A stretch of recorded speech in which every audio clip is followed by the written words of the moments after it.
EAGLES. Eagles.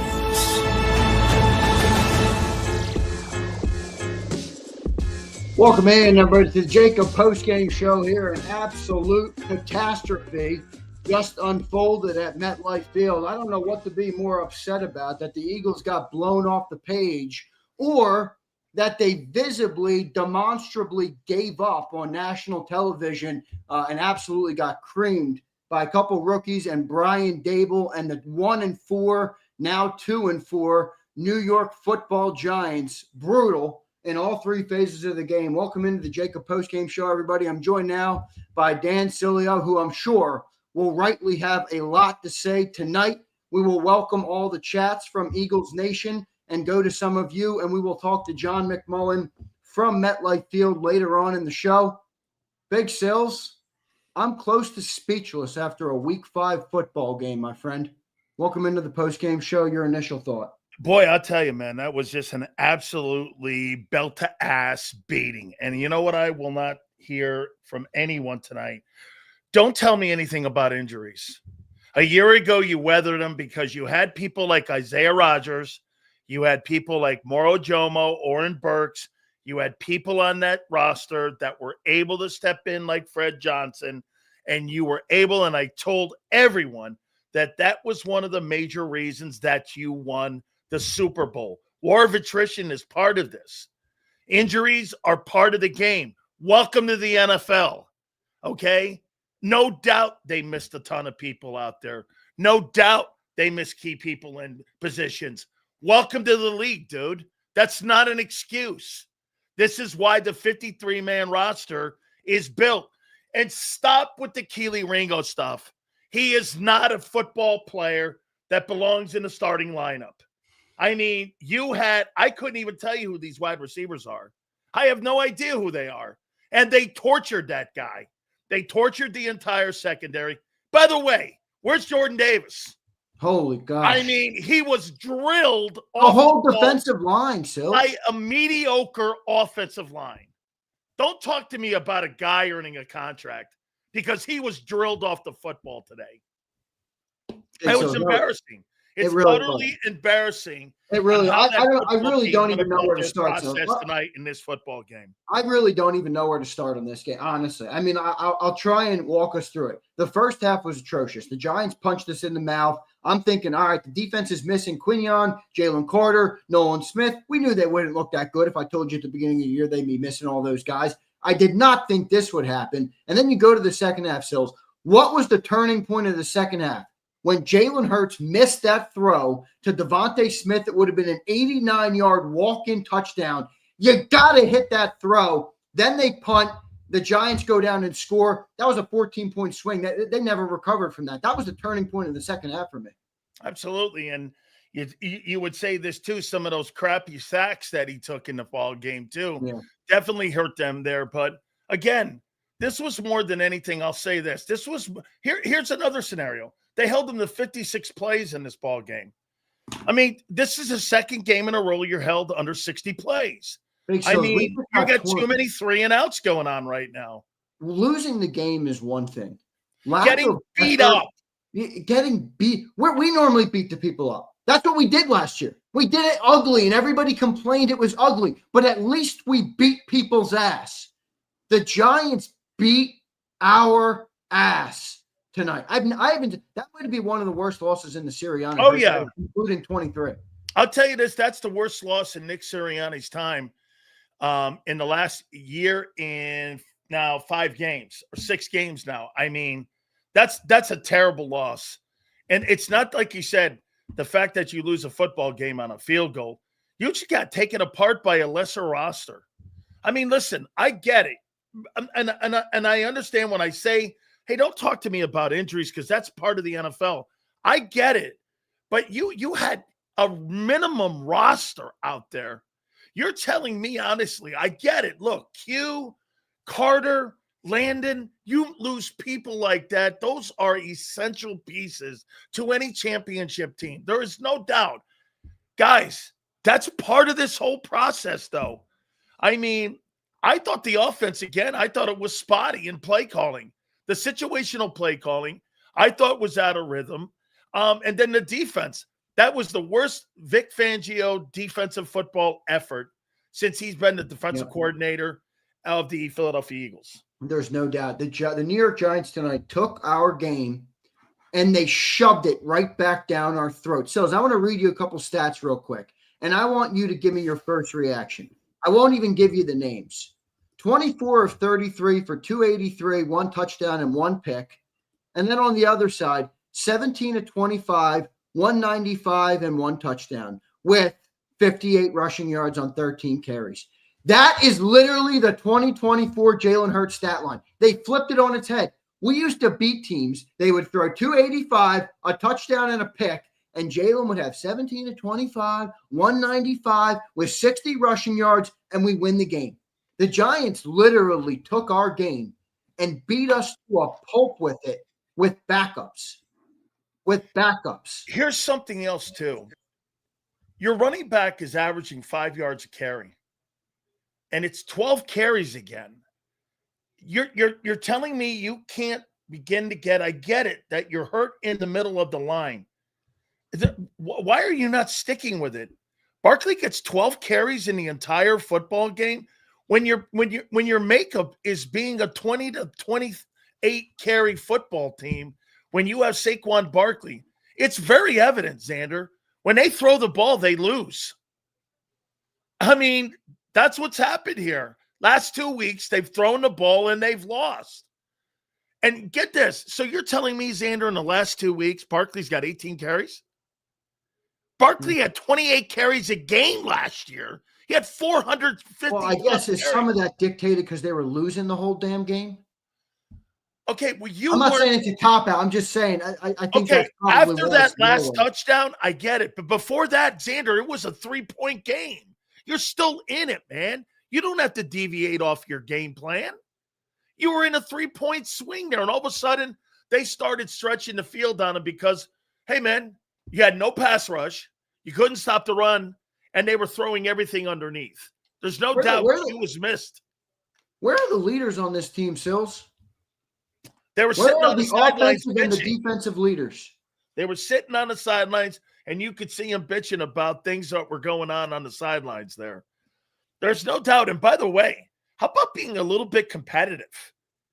It just looked like to me, like you said, there was no sense of urgency in the fourth quarter at all. You're down 17. I mean, guys, where are you? Where's your competitive? That's what I'm mad at. It's one thing to lose a football game. You're going to lose games in the NFL. You're going to get beat bad in games in the NFL. They visibly gave up. I've never seen that. I've never seen that from this team. They demonstrably gave up. The broadcast with 5 minutes left said the Eagles are checked out. Yeah. Herb Street on the broadcast said the Philadelphia Eagles are checked out. Where is the leader? Where is the coaching on this football team? Dude, everything has been exposed the last 2 weeks. It's clear. It's clear. Leadership is lacking, and the sense of urgency is lacking. And I'll tell you this, the injuries and the lack of depth on the football team has also showed its head. You know, I said something to you, Zander, last week against Denver in the fourth quarter. You thought maybe it would go the other way. I told you again today, I think this is signs of things to come. The last quarter in the Denver game was the full game with the Giants. They were able, the Giants, they found the weaknesses in the secondary. They know it's Ringo and Adoree Jackson, and they attacked that all night long.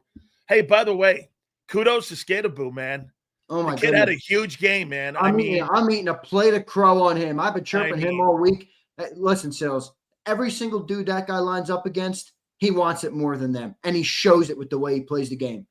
Where there's a will, there's a way. I put it out on social media tonight. Where there's a will, there's a way. That guy don't care how big you are, how tough you are, how strong you are. I mean, he was running through guys tonight with no fear, and people were afraid of him. It was working. 98 yards, 19 carries, 3 touchdowns.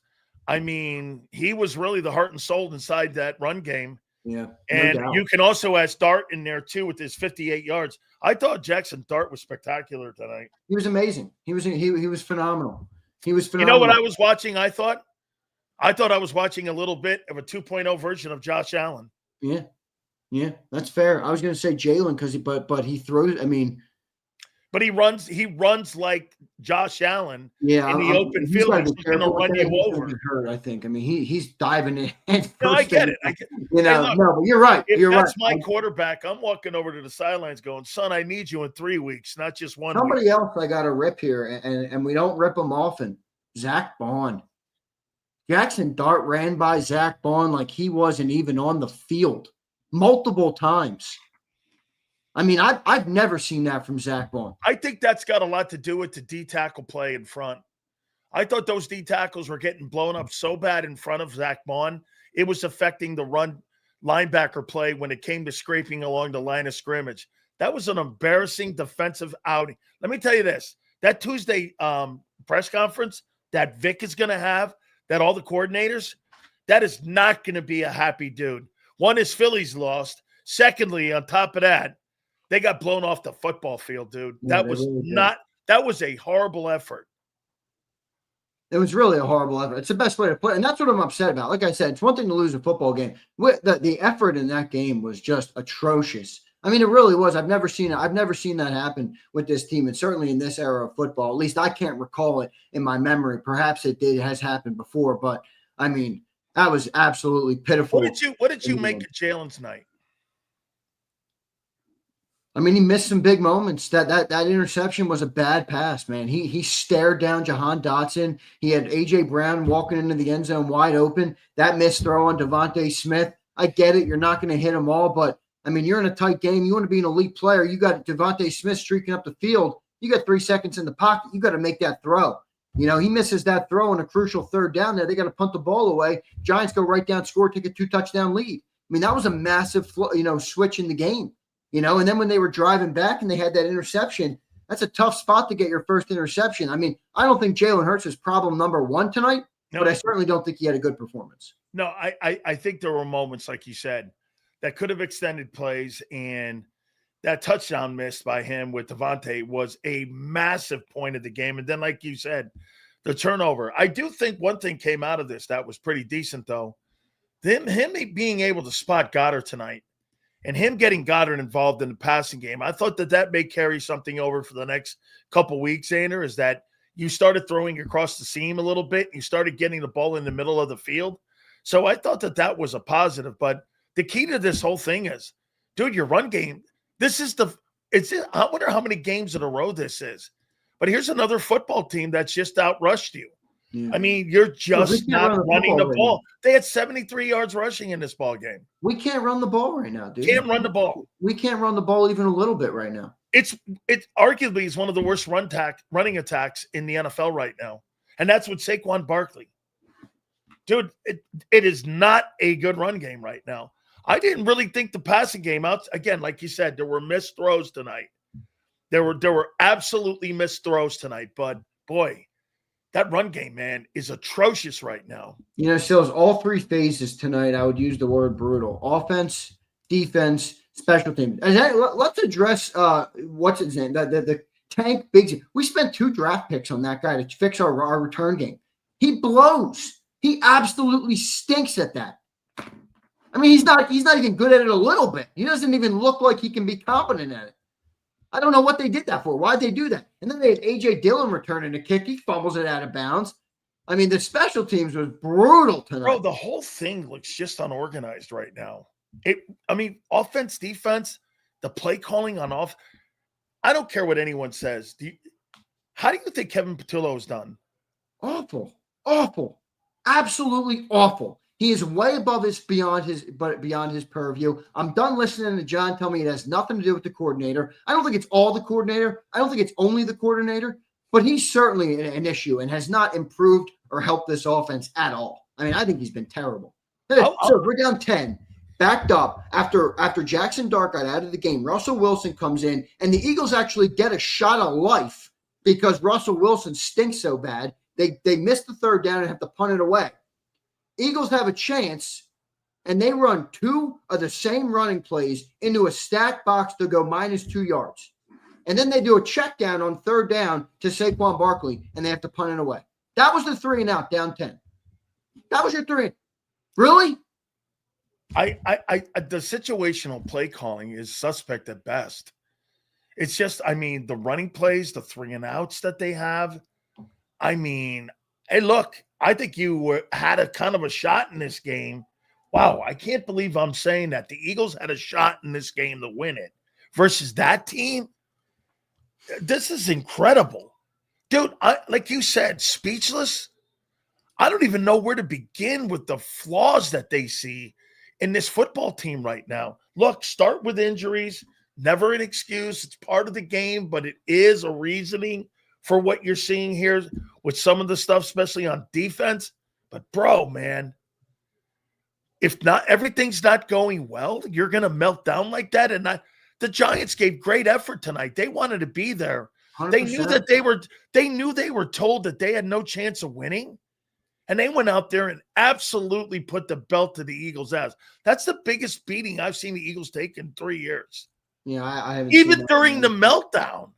Yeah, now I'm looking at Cam Scatterbo and Jaxson Dart, well-earned, sitting on the post-game panel, all smiles. I mean, those guys earned it. They ran over our guys tonight. They had more will, more want to, more desire, more effort, and better play all around. Two rookie players in New York with a depleted offense.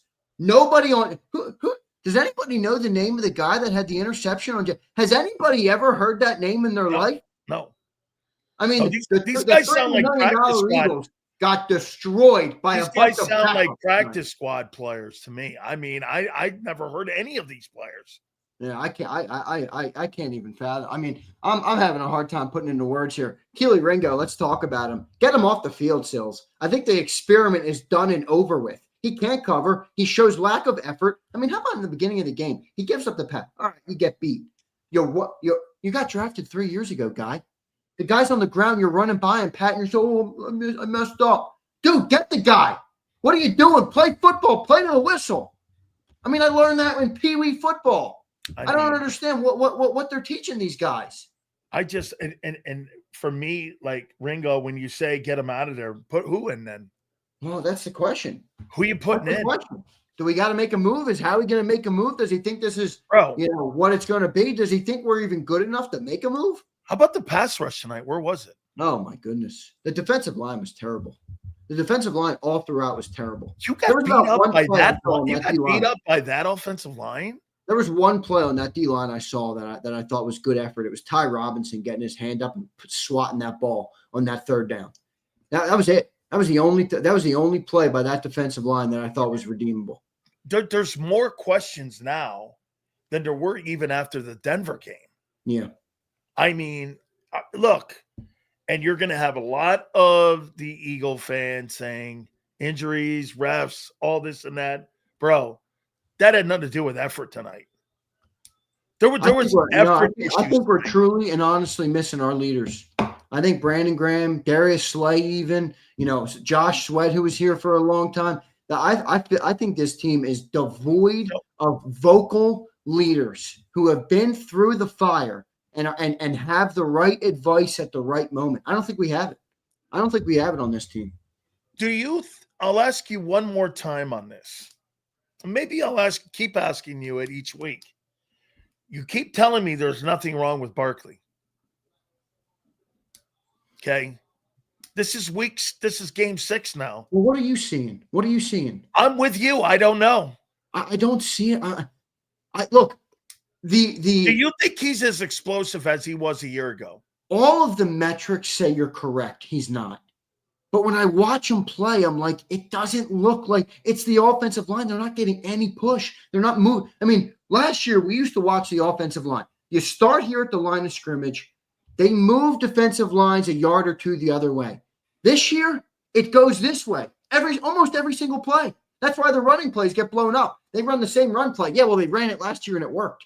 Is Becton that really much of a loss here? I don't know if it's all Becton, man. I think Cam Jurgens is a completely different player after that back surgery. He looks like we have one of our great members in here, Philly Don, who has had back surgery many times in his life. And again, that's not a perfect comp. I'm just saying, I think people discount back surgery because he's an athlete. I don't think he's close to the same player. And to be frank, he might never get back to that player. No. because we might have sold our soul last year to play that game that way. He does not look anywhere near the player that we saw a year ago. I mean, he's a shell of himself, dude. Did you see Dexter Lawrence throwing him into the pile? And I thought he destroyed him today. They really, by the way, I thought Mulata struggled tonight. I mean, Burns was getting around him, dude. Yeah, Burns is a fine ball player, man. Man, he got around him and really did a great job on him tonight. Yep, no doubt. No doubt. Really a tough performance all throughout on that offensive line. The defense tough to watch. Tough to watch. Like, I really tough to watch. I mean, truly. And then when the announcers start saying the Eagles have given up, I mean, that's when I get pissed. It's one thing to lose again. That's when I just get visibly pissed off. I'm just like, all right, this is a joke.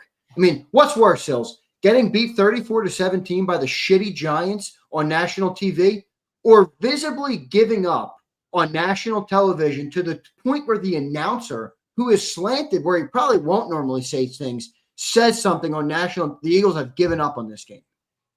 Play to the whistle. At least show some pride. I was embarrassed. At least the fans who showed up and spent their money, their money's worth.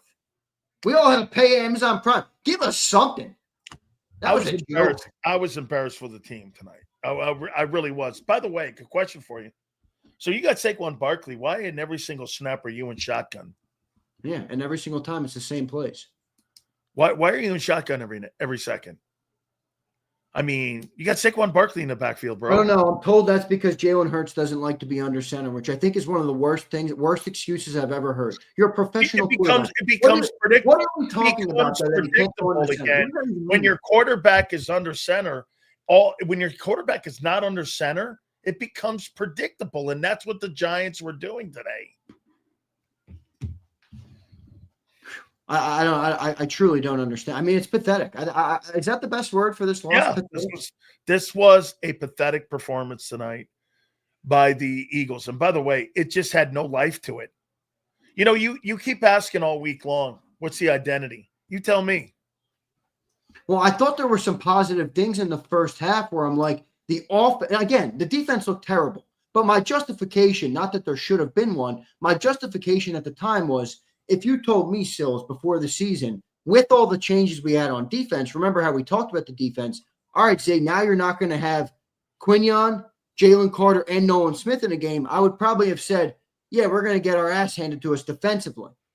Offensively in the first half, I'm like, all right, they're moving the ball well. Jalen got everybody involved. You saw the one drive, you had a 17-yard gain to AJ, a 17-yard gain to DeVonta, a 16-yard gain to Dallas Goedert. I'm like, all right, there's at least something there to build on offensively. That all went out the door when the second half rolled around. I mean, I'm telling you right now, the game completely changed when Jalen Hurts missed DeVonta Smith on that deep ball. Okay. You bring a point up, and it's a valid point, but I'm going to finish the point here. So we mentioned this in the entire offseason. You really believe that you're going to replace all the players, and you believe that you're going to be able to have depth and what Howie did in the offseason. And everybody was raving about his offseason. I was never sold on the offseason. And John called it Timu himself. Yeah. And so now what you just said, you're right, Zander. Milton Williams, Sweat, Slay, CJ, Q, Carter. When those guys are off a football team that was number one, that's what you got tonight. Yeah, it smells like it. This also smells like Howie. It does. This team doesn't have the talent. No, they're not. The depth level on this team is not as good as it was a year ago. Remember, Moro Ojomo, you said it earlier. Isaiah Rodgers is a Pro Bowler right now, and he was a backup on your team. Yeah. I mean, Josh Sweat is second in sacks in the NFL right now. Well, Brian Burns is having a great year up in New England right now. All those guys are playing well, dude. And you don't have those guys on your team. And the guys like Moro Ojomo were your backups. Hey, even the guy that's in Las Vegas right now was a major part of that. Thomas Booker could have helped tonight. I don't get it, man. I mean, well, I do get it. This goes back to the offseason again. This is them looking at 2026 and being more worried about the contracts. This is also a key to the game. Ready? Eagles' third down efficiency tonight. You ready for this? Terrible. 1 for 9. Ready for the New York Giants? 11 for 16. That's unbelievable on the Giants side. 1 Holy for cow. 9 for the Eagles. 11 for 16 for the New York Giants. And the Eagles were really good in defense on third down defense coming into this. Well, they shattered that.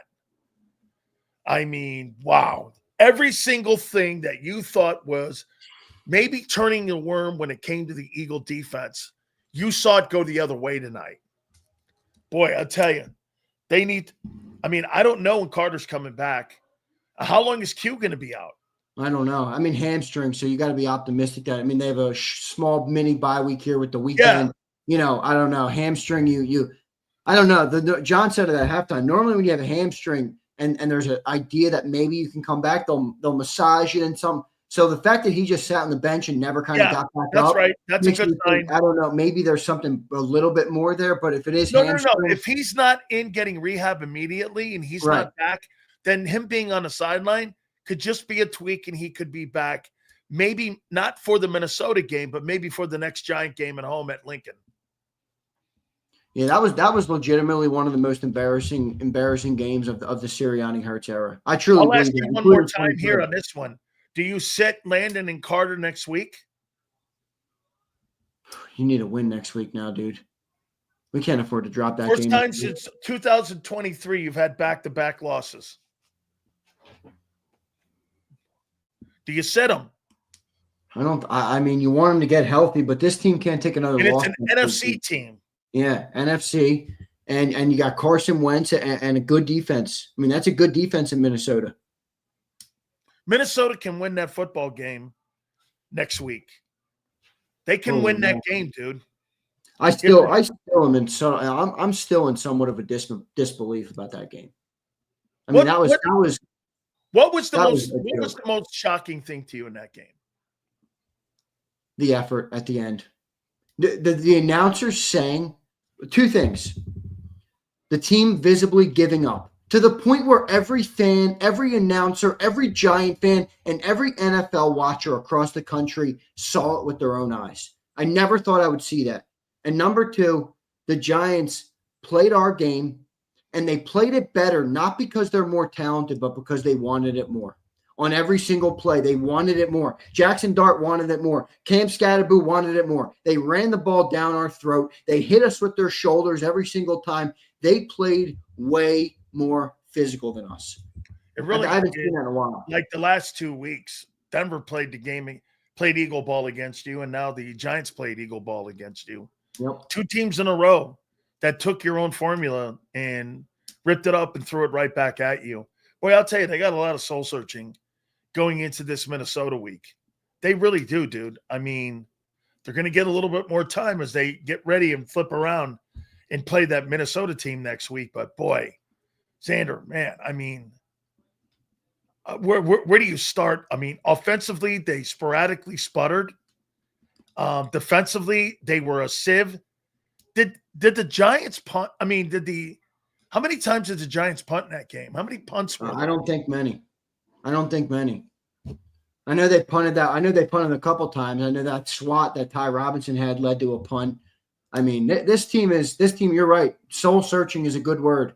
It's a good word. We're going to go to the Super Chats here in a little bit. I do want to thank everybody for being here. We have a great crowd in here. A tough loss, man. That is a bad loss. Again, it's one thing to lose a football game. It's another thing to be absolutely embarrassed for the litany of reasons that they were. Talent, will, want to, effort, desire, physicality, you name it. The Giants outplayed us with really backups. I mean, let's be real. The Giants are a bad team fully healthy, and they weren't even close to fully healthy. And they beat us to a pulp. I mean, that's embarrassing. That's truly embarrassing for that locker room. I don't know what the answer is. I'm sure that they're going to do something to try and address it, but I don't know what that looks like right now. Well, there's no lies that can cover that. I don't care. Which might be, in a way, is there a positive way to look at that where there's no covering this up? There's no lie that can cover this. Okay, you can't come out and go, well, unless you want to go the excuse. How much of this is on Nick Sirianni, Sills?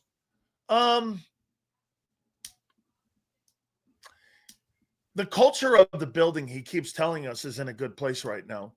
Did Tough you see good? Did you see good culture? Did you see good culture at the end of the game when it came to effort? Absolutely not. That's why I'm so upset right now. It was the effort. Okay, well, that's part of all the stuff that we talk about all the time, about how you try to tell me about your culture. When your culture sometimes gets questioned, every one of the people in that building get a little bit suspect when you're asking a question about culture, when a guy spits on somebody, when a team quits, when a player is on the sidelines and upset. How many more things do you need to see, Zander, about this football team that right now, character-wise, it doesn't look like it's in a good place? From week one, from the spitting in the Dallas game to right now, to people questioning one another, people bitching at each other on the sidelines. I mean, you talk about Super Bowl hangover. How about waking up? I mean, you slept through the party. How about waking up and getting yourselves ready to play and defend? Did they look like they're ready to defend? Absolutely not. Absolutely not. Truly painful. We're going to get some super chats here. Appreciate everybody for being here. Any of your guys' comments, get them in here. We will go largest to smallest. So if you dropped a big old super chat, we will get to it right now. Got to thank my guy, James Carver. Checked in with $50. Thank you, James. Appreciate it, my friend. He says the edges were horrible. Always at 8 yards behind the line of scrimmage. So true. Destroying lane integrity. Every defensive tackle outside JD was horrific. JD looked terrible too, James. And yet there's rolled JD out repeatedly for NASCAR. Dean must be returned because he's the heart of the front seven, and Reed has flopped without CJ Gardner-Johnson. Agreed all throughout. Every single thing he posted there. I'll tell you what, man. Reed Blankenship is just terrible right now. Oh, I got the highlights playing. Here's this guy who had the pick on Jalen. His last name is Flott. Anybody know Flott? I never heard of him. Never heard of him. Practice squad guys beat the crap out of us tonight. I agree with everything James says there. Yep, that's exactly correct. James, that's a great post, and we appreciate you. Hey, dude, like we said, him not playing next to CJ has affected him. I mean, it's affected him and exposed him. Yeah. Brutal. I don't know what happened to my camera there. Give me a sec. Here's Brody. What's up, Brody? Here's the good news. He says, here's the good news. I'll now donate after every game to remind us all that the Eagles should heavily consider getting a real quarterback. It's been fun. It's been cute. I'm done with the special ed offense. Hashtag Trent Dilfer. Listen, I don't really – look, there were missed plays by Jalen tonight. There were. I didn't think he was horrible in the football game. Did you, Zander? I didn't think he was horrible, but are we learning that Jalen needs a lot perfect around him in order for it to work? Maybe some of you are. I mean, I've never thought that he was a guy who could carry a football team by himself. Yeah. I've never thought that. I have never thought that. A lot of things have to go right for him around him. That pick was bad, dude. He stared at Dawkins. He stared that whole thing down. And by the way, like you said, the guy who got the pick, how many years has he been in the league? I've never heard of him. I never heard of him in my life. Shout out to him, though. I mean, he had his good big moment. Yeah, no doubt. Brody, appreciate the super chat, brother. I don't know if I agree with you to the extent of getting a real quarterback, but, you know, I don't know. I'm quite frankly somewhat speechless right now. There were missed throws and missed opportunities in that game. There were in that game by the quarterback. And the sacks still continue to pile up. Yeah. Vulnerable says, running game sucks. Corner depth is sorry. Kickoff return, dog. Tough, detailed together seems like a thing of the past because this team is sloppy. Oh, and you and John owe me an apology. Go Birds. Do you let me know what I owe you an apology for? You know I'll give you it, Vulnerable. But what do you think of this chat? Well, okay. Well, why do you think the special teams are suffering, Zander? Well, you're using those special teams guys now as your frontline guys on defense. And so you're going to get lesser players now in your special teams and coverage. You're not going to have the same dogs that you had when it came to people because those guys have been elevated to first and second teams now. I can't believe you're not as deep. You're not as deep as you were, dude. It's plain and simple. How he missed the boat on this with all the misses that he had this offseason. Dude, don't tell me about Ojulari and Uche anymore. I'm not saying, but I don't want to hear people talking to me about those guys. Those guys are nobodies. They're non-factors. They're non-factors on this team. Here's Caesar. He says there is no will on this team. Nothing. Tackling sucks. Just simply no effing will. I agree 100%. That to me is the worst thing. To me, it was more about the sense of urgency when you got down. They just didn't seem to be like the energetic team that we know they are. It was like you said. They realized that when they looked up at the clock with 5 minutes left, they went, okay, we're done. And that's not the team I've seen fighting for every single inch that team fights for everything. I was very disappointed in the way that they just rolled out of MetLife tonight. They just rolled out of MetLife, and they just went, oh, we're on to Minnesota now. Well, I'll tell you what, man, you got a lot of questions to answer in this one here. I think about the will comment, and my mind only goes two places there. It's head coach, and it's the leaders on the team, the player leaders on the team. Because if you don't have player leaders on a team to guide the men in uniform, then a head coach is all for naught. And when you lose, like, how many times have we talked this offseason now? This defense, it's one of the youngest defenses in football. We lost Slay, we lost Brandon Graham, we lost Josh Sweat, you lost C.J. Gardner-Johnson, you lost Milton Williams. All of these guys who had much more pedigree. And now you got a bunch of young studs who got all this talent in the world, but the game gets to the fourth quarter and they look like they're barely trying out there. The defense. How many times did Jaxson Dart? You're asking a lot. You're asking a lot of guys who have not been in this position, though.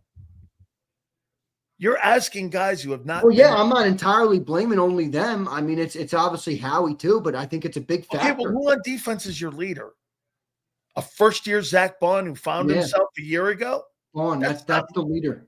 Okay, well, you know what? And don't nobody tell me Reed Blankenship, because when you play like dog water, you can't call yourself the leader. No. I'm not looking at that guy to be any kind of leader right now. That guy's getting murdered every single pass play that comes near him. I mean, dude, there's just not a lot of veteran leadership on that team. Did Zadarius Smith play tonight? Did he play? He played. I don't know if he made an impact. I saw no sighting of him.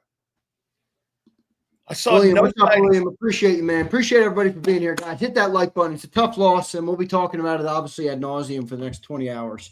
William says they quit near the end. Excuse me. They quit near the end. That's not only disappoints, but really worries me going forward. Your channel is the best. Thank you for the compliment of the channel. I agree. They quit near the end, and that's what bothered me more than anything. Truly. I think that's the biggest thing you address.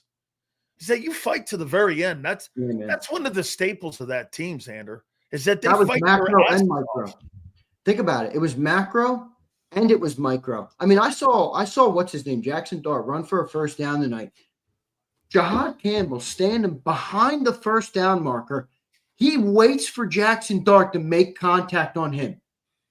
I watched Keely Ringo. The guy's rolling on the ground in front of him. All you got to do is put your hand on him, and he's sulking, doesn't touch the guy. Oh, shoot, I forgot I had to touch him down. So it was macro, and it was micro, too.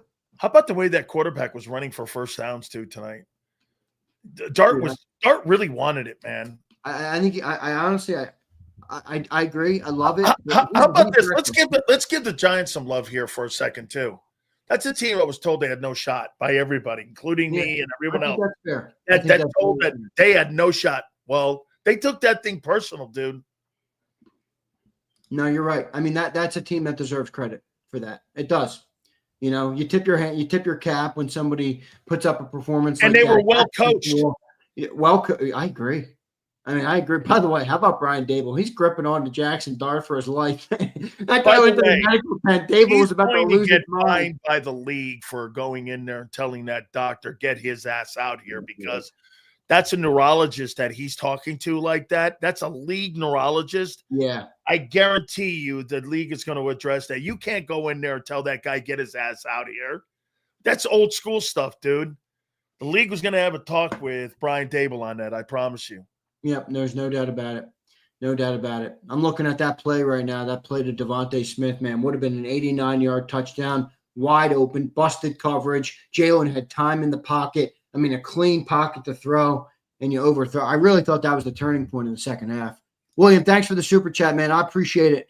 All right, I appreciate it. Let's keep rolling here. JD3 says, our QB got outplayed by Jaxson Dart. No wonder Darius Cooper looked like a stud in camp against these corners. We played like straight up ass. We did. And Jaxson Dart 100% outplayed Jalen Hurts tonight.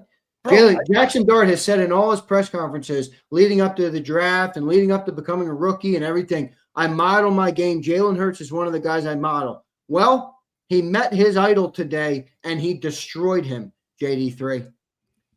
Here's Caesar. I think the preparation of the football team tonight by the coaching staff also should be put in question. Okay? The coaching staff having that team, not ready to play, that also needs to have a come-to-Jesus conversation too. Because, Zander, did you feel they were ready to play? No. Okay, well, that's on Nick. I mean, the Giants started the game, 14-3, right? Yeah. I mean, did you think that they really rolled into that game ready to play? They just didn't seem ready to play. When they got the bad news of Carter not playing, it was like everything just went downhill after that. Yeah, truly. Truly. Bad. Caesar says, I'm floored by how the defense collapsed against the Giants today. Missed tackles, no pressure up front, breakdowns in coverage. Hard to believe this unit looked good before. Yeah, that defensive line today, I mean, that was awful. How much do you think the Denver game exposed the Eagles in the secondary, knowing that Keely Ringo, or how about this one, Zander, you and John pointed this out, and I think you were onto something. How many people said, how come the Buccaneers didn't go after Keely Ringo? Well, they got picked up in the Denver game, didn't it? And that was accentuated in tonight's game, that they targeted him, didn't they? When they saw him out there, they went after Ringo. They got PI calls on him, and he was not able to get really coverage on a lot of the guys that were gone his way here, boy. I'll tell you what, man, Pump's going to need a new dude to start promoting, because at the end of the day, Pump, your boy took an L tonight, man. Yeah, Keely Ringo ain't it. There's no way. Moonlight Wright says, I don't give a damn what anybody says. We're missing Slay and Gardner Johnson. Moonlight, you don't need to convince a soul, my friend. All the evidence is out there for you to take and use. You don't need to convince a single soul. Man, absolutely true. You know who else? Who I think we're missing even maybe more than Slay? Not from a veteran standpoint, but Isaiah Rodgers. Slay made sense because he was 35, So it's like you can at least justify it. You let Isaiah Rodgers walk out the door to get this guy Keely Ringo a shot. This dude's one of the best corners in football right now in Minnesota. I got a new story here for us. A.J. Brown was asked today about the meeting with Jalen Hurts and Saquon Barkley this week. Repeatedly says he didn't recall any meeting. When told, Hurts and Barkley confirmed it, he says, you'd have to talk to them.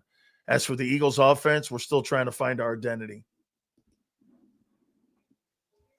A.J. Brown saying no meeting happened. Yeah. He denied the meeting even existed. I'm telling you, AJ didn't like the way it got leaked. That's what happened there. That was a weird story, the way that thing got leaked. One single reporter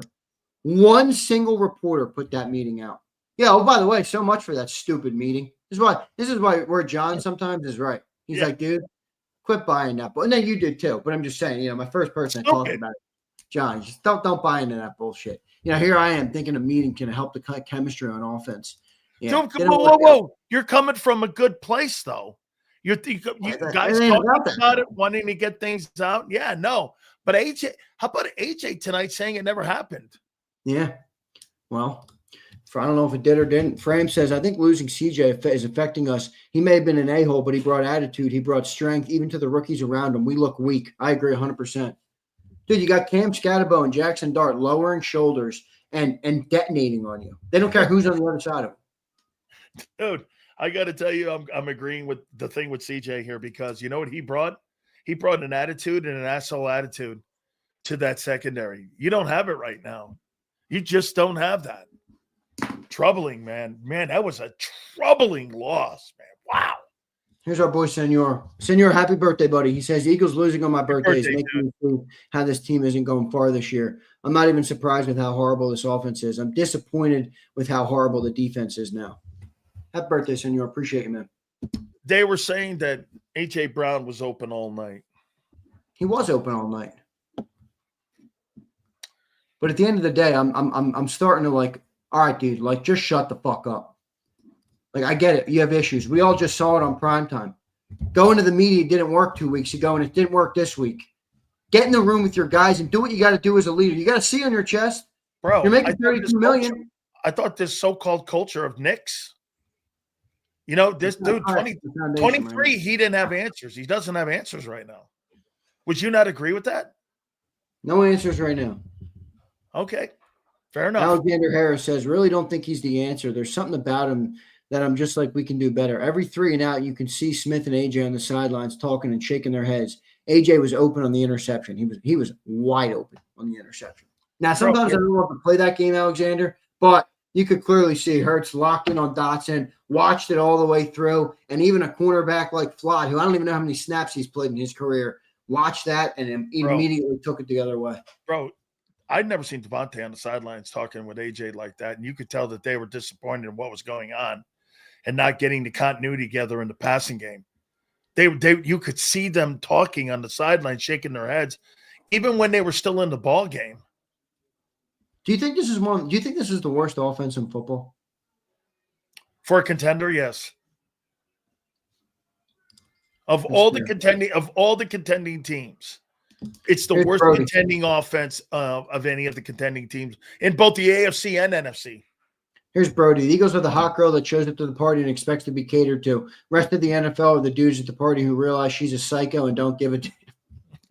A funny analogy. I don't know if I love it, but I'll take it. All right. I'll take it. William, we got that one. Juice says, I never bought into the Madden cover bullshit. Now it's showing some validity. We look like straight dog shit top to bottom.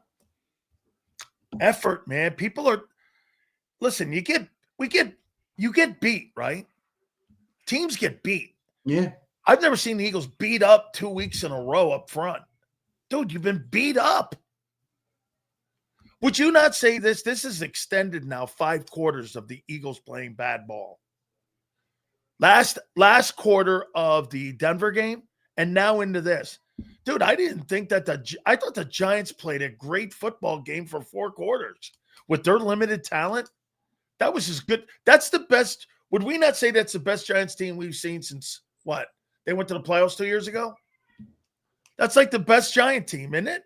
Yeah, or game. The funniest part about it is they don't have much talent. No, they don't. Nobody that thinks that was will for the Giants tonight. You're talking about lack of will for the Eagles. Well, you're talking about will for the Giants. That's why they won the football game tonight. Not because that is a benchmark win for Jaxson Dart in his early part of his career. That's a big win for him. I'll go further than you just went. That's a job-saving win for Brian Dable. Yeah. Yep. Because if you're John Mara looking down, you're like, that's what I expect to see. That's what I want to see. The process, progress. Yep. Yeah, I want to see the process working. Right. Exactly right. Here's Khaled. What's up, Khaled? Everything has to be perfect for Hurts. Eventually, it's going to bite us in the ass later down the road. We won't have a stacked team like we do now. Then we will truly suffer. He can't carry a team. Yeah. Plenty of issues tonight outside of Hurts. I get it. He wasn't great. And I get it. He missed some moments, and he didn't look great either. But Hurts a lot of things tonight. Hurts was C in this whole process. I got him a little lower than that. Okay, D. Okay. Well, I'll say this. I thought the 2 bad plays he made were the 2 most costly plays. The missed throw to DeVonta and the turnover. Because the turnover, they were down, I think they were down 17 at that point, but there was 8 or 9 minutes or 10 minutes, somewhere around that time left in the game. You get a touchdown there in the red zone, you're looking at a much closer thing. So it wasn't all on Hurts, but I do think those were the 2 biggest, most impactful bad plays by a player. I can't believe that he was 24-33, 283, and they were as pathetic as they were on 3rd down. I mean, they were winning 1st and 2nd down, but on 3rd down, they were getting knocked off the field. They were 1-9. Man, that is so unbecoming of an Eagle team. That's because they can't run the ball, man. They just can't run the football right now, Zander. No doubt.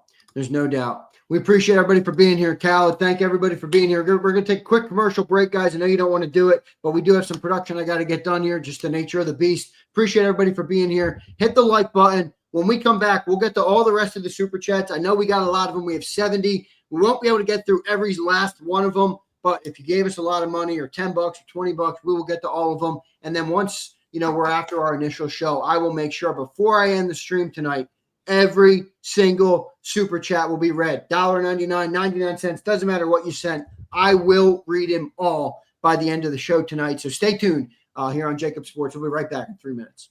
Ignite your nights with free live entertainment daily, only at Live Casino and Hotel Philadelphia's Center Bar. 7 days a week, enjoy some of the region's top party bands, performers, and DJs as they take the stage in the heart of the casino action.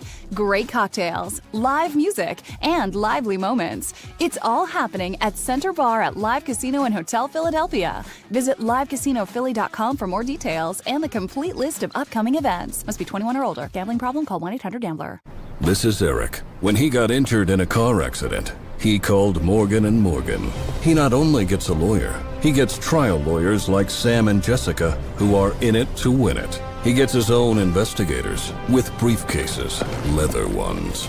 And if you ever have questions, our customer service folks keep things rolling. Injured? We're your army. Morgan & Morgan, America's largest injury law firm. Welcome to the Jet Setters and the High Rollers, to the Shot Takers and the Tastemakers. Welcome to the Viewfinders, the Thrill Seekers, and the Night Owls. Welcome to everything you could possibly want on one 5-mile island. Welcome to the Wildwoods. Book your stay today. In our hometown, we all look out for each other. We go the extra mile to lend a helping hand. We step up to keep our communities going strong. And at Independence Blue Cross, we're here to keep you going strong. We've been deeply rooted in our communities for more than 85 years. And that connection to members has earned us our spot as the #1 health insurer in the region. So while you look out for your neighbors, know IBX is always looking out for you.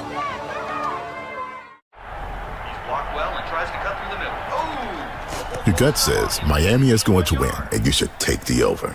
Your gut also said your NFT selfies would only go up in value. They didn't. But your head is on Sports Grid and knows the QB is in concussion protocol. The backup has a 45 QBR against the zone coverage. The New York D has the most sacks in the league. So yeah, trust your head. It's smarter to be on Sports Grid. EAGLES. Eagles.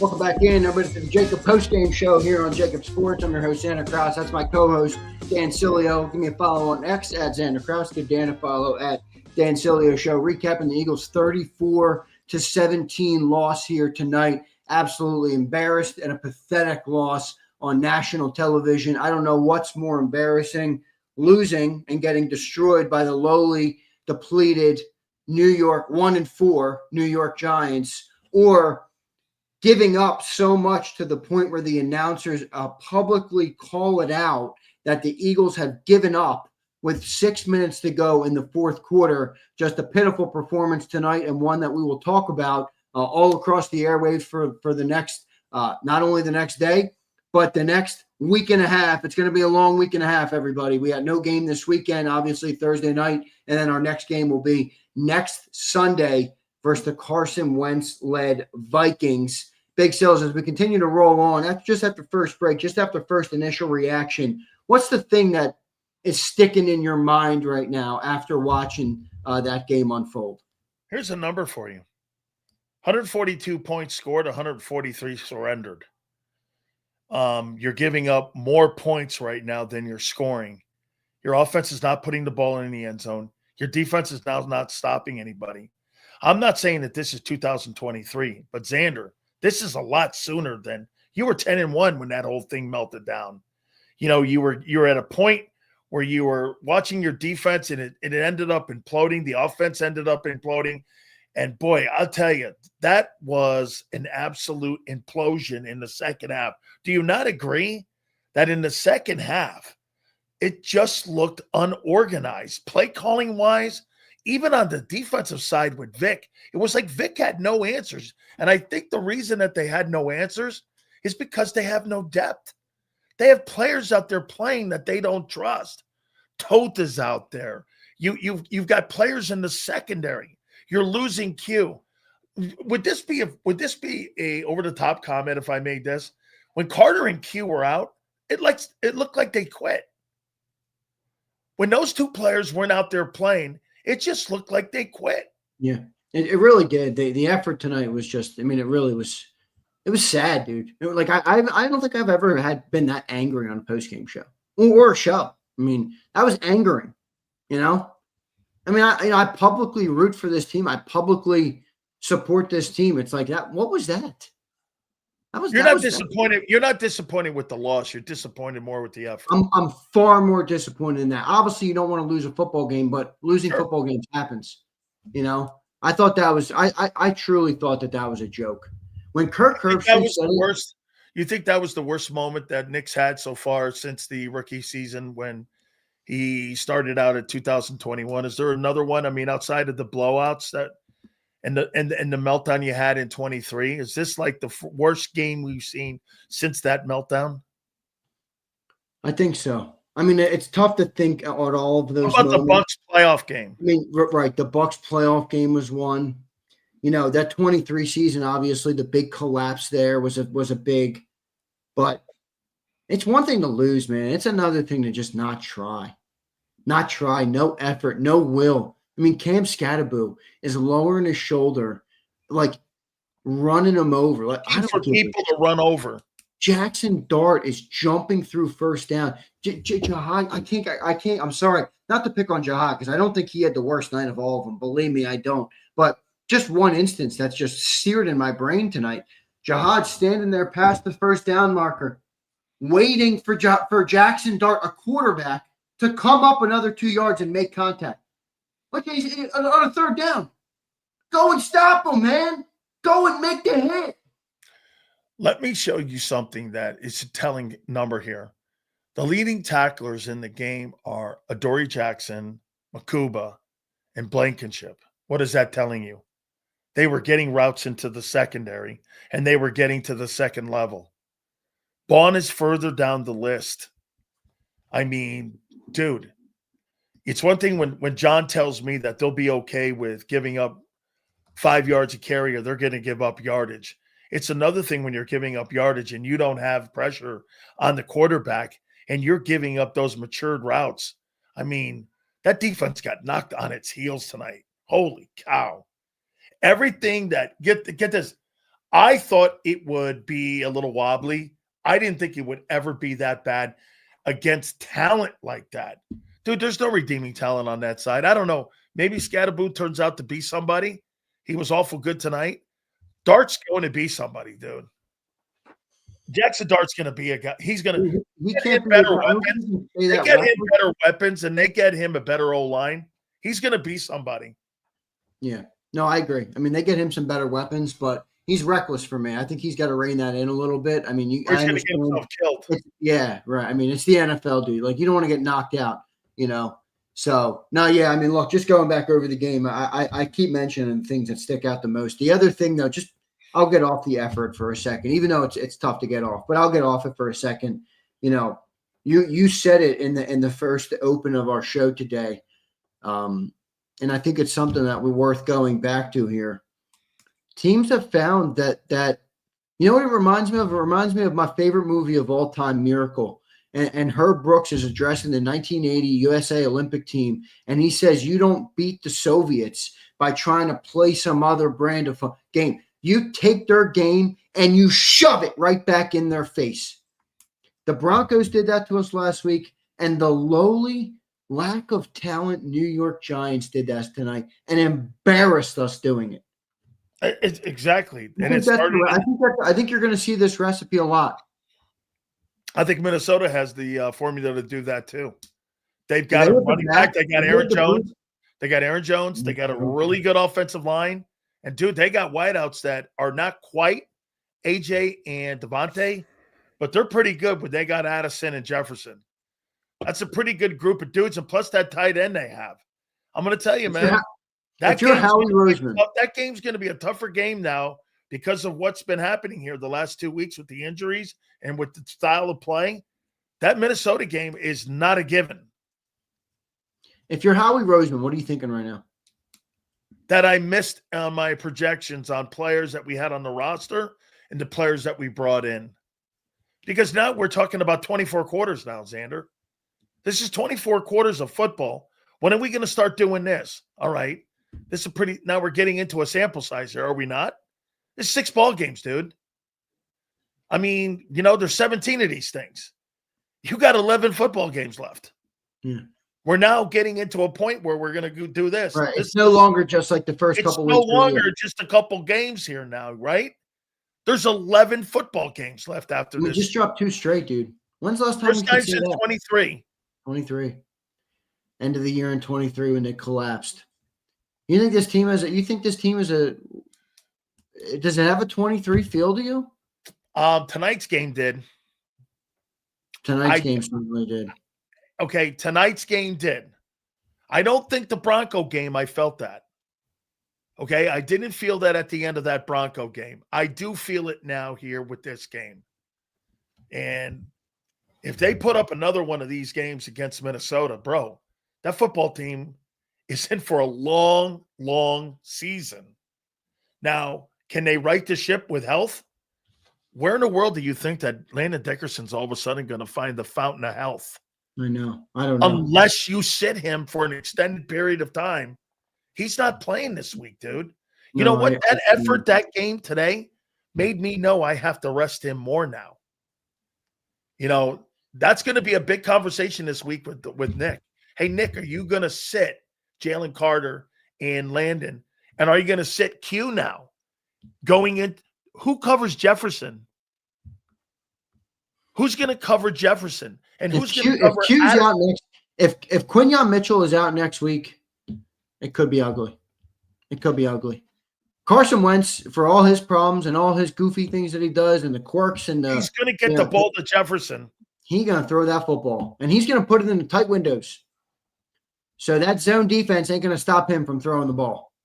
Defense. If you're telling me you got a Dory and Ringo, I've been trying to not kill the guy. Ringo is horrible. He is horrible. Absolutely. It's unbecoming. I mean, I agree with Elizabeth. Again, the worst part of the night for me is this. The attitudes. I mean, again, it's one thing to get beat. You're going to get beat, man. It's football. It's the pros. It's the NFL. The attitude, the effort, the will. I thought all of it was just atrocious tonight. It was really angering. I mean, angry. I've never been. I'm not angry after Eagles games. Huh? You look sick. Yeah, I'm pissed. I am. I'm like one of those guys. Like, I love sports, but sports don't make me angry. Never. I'm like angry. I thought that was like a joke. It was almost embarrassing. My life's work is around this team. I talk about this team all day long. I built my business around this team. I've been a fan of this team since I was a child. That was embarrassing on national TV tonight. Yep. They gave up. Kirk Herbstreit said it on the broadcast. They've checked out. Dude. It was a joke. The defending world champions checked out. I don't know where they go from here, man. I do think it's early enough to say, like, this isn't the story of the season, but it could become the story of the season if they don't correct some big things, in my opinion. Don't you think, though, this is becoming now, with all the noise, and I'll ask you and John, I ask this question every week to you. Don't you think this noise is starting to affect the team? Now you got AJ going out again, and again, we're going off the reservation again a little bit today after the game here. No meeting. The quarterback missed me a bunch of times. These are comments that he's making after the game here. We're kind of going off the rails here a bit. And somebody's got to step in. No, right? They're 4-2. You don't think there's any sweeping changes coming, do you? No. Like, example, firing Petula. No way. I thought they'd maybe make a change like mid-season, but no way. No way. They're going to stick to this formula, man. There's no way. But I'll ask you this. I don't mind losing to the Broncos. The Giants? Come on, man. I told you, if you can't beat the Giants without some of your key players, so you're telling me you're 3 players away from being the New York Giants? Zander, you're 3 players away from being the Giants? So if you don't have Q, you don't have Landon, and you don't have Carter, you're that close to the Giants? Dude, I can't even name one of their wideouts. I don't even know who they have playing wideout. They had one dude had a big catch tonight. I'm like, who? Who? I mean, I have no idea who they were. Can you imagine if they had Malik Neighbors tonight? Dude, Neighbors would have went for 300 yards tonight. Neighbors would have destroyed that team tonight. I mean, what happens when they get him back next year? Giants are. Let me look at it real quick. Let me look at it real quick from the other side. All right. Well, bear with me, everybody. I'm going to try and do this here. Again, I am obviously extremely upset about the way the game unfolded tonight, and more so about the effort. But let's just try and had to be better. Let me look at it from the other side for a second, and try and you can give me whatever response you feel is best. No Quinion. No Carter, no Nolan. You had Adoree Jackson and Keely Ringos as your starter. Like, they gave up 34 to the Giants. The will, the effort, it's all an issue. But is there a way to look at this and be like, all right, man, we were depleted. You know what I mean? Like, you were depleted. All right, well, let me ask you this. So you want to go down that route. Okay, so let me do this. The Bucs go up to Seattle with no Luke Gedeke, no Bucky Irvin, no Mike Evans, a recovering Godwin, no tight end, a missed right guard, and Cody Mock. And they beat Seattle on the road. Yeah. In one of the most difficult places. Easy answer. What do you want me to say when you're missing players and you got Mayfield taking a team up and playing Seattle, who's a better football team than the Giants, and they win with lesser guys on their football team? I mean, I could have easily made an excuse for the Buccaneers, but they went up and won. So I'm going to make an excuse for all the guys not on your team, and that's why you guys lost? Dude, everyone goes through this stuff. It's part of the game. This is why you have a 53-man roster. This is why, again, too, Fred Johnson and guys like Isaiah and Oren Burks were so critical to your game last year, man. Those dudes stepped in. You had no fall off. Like you said, Isaiah Rodgers is a fucking Pro Bowler, dude. He's a Pro Bowler right now, and he was your second team corner. You had Slay and him playing corner. Now you got Jackson and Ringo playing corner, and you're getting annihilated over there. The drop-off in talent is enormous in certain spots. Dude, do you see a Josh Sweat out there? Do you see a Milton Williams out there? I sure don't. No, and for this too, again, dude, I know that Jordan played a couple good games in a row. He's looked average. He got knocked off the football tonight. Let's go to some super chats. Appreciate everybody being here. I agree with you, Sills. It's tough to justify this game. It really is. Matt says, when you make the Giants look competent, you've officially hit crisis mode. Competent? Man, I appreciate the You made them look like a playoff team. Matt, I love you, brother. Appreciate the super chat and appreciate you always supporting this channel. We didn't make that team look competent. We made that team look exceptional. That team, and that shows you how far will goes and how much want to can do for a team, especially in a game like football, where effort and all of those things matter. Because that team had trash receivers. They had a trash secondary. They had a third-game rookie quarterback, a rookie running back, a mediocre at best offensive line. No reason to be in that and they game. beat us in every phase. And 1-4. Right, 1-4. 1-4 heading into that game. I mean, Crisis mode, I agree. Here's Jason. I get a lot of eyebrows raised when I mention Tanner to my friends, but the last time I saw him throw a touchdown to AJ went out of his way to show love to him. I want to see him get a chance. Well, I don't think that's happening, Jason.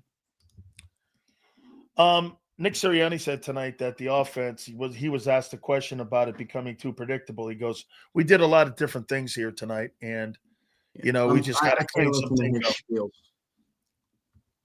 I can't listen to his spiels right now. Nick Sirianni talking after a game like, I don't want to hear anything from you. Go address your football team that gave up on national TV. You're the head coach.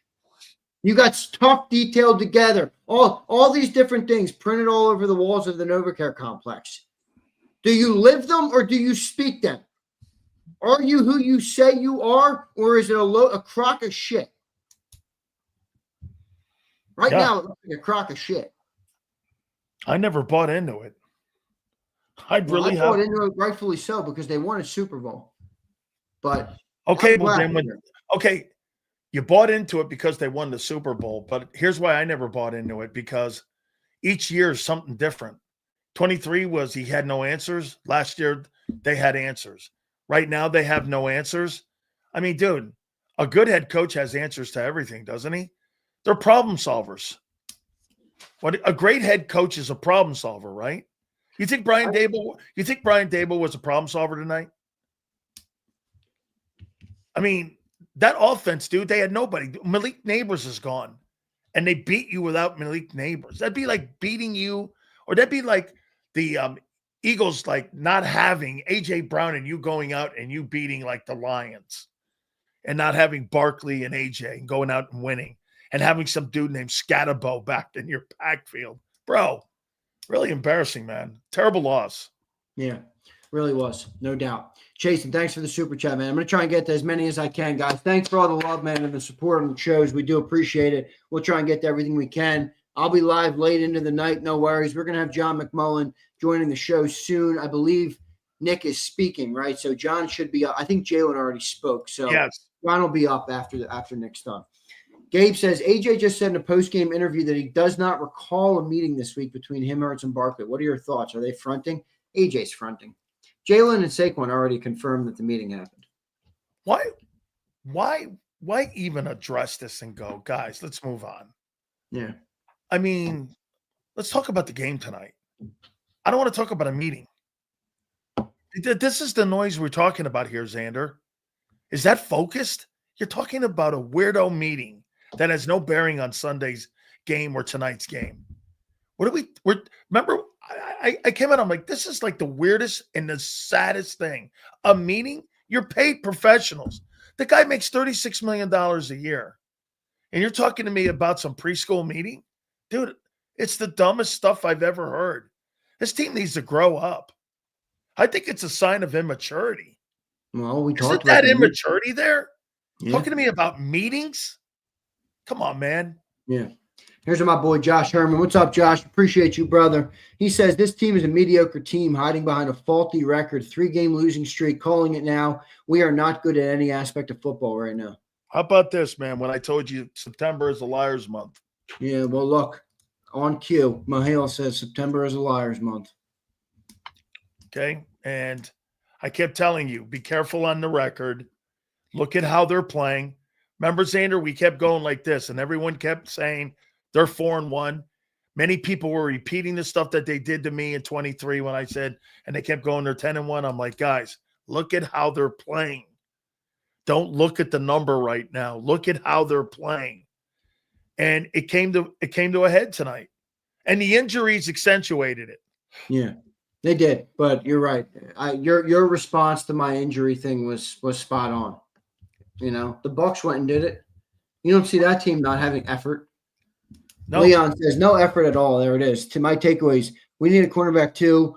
Kevin Petula was horrendous again. We showed no fight, and we need Covey returning kicks. I am so pissed, man. Leon, I feel you to your core, my friend. Trust me, I do. Jeff Bone says, at least the Dodgers won. Phillies get to go on vacation. Come on, Bonehead. Did you see the end of that? Dude, I didn't see what happened. I didn't see what happened. Oh my God. I saw it was 1-0. Then I turned it away. I was on the halftime show in Halfton, so I had to go back and watch it. They were in extra innings. All right. The bases were loaded. There was 2 outs.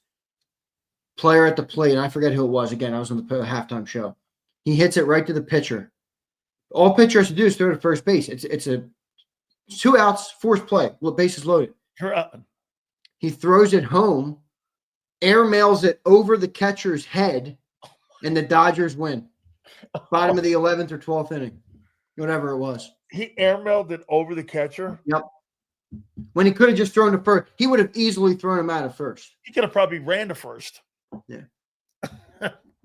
Wow. Yep. Not a good night for Philly. No. And the Flyers lost as well. So, Pumper, you were right about that. 0 for 3 tonight we were. Wow. Tough one. Brutal, man. Kimberly says, Z, what did I say to you on the postgame show last Sunday? Don't sleep on the Giants and Jaxson Dart. I don't look like the chat bimbo now, do I? No, you do not, Kimberly. I don't recall ever calling you that, but I do appreciate it. Oh, that was me. Okay. I didn't call it. Here's my boy Dez. Dez the Hebrew says, what the F did I just watch? Dez, I don't know, dude. You watched a team that rolled out a practice squad team and beat your Eagles. That's what they did. They rolled out a practice squad team. We had to get, you only get the full roster, Zander, on the website. I'm going on the roster on the website, and I'm going, who are these guys? Bum juice. John Wick says, no heart, no effort. We stink. Agreed. Mr. Jeezy, what's up, Mr. Jeezy? We killed our defense. Rodgers for $7 million. Man, that's going to haunt them, man. We'd have that a is good clearly going to haunt them. It's haunting them now. I mean, they're gonna have to do something to address it. What? They know that they're going to be desperate when you get to the trading deadline now. I mean, you're going to pay a lot more than what that $7 million would have been. Oh, you bet now. That's right. Okay. Here's Junior. Where are all the 4-0 fans at getting on Sills' head for calling the team out? We have problems. Yeah, they're all gone, Junior. They only show up when they want to show up. That's convenient. 4-0, dude. I kept telling folks, look at the quarters and how they were playing. You were hanging in there with that, though, Zander. You were hanging in there going, because you were looking at how they were playing too. And you saw it was spotty. They didn't put a game together. Dude, I'm telling you, that fourth quarter that the Broncos did to the Eagles, I knew that was a sign of things to come. I saw that. It was a sign of things to come. I didn't realize the Giants would play Eagle football, though, and beat you with your own game. Did you see Cooper DeJean get leveled by Scatterbill? I did. Yeah, must have been that pregame purse. Hey, I tell you what. I'll tell you what, I didn't really mean to call that out. Well, you did, and guess what? He was getting leveled by a rookie tonight. I was like, can you imagine if this kid Cedarbu runs over Cooper DeJean, and he did run him over. But look at us, by the way, matching JAKIB lids tonight. They look good. Dirty D says, Giants had 4 players on offense starting tonight that started week 1. Injuries is not an excuse. We got beat belt to ass. Pathetic. You're right, Dirty D. It's not an excuse. Dirty D. Absolutely. Look at this guy. Orion Hurts. Orion, you know what that means? No. Orion is the pitcher, the first name of the pitcher who airmailed it over the catcher's head tonight. He airmailed that pass to DeVonta. Dude, it was like 5 feet from the catcher, too. Oh, my God, it's brutal. That pass Orion Kirkering has become Orion Hurts. You got to be kidding me. There's DeVonta was wide open, too, man. Dude, the second you get off this postgame show, you got to go watch that Phillies play. I'm going to. Harv says 2023 is back. I thought it might be the case last week. It definitely the feeling I have. Yep, Harv, no doubt, brother. I mean, I don't think it's back fully, but we'll see. We do have John McMullen in the green room, so appreciate everybody for being here today. All right, hit that like button on the show. Let's go to our main man, John McMullen, who's going to join us right here on the JAKIB Postgame Show. Maybe bring some reason to the conversation here. John, do we got you, brother? Yeah, you guys got me? Yep. I got you. John, your thoughts, man, immediately. 34-17. John, I was super upset on the postgame show tonight. Not because they lost the football game, John. I think you lose football games in the NFL. I know. That's just what happens. But the team showed a real lack of effort and desire out there, John, so much to the point where the broadcast called it out with 6 minutes to go that the Eagles have given up.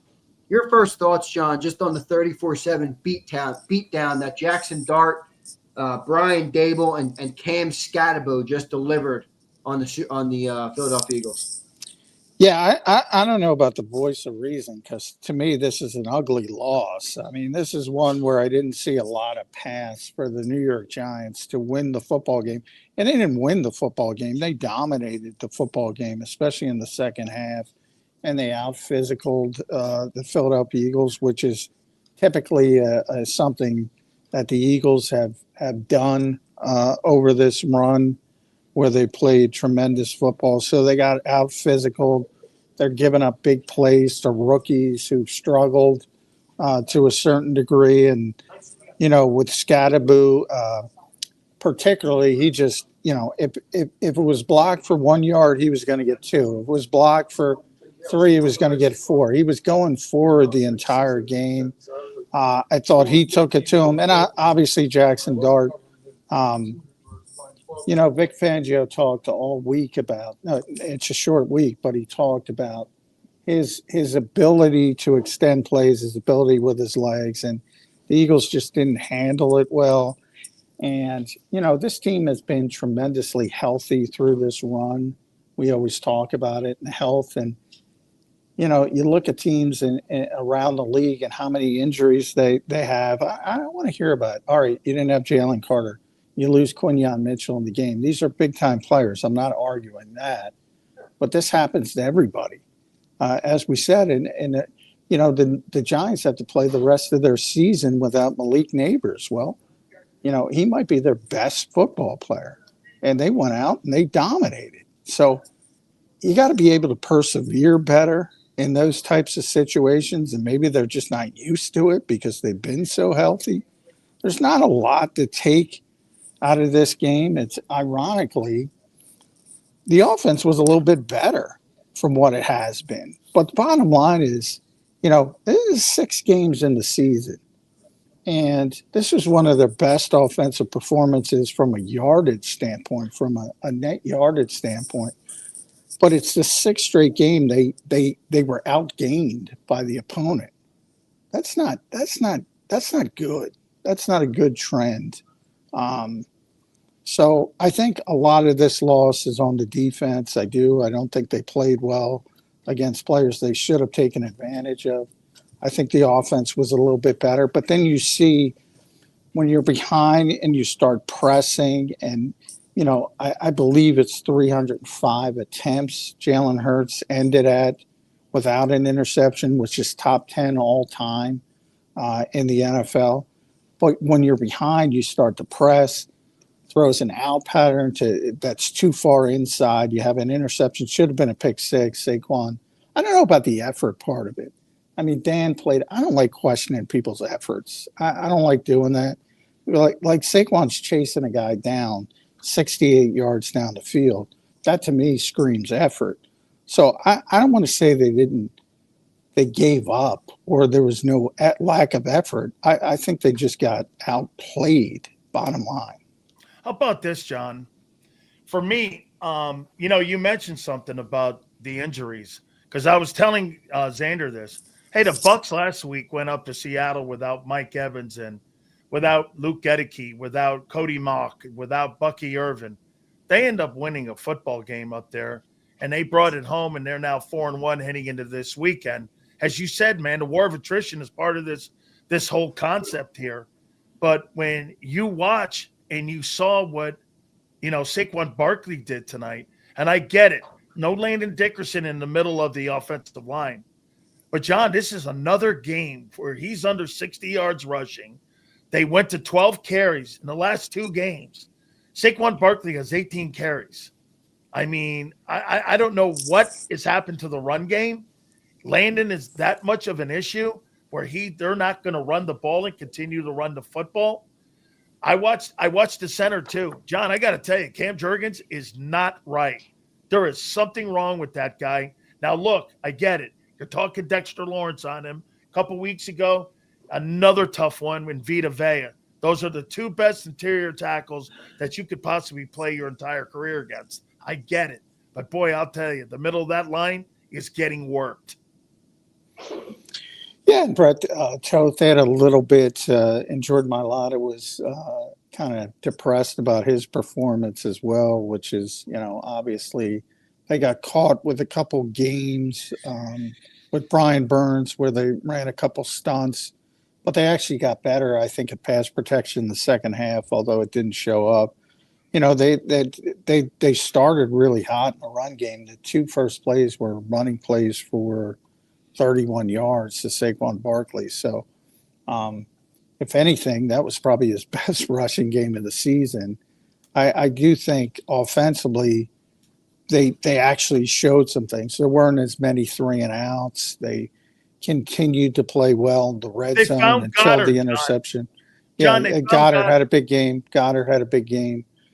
They had another deep shot that was there. They didn't connect on, so it could have been even better. I thought they actually showed some life offensively, but defensively it was a mess. It was a mess against a team that, to be blunt, is not that talented. Absolutely. I mean, you can look at last week with Denver and Cortland Sutton and J.K. Dobbins and the season he's having. You could look at next week and Justin Jefferson and Jordan Mason and T.J. Hawkinson. I mean, everybody's got better skill position players than the skill position players they couldn't stop today. So, again, Jalen Carter, it's not a serious injury. He was on the field before the game. It's not going to cost him half the season or anything like that. I think he'll be back after this mini bye. So, that'll fix a lot of things. That'll calm down a lot of things. But to Dan's point about Tampa Bay, everybody deals with these. You got to persevere better. You have to. John, how much of this you put on Howie Roseman, man? That team of offseason, boy, we talked about it a long time. And now you talk about persevering when you lose people. This team doesn't have depth, John. This team doesn't have good players. This team is – the team who offseason is biting this team in the ass. We're talking about the number one graded cornerback in football right now was on this roster. He got paid $7 or $8 million. We wanted to put Keely Ringo into the fire. He can't cover the Giants wide receiver 5. How much of this is on Howie? Well, anytime you miss evaluations, and, the Eagles' evaluation was that Isaiah Rodgers was a good backup corner, and they didn't want to pay him like a starter, and they thought Keely Ringo had a better upside. So, I think it's fair to say that that's probably a wrong evaluation. And he's had those in the past. Every GM does. He had it last year with Bryce Huff. Scheme, all of a sudden Bryce Huff has 3 sacks already in San Francisco, playing in a different type of defensive system. So everything factors into it. But, this team picked Jalen Reagor over Justin Jefferson. That's the most egregious of all. They're not perfect. They've never been perfect, but they generally get more right than they get wrong. But when you see, forget about Isaiah Rodgers, when you see Quinyon Mitchell leave the game, and that's a difficult circumstance when you lose your cornerback 1 in game. But again, the downtick to Keely Ringo and to Dory Jackson. Dramatic. It's just not good. And you're looking at guys. Remember, not only is Neighbors not there, Darius Slayton isn't there. And the Giants were playing guys who haven't played this season. When you talk about Humphrey and you talk about Hyatt, other than Wan'Dale Robinson, who had a big game, and he typically plays and is a pretty good player. But again, he's a wide receiver 3, and you're having such difficulty. Cam Scatterbo, again, physical, tremendous game. But he's not explosive. That's a guy you should be able to handle. And then Jaxson Dart, we talked a lot about. Brian Daboll's arguing to get him. By the way, can I go on a tangent for a second? How absurd is the NFL's concussion protocol? I'm so sick of this thing.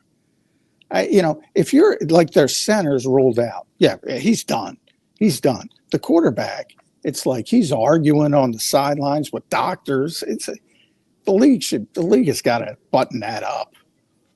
But even so, if Russell Wilson's got to close this game, the Eagles probably still aren't winning. I'll tell you this, John.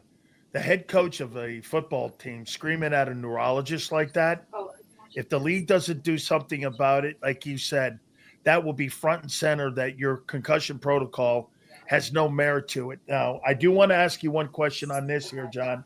Lane and Carter, if you're Nick and you're the Eagles, do you sit those guys for the Minnesota game? Landon. You meant Landon and Jalen Carter. No, I think Jalen Carter will be back. Landon, I was told it could be 2 games, so he might miss it. And Landon is more iffy. He might play. Jalen, I expect to play. Jalen was very close to playing this week, and I think if it wasn't MetLife Stadium, he might have played, to be honest, if it were Lincoln Financial Field. Everybody's freaked out by the turf here, and he didn't want to push it. So I think he'll be back for Minnesota. Landon's more up in the air. John, 2 big throws tonight for Jalen Hurts. I thought one of them in the second half was truly the turning point of the second half, where you were down 3 at the time. You had an opportunity to get an 89-yard touchdown to DeVonta Smith on a busted coverage. He was running wide open. Jalen Hurts overshot him. Kind of a 14-point swing there, because it could have been an Eagles touchdown. And then the Giants come back and score and take a 10-point lead there. And then the interception, John, obviously down in the red zone, was a costly one as well. Your thoughts on Jalen Hurts tonight, those 2 plays, and how big of an impact that had on the football game? Well, yeah, anytime you miss a big play like last week's. Now, somebody joked, I don't know if they were telling the series that DeVonta slowed down a little bit, but I don't know if he did or he didn't. He probably did. They were as he turned his head, maybe slowed down a tick, but they were just off. And deep balls are hard to hit in this league at times. But when it's that wide open, I think it goes to the quarterback to, you don't need, when you're that wide open, you don't need a perfect throw. You just got to make sure you put enough air under it that no matter what, the receiver's going to be able to run under it. So I put that one more on Jalen, and obviously the interception, which Jalen took. I mean, that was just inside. You're throwing it out on the inside shoulder. That's got disaster written all over it. But I mean, the guy's thrown 305 passes without an interception. It was going to happen at some point, and it happened, unfortunately, in a really bad situation. Obviously, they've been very good in the red zone up until that point. But when you play with fire all the time, and this is a point where you're behind. So we talked about part of the great ball security is the ability to be risk averse. And when you're behind, you don't have the security to be so risk averse. You have to start pushing things. And when you start pushing things, it's more likely you're going to have a turnover or 2. John, do you think what's the message coming out of this week that Nick's going to have heading into this so-called mini bye here? What do you think that message will be going into the Minnesota week? I already talked about it. I mean, adversity, handling adversity, accountability. You got to be honest with yourself. A lot of the same things you typically hear from Nick Sirianni.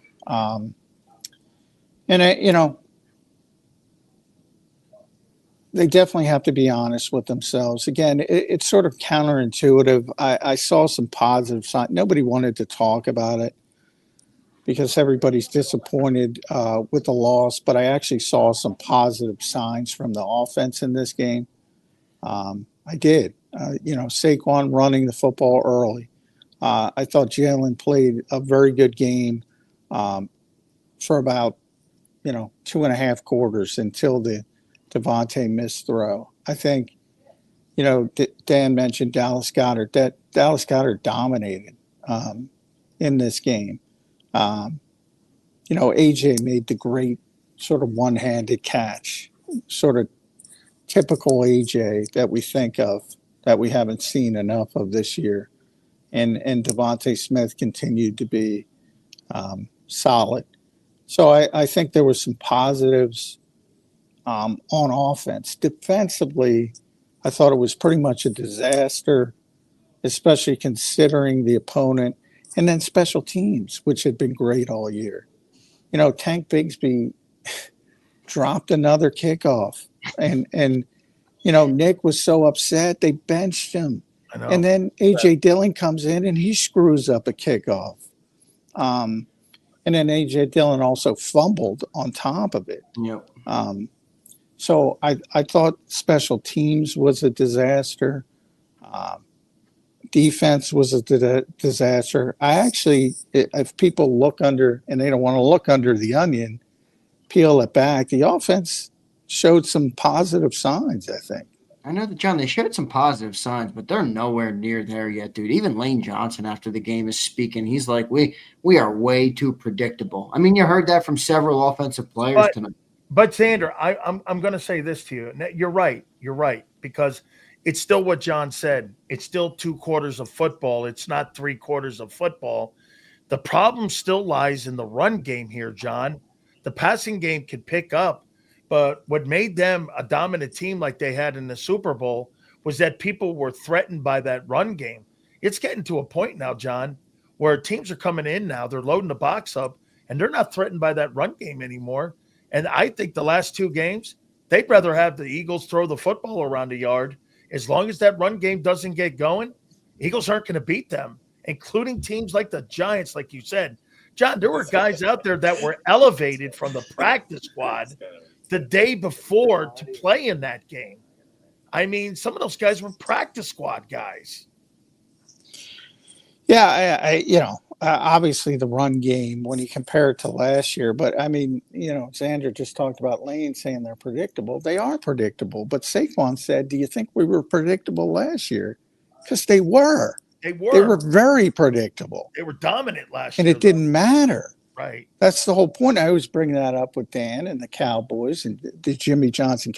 Look, if you're better, yeah, you can be as predictable as you want. Are we better though, John? You've been telling me, hey, maybe we're not that team, Maybe we're well, not. No, they haven't. They haven't played like that team. They haven't played like that team.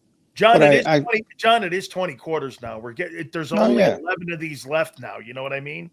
No, well, they haven't. They definitely haven't played like that team, and maybe they have to shift gears. But if they have to shift gears, you're going to see a lot of what is going on today. Yeah. And that was trying to come back. And how do you try to come back in this league? You try to throw the football. And sometimes it's good and sometimes it's bad when you're trying to come back from these types of deficits. And you saw the first interception in 305 passes in the regular season from Jalen Hurts. And I bet you wouldn't have seen that if they were up 10 instead of down 10. Right. I don't know if they were ever going to be up 10 in that game the way the Giants were playing. Man, they were playing hungry in that football game. So either. There's no doubt about it there. John, I've noticed something in the last couple of weeks. You tell me if it's an overreaction. It seems that there is a way to beat the Philadelphia Eagles now, and people are picking up on it. Don't try and play a different game, John. Take their game and shove it right back in their face. Jaxson Dart was 17 of 25 tonight for 190 passing yards, and he had 60 quarterback rushing yards on 10 carries or something. Sound like a Jalen Hurts stat line. Cam Scadaboo's running into our guys like that, like he doesn't give a shit how big, how strong, how tall they are. He's running right through them. They played our brand of football, John, and they did it better than us, more physical than us. They blew us off the ball, and they flat out just beat us to a pulp, playing our own game. Last year it was ugly, John, but we were never the less physical team. The Giants were a far more physical team than us tonight. Well, I thought that was really one guy.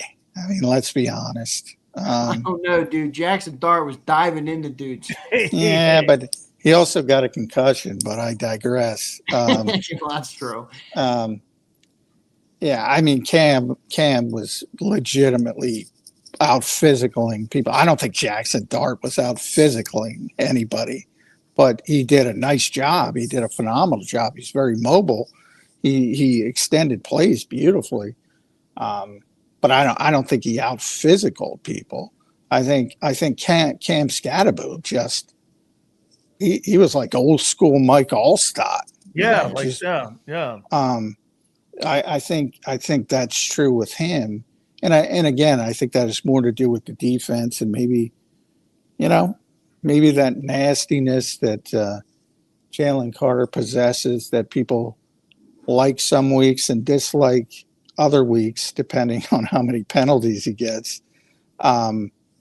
Maybe they missed that a little bit more than they expected because, there are other guys. If you think about them up front, Moro Jomo is undersized for his position. Jalix Hunt is undersized for his position. We talk about this a lot. Will it come back to bite the Eagles? Well, today it did. Yeah. It hasn't long term. Nolan Smith is injured, but he's the one undersized guy who sort of plays physically like he's bigger than he is. All the other guys play like they're undersized. And I think you saw some of that today. And, we talk about how great Zach Baun and Jahad Campbell are. I got to rewatch the game, obviously, but I don't think Jahad Campbell had a good game, just first watch. Nor did Baun. Yeah, Zach got ran over by Scatterbo at one point, and that's what I'm saying. I mean, Jaxson Dart also put his foot in the ground and ran right around him on the first touchdown run. I think they were surprised by his. I asked Cooper DeJean, and he said no. But I think they were surprised by how athletic Jaxson Dart was. Very mobile. Yeah. I think that sort of shocked them a little bit. They didn't expect. They knew he could run it, but they didn't think he could run it like he ran it. John, last question for me, brother. I think I have an idea how you're going to answer it based on your offensive conversation, but I'll ask it anyway. Kevin Patullo, John, I don't think he's doing a very good job at getting. What do you mean? What about the shovel pass to Dallas Goedert? How creative is that? How creative is that? It's the second time they use that. Is that the new thing? They're going to use that thing? Yes, it's beautiful. Well, what about, John? You're down 10. Russell Wilson comes in and gives you a shot of life because he can't convert a third down. They get the ball back, and they're inside their own 10. They're down by 10 points. He runs the same running play into the same guy 2 times. They lose 2 yards, and then Jalen Hurts checks down to Saquon Barkley. They go 3 and out. I mean, I'm not seeing the situational play calling and the situational, advantage that the Eagles offense is getting from the play caller. Maybe I'm off base, John. Maybe you think I'm nuts. Maybe it has nothing to do with Patullo. I think it has something to do with the play caller. What do you make of it? Well, when they're backed up, that to me, I mean, they're going to be very risk averse, and they were backed up, and the runs didn't work, and the game was still close at that point, or close enough at that point to where they didn't feel the urgency yet.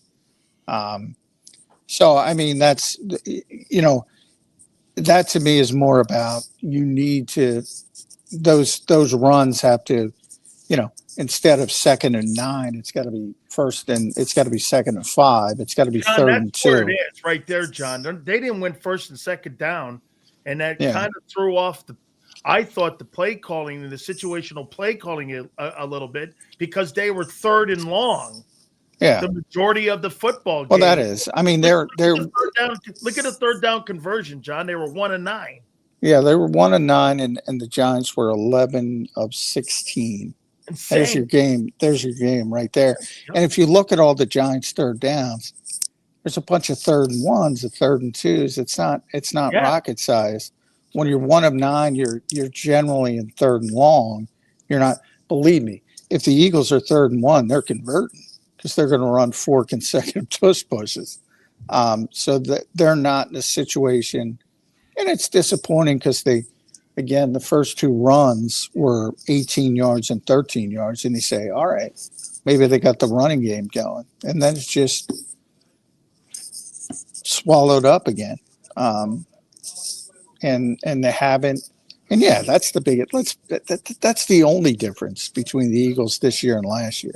Last year they had the historic running game and a passing game that would be there some weeks and not be there other weeks.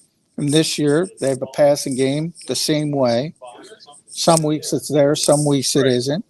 And then the running game hasn't been there any week. That's the difference between this year's team and last year's team. That's right. Barkley. Well, I mean, at what point do you look, John, and just say, hey, we don't have that O-line anymore, guys. It's a thing of the past. We got to evolve. You know, like, I don't know. I get it. They think it works. I understand. But I don't think that O-line's ever coming back, John. I don't think the 24 O-line exists anymore. I don't think that version of Cam Jurgens is coming back. I don't know. Then people got to come to the grip. But remember, they haven't even run the ball the past 2 weeks. They ran it 9 times against Denver. Today, they ran it 20 times, and they threw it 33 times. Not as egregious as the balance last week, but again, you're seeing heavy pass games and no run games, and you're seeing the impact. This team hasn't lost 2 consecutive games since weeks 17 and 18 in 2023. Well, all of a sudden they start passing the ball and they lose 2 consecutive games. You know, they're not going to win games consistently throwing the football. No way. They're just not. They're not built that way. Well, could be a tough one. We'll see how it shakes out. Johnny Mac, your final thoughts, brother. We'll catch you in the morning. Yeah, very disappointing performance.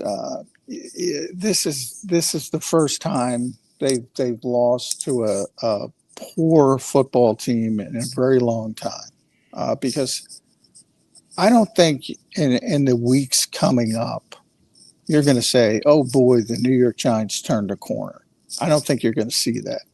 And I think as the weeks go on, you're going to see them continue to lose a lot of games and say, "Boy, that was a bad loss. This was a bad loss." No doubt. Johnny Mac, good stuff, man. Thanks for doing it. We'll talk to you in the morning. All right, brother? Thank you, John. Right, thanks, guys. All right, thanks, John. There's Johnny Mac. John McMullen joining us right here on the JAKIB Postgame Show. Good breakdown there from J Mac. Big Sills, I'll let you get out of here soon, brother. Your final thoughts after talking to John, after going through the postgame show, after sitting on it a little bit. You're just kind of where you are on this Eagles loss. You know, sometimes when you're sitting in a booth, you don't really get a sense of being able to see the things that you get a chance to see at home, Right. hear the commentary and all this and that. Because I do think they laid down at the end of the ball game. They did. Okay, I thought the effort level was a little bit suspect at the end of the game. If you got people like Herbstreit, how many games do you think Kirk Herbstreit calls? Exactly. Guy flies all over the world covering football games, and when somebody like that says that you bailed out and you checked out, I know Kirk a long time. He's not going to make that random comment like that just to go, "Hey, look, the world champions bailed out." Now, it is. I got to tell you, dude, I think it's absolutely one of the worst losses I've seen this program have since I've been covering you guys, going all the way back to 21. Because he's right, dude, that's not going to be a team at the end of the day that's fighting for a playoff spot. You know what they're going to be fighting for? A position in the top 5 when it comes to going into the draft next April. I mean, that's not a team on the rise. I mean, Denver's a team on the rise. You know, you see the difference in the talent and you see the difference in the team. They got a lot of soul searching, dude. I mean, you of all the things, this was a game that looked like 23, and here's how. Remember all those great teams that you beat in 23? You beat the 49ers that year. You ended up beating like the Bills that year. You beat a really high-powered Dolphin team that year. You beat Dallas, who had a 12-win season that year, right? Then you started losing to Seattle. Then you started losing to Arizona. Then you started losing to teams like that. That's what this feels like a little bit there. Now, again, it's one game. Let's not go over into the 23 pool, but boy, 2 in a row. And the fourth quarter and the 4 quarters that we saw tonight, they looked alike. The defense really looks like they're tired, and they don't have a lot of depth on it. So a lot of soul searching, dude.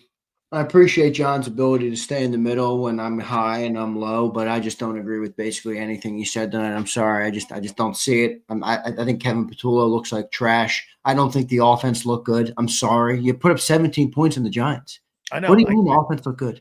Why? Because they threw for 280 yards? Yeah. With 17 points versus the New York Giants. I think the situational play calling was very suspect at best. Yards don't tell the story, do they? Right? The yards didn't tell the story tonight. Will you agree? Yeah. 100%. Passing yards did not tell the story. There were missed opportunities. Hell, I'd rather have Jalen Hurts throw for 100 yards that meant something than the yards that he threw for tonight that didn't mean anything. Yeah. Your final thoughts tonight, Sills? They get a short work week off a little bit here with this extra bye here, a short bye. Then they head into Minnesota. Bro, are you going to play Landon? Probably not, according to John. And they're probably going to put Jalen Carter in there. Dude, Minnesota is going to be ready to roll. Every single team now you've given them an injection that they believe that they can beat you. You know what you've lost? Remember when Mike Tyson got knocked out by Buster Douglas? Mike Tyson was the guy who everyone feared getting in the ring. Right. I don't think they fear you anymore. I agree. 100%. Get this. I think you bleed now. Yeah, well, guess what? The Broncos showed that last week, and the Giants just solidified it with a way lesser roster than the Broncos have. You know what? I'll do one thing here before you run. I'll do one thing here too, all right? Because I've been hard on the Eagles on this show. I'll give a hat tip tonight to Jaxson Dart, Cam Stadaboo, and Brian Dable for having that team ready, prepared, and they had no fear in that game. No fear. Job saving. Yep. It's a good credit to those guys. Big Sills, great show, man. I can't wait for your 2 to 6 Friday show tomorrow. It's going to be a good one. I know it is. Nothing like Sills getting a night's rest after. We're ready. Oh no. Hey, listen, this is going to be quite the week this week, and I guarantee you. Let me ask you this: will AJ be acting up, or will it be they're together in this? You might want to go and post out. Oh, I agree. You might want to go and post out your Doug Peterson interview. People are tweeting all over. Who would be our play caller if Kevin Patullo's gone? We just had a Super Bowl winning coach on our program this week on your show who said, hey, I'd be open to the conversation. Absolutely. Big Sills, love you, brother. Appreciate it, man. I'll catch you tomorrow. You got it, my friend. Later, dude. Hit that like, man. Thanks, man. There's Big Sills joining me here on the JAKIB Postgame Show. Love Big Sills. Great show today, man. I'll get all super chats. Don't worry, we're not going anywhere. We got plenty of content still to go tonight. Appreciate everybody for being here. Hit the like button. All right, let's talk about it. Some of you might talk me further to the edge. Some of you might talk me off the ledge a little bit. I came on the halftime show, maybe one of my worst aging halftime shows of all time, where I say, hey, look, the defense is depleted. It's okay. The offense is finding some things. And I'm basically telling people who are freaking out that we're losing to the Giants at halftime now, hey, take a breather. It's all good. The offense is showing some things and the defense is depleted. Well, at the end of the game, what did it for me? And that's what I didn't like about John. And I get it. He's in the room. He's not going to question the athlete's effort because that becomes a little bit of a tough thing to talk through, I guess. But that effort tonight was fucking pitiful. That's what pissed me off. It wasn't that we lost. Losing sucks. It wasn't that we lost that pissed me. I wouldn't be mad. Football doesn't make me mad. It doesn't. It's sports ball, guys. I got shit. I got bills. I got a family to feed. I got a roof to put over my head. I got real shit in life, not football. When the team, though, that I root for, that I built a life around, that I built a business around, that I've rooted for my whole life, when they visibly give up on TV, it's like, what are we doing? What are we doing? What are we doing here? Dio says it's an overreaction. Dio, what's not an overreaction? Call it whatever you want it. It's not an overreaction. The team got beaten to a pulp by a bunch of backup players on the New York Giants. What are you talking about, an overreaction? That's supposed to be the most talented roster in football.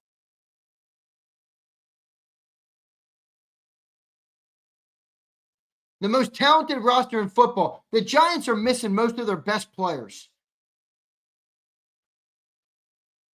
You can go sit on the island of I'm going to be in the middle of everybody forever. I'm not going to sit there. That was a ridiculous effort, and it's not an overreaction. Jaxson Dart and Cam Scatterbo ran all over us.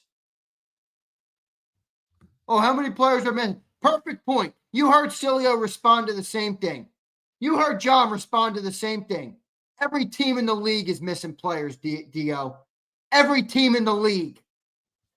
You give up on national TV. Why? Because you're down 17 points? What a joke. Dio, you know I got love for you, but that's a joke of a mentality. And I hope you don't take that mentality to what you're responsible for in your life. Because that's a shitty mentality. Worse than the Eagles' mentality in the fourth quarter, which was also a fucking joke. Let me find these super chats. Big Marsh. All right, Pump, scoot over. Hurts is a problem. I'm on the train. I'm not starting there. I'm not starting there. Please don't make me start there, Marsh. Annette, what's up, Annette? Big Z, major respect for the show. Miserable loss. Absolutely miserable. Devin Parker, last week the L was okay. This shit is painful. Brutal, Devin. Literally brutal. Mac is open. Get Ringo the F out of here. Oh, yeah, Patullo, get the F out of here. I'm through with this shit. I'm with you. Ringo is terrible. You know what the worst part about Ringo tonight was for me? It wasn't getting beat because I knew he was going to get beat. Wasn't getting beat. Runs right by the guy. Laying on the ground. And then he gets up and gets 5 more yards. Oh, wait. Dio will tell you, who cares? Who gets a backup corner, right? Why should we expect him to care?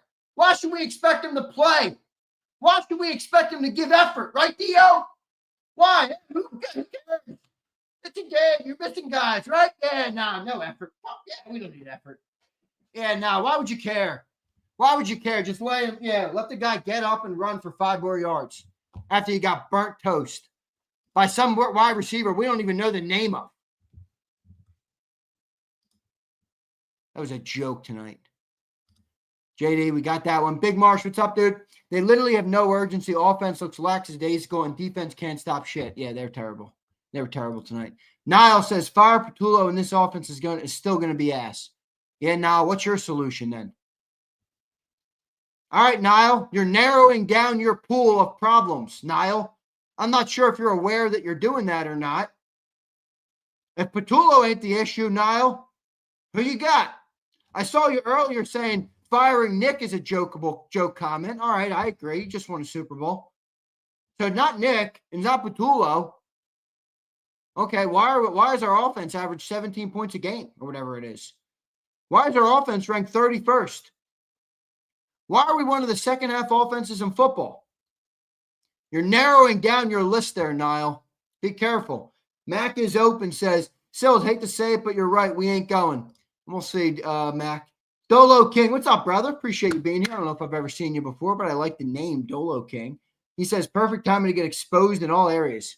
Carson Wentz revenge game next week is going to be insane if we don't fix this SMH. Please, man. I've been mad enough on today's postgame show. Please, don't make me have to react to Carson Wentz beating us to a pulp next week. Please. Please. Don't make me have to react to that. Be pumped. There he is. Brian Pumper. I need my apology ASAP. Brian Pumper knows ball. Tanner McKee is my QB1. Not ready to go there. Man in Black says, AJ wide open and you throw a pick. Defense piss poor effort and overthrew a wide open DeVonta. Barkley had it open outside and runs into number 0. Even Man in Black, who's a true Eagle homer, calling out some of Jalen. Yeah, those 2 throws by Jalen. I mean, look, they're 2 throws. He wants them back, I'm sure. I'm not going to crucify him for the throws. I'm more looking at the stagnant offense as a whole through 6 games. You know, Sills mentioned 20 quarters. It's actually 24 quarters. I mean, we're a third of the way through this thing. This offense looks like the offense. I mean, it might as well be not a talented. I mean, we keep talking about how talented the offense is. The offense talented? I don't know. I mean, I was just ripping Niall about the coaches. Okay, let's just rule the coaches out. Do the players stink? Is that what we're going to? Do the players stink? I don't think they do. But I don't know. I get it. I don't know if Niall's still in here. Is he still in here? Here he is here. He says, how about the players? Yeah, well, I get you, Niall. I think the coaches deserve some blame. But I agree. The players certainly deserve some blame too. Man in Black, appreciate it. Brody, thanks for the big super chat. James Carver, thanks for the big super chat.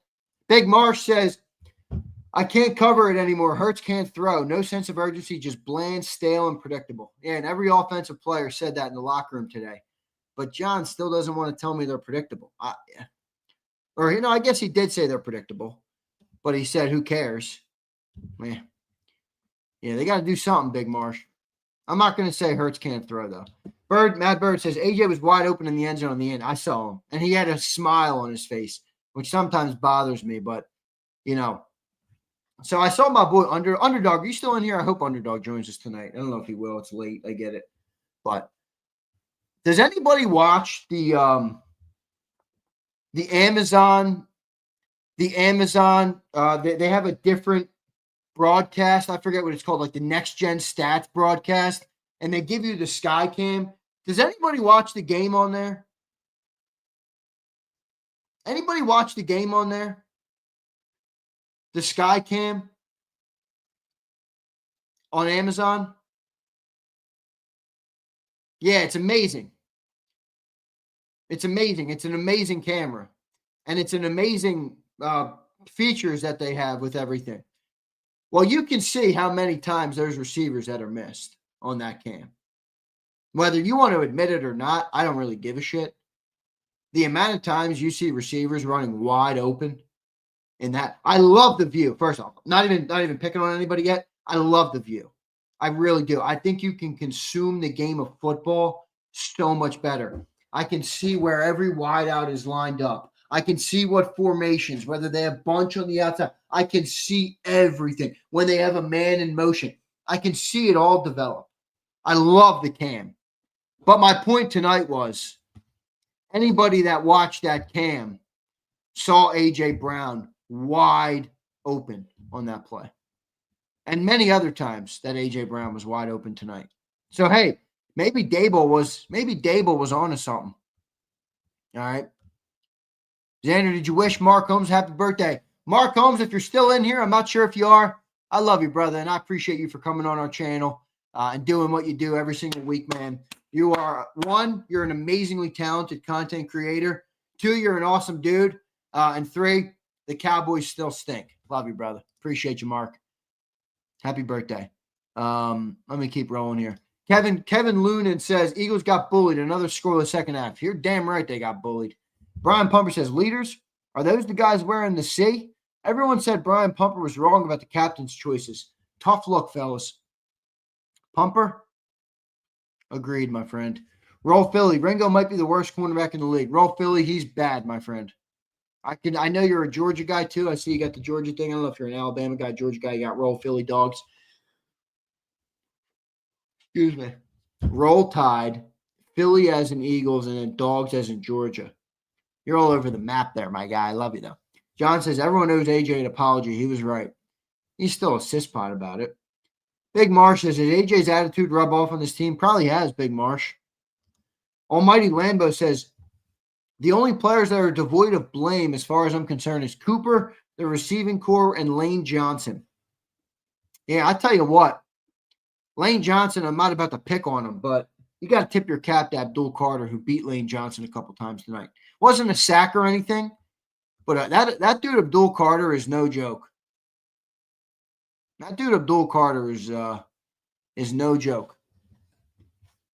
All right. And Brian Burns. John always tells me sacks aren't important. That dude leads the league right now, I think, after tonight. He's up to 7 after his 2 tonight. I tell you what, those are some good sacks for that team. Brian Pumper again. Cut the crap, y'all. The main leader of this team didn't give a shit. He was laughing on the sidelines, down double digits. He was. Give me Tanner now. I think that was like one of those Jalen things of like, I don't know, you're trying to like laugh, to like say we're going to have this come. I'm not sure what it was. I don't know if it was a bad mentality. I don't know what you want to make of it, Pump, but I saw it too. Man in Black says, Dean will be the fix The fix to your run game defense. Yeah, we got a lot of things to fix before that, but you're right. He would be. Worst says, so is Ty Robinson an option or called it? Or yeah, earlier. Yeah, worst. I mean, he had that swat tonight. And he actually looked all right. Leon says, Addison and Jefferson versus Ringo and Adoree. F my life. Yeah, that's brutal. If Quinyon Mitchell's not in next week, if Quinyon Mitchell doesn't play next week, buckle up, folks. Carson Wentz could be putting us in the paper shredder. All right. Carson Wentz could be putting us in the paper shredder if Quinyon doesn't play.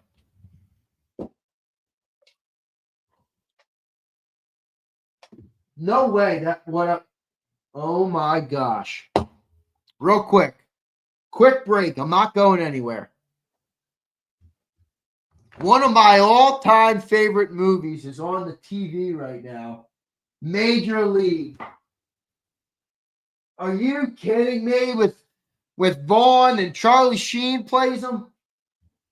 Oh my God. I don't like many movies. Major League? Wow, thing. That is such a good movie. I looked over. There's not many movies I'd recognize. I'm not a movie guy. Major League is on. What a great movie. Moonlight says, I don't think we're giving O-line enough of the blame. They look nothing like they were. The run has to be present for us, and the O-line ain't it. Yeah, O-line looks terrible. Billy Don, thank you, bro. $5. Cal says, it's not KP, it's the front office philosophy. Yeah, well, KP blows too. Well, whatever you want to, whoever you want to put it on. Hurts, Nick, front office. That dude, Kevin P, is trash. Z got to distract himself from the pain. Exactly right. That's my movie. That's where Joe Boog. Is that right, Mark Holmes? Is that right? Jobu Major League? Oh my God, that makes so much more sense now. What a great movie that is. What a great freaking movie that is. That's right, Jobu. That is such a good movie. You guys are about to, yay. I'll end this stream right now and watch Major League. No, I'm just kidding. Oh, that's funny, man. That's funny. Mark, I love that, man. That's a great movie, Major League. And you're right. Whoever said that I have to distract myself, you're correct. All right. This Eagles team that was a joke, man. That was a joke. That was a joke of a performance. And I'm sorry, I'm not buttering it up. I'll let John do that. I ain't buttering that up. That thing was brutal. Lambo says, did Jalen look scared to use his legs? There were times where it looked like he could have took off, but it didn't. I'm not sure. I'm not sure if that's defensive, if that's schemes, or I'm not sure if he doesn't want to use them. Maybe he's trying to throw more. Maybe it's A.J. Brown. Who knows? Kyrie says, QB throws in and A.J. smiles ear to ear. What's that? Well, because he was wide open walking into the end zone. And Jalen Hurts stared at Jahan Dotson from the second the ball hit his hands to the second it arrived there. He didn't take his eyes off him. So much so that some no-name cornerback that we've never even heard of picked it off easily and went the other way. That's why AJ was smiling. Don't make it more than it is. AJ was walking into the end zone wide open. If Jalen didn't stick on that man from jump and got through a progression, we would have had a touchdown. Now, I'm not going to play woulda, coulda, shoulda. But you're asking why he smiled? Well, that's why he smiled.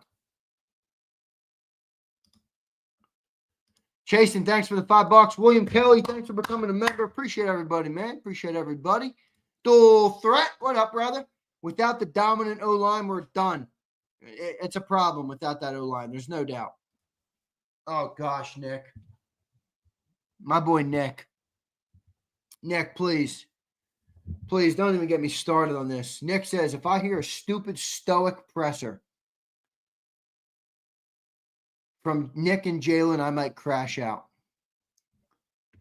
Yeah, you and me both. I'm not listening to him. There's no way. I'm sorry. I'm not listening to Nick. Or I might not listen to Nick for the next month. I can't listen to that guy. He's so inauthentic and fake. I can't listen to it. I can't listen to it. I do not like people like that. I get why Nick does it. This isn't a knock on Nick personally. All right. I understand. You should see how this PR staff operates in Philly. They're ridiculous. The amount of calls I get just on when Sileo makes a comment. John made a comment last week about Jalen Hurts. He's getting calls from the PR staff threatening credentials. They're ridiculous. But they've turned Nick into this. He's a caricature of a man. I can't do that. Have a backbone. We're all grown, right? How many of you are grown men?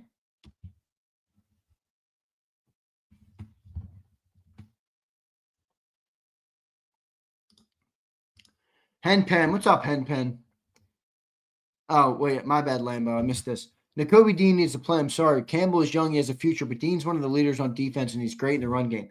Oh, Lambo, I don't know if he's going to be. I mean, that's a tough injury, my friend. I'm yawning. I need a caffeine shot. I got my boom boom stick. You guys ever seen these? It's like a smelling salt.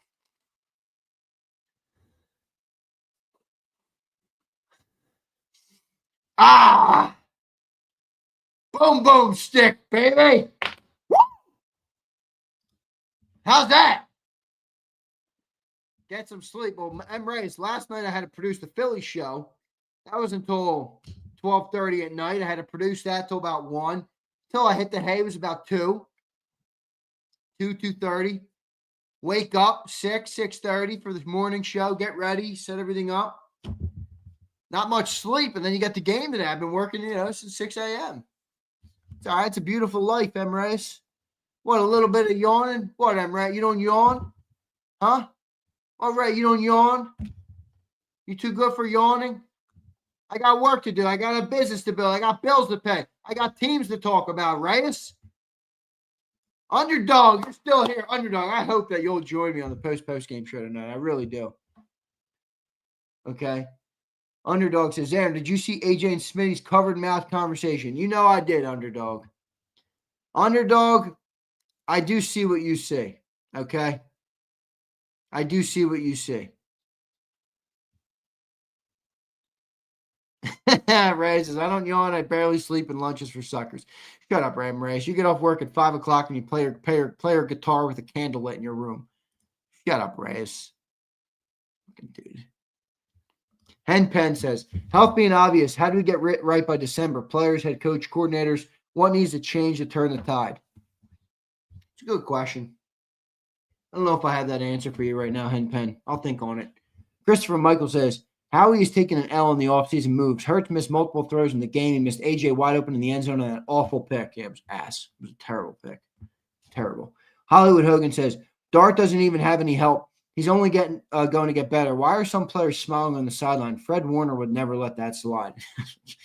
Your 49er team's got plenty there to keep you busy. But, yeah, Dart's impressive. I tell you what, though, about Dart. I like him a lot. He not going to be able to run like that forever, man. He's not going to be able to run like that forever. He's going to get himself hurt. People are going to start gunning and take him out. Dylan Brown says, the Giants came in with an identity and the Eagles didn't. Plain and simple. The Giants have been playing with higher energy than the Eagles. No surprise. Higher energy. Dylan Brown. That was two different. That was Pop Warner. That was CYO football tonight and the NFL. That was the differential tonight in the energy levels. You want to go energy levels? Are you kidding me? Jaxson Dart and Cam Scatterboo? Those two put together had more energy than the entire Eagles football team. Caleb says, Hurts is fine. Offense has trouble. Caleb, Hurts has to be better. Caleb, I love you. I don't want to hear that shit, though. Hurts has to be better. Major. I want to watch Major League. All these good scenes are coming on. He's got to be better, Caleb. He's the catalyst for the offense. He's the $52 million man. He's the guy, Caleb. Hurts is fine. I mean, is he going to be fine? Sure. Is his body of work bigger than today? Sure. Did he have 2 brutal throws tonight that cost our team the game, arguably? Absolutely. One of them, I think, is more unacceptable than the other. You can do the math on that. Joshua, what's up, Joshua? We're not that bad. No Landon, no Jalen, Ricks, and Jaxson at corner. It wasn't Ricks. Okay. It was Adoree and it was Keeley. I wish AJ hadn't said anything. Now offense are in their heads. I don't agree with anything you said there, Joshua. I get it. You lose Landon and Carter, you're not going to be the same. So you get blown out by the Giants. Let's say both teams start here. Okay? Eagles have the roster they have. They go here. Giants are here with their roster. Maybe even here. All right, you lose Landon. You lose Jalen. Okay, they're closer. You lose Malik Neighbors. You lose Shepard. They lose Slayton. They're throwing to Jalen Wyatt or whatever his name is, Wandale Robinson. Remember, this is a team, and this is what sometimes bothers me about Eagle fans. All right? This is what bothers me about some of you Eagle fans.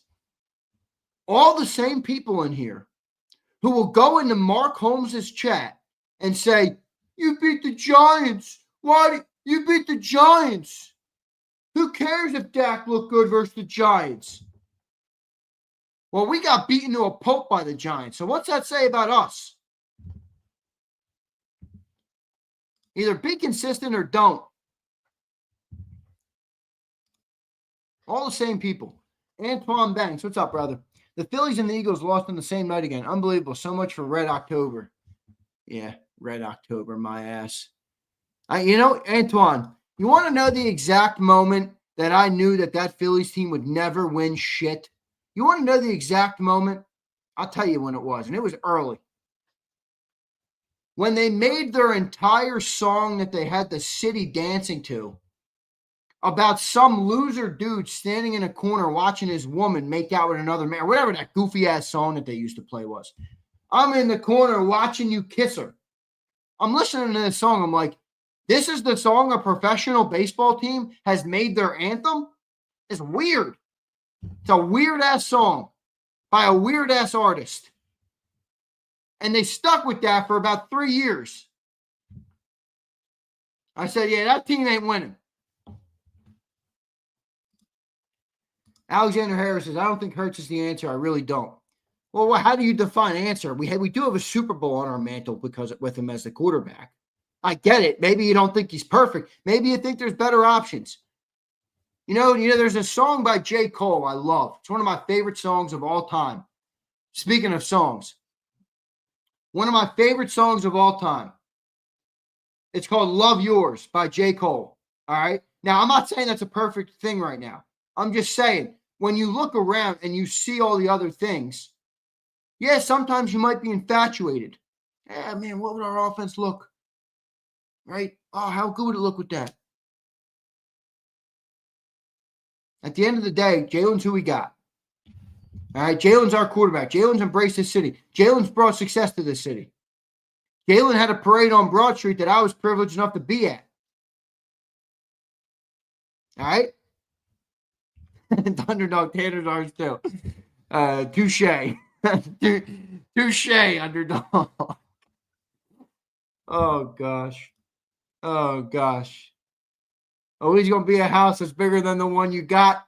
Always going to be a whip that's nicer than the one you got. Come on, man. I love that song. I love that song. That is a truly, truly great song. It really is.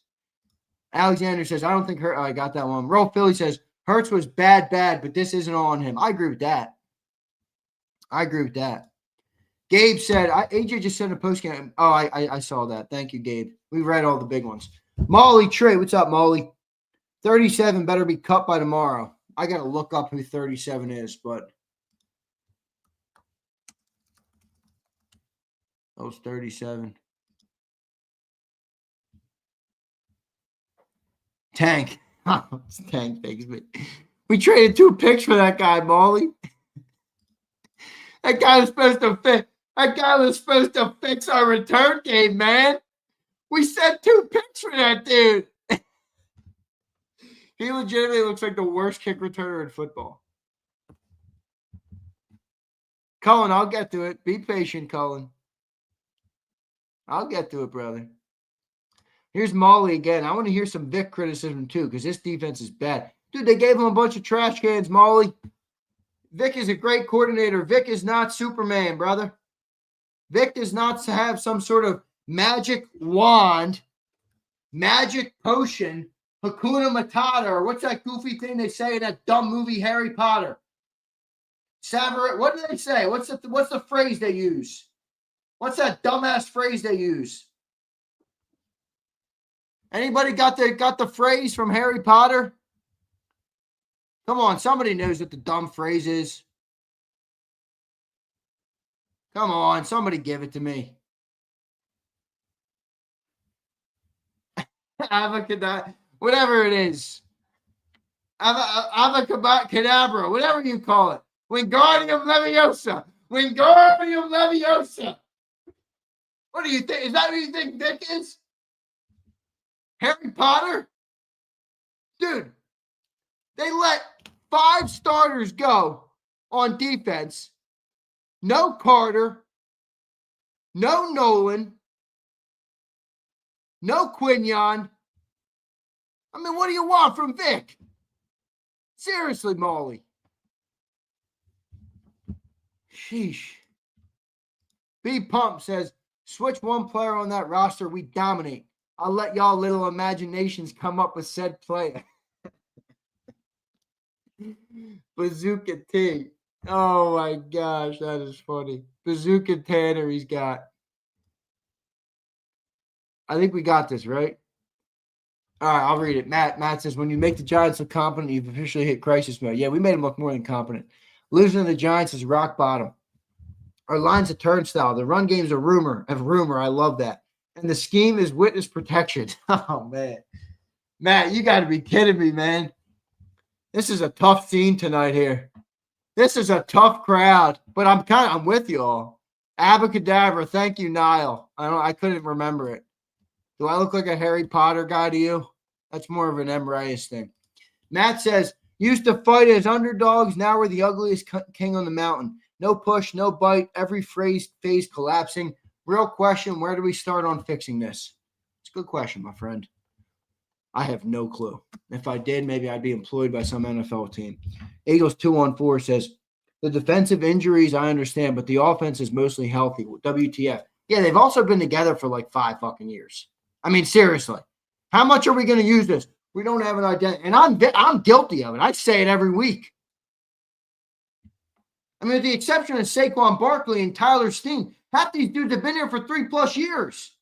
Together. They played in 2 Super Bowls together.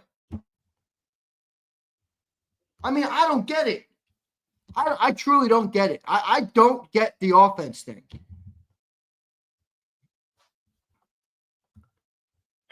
Season cancel the games. Don't do that. I love the games. I got to watch them.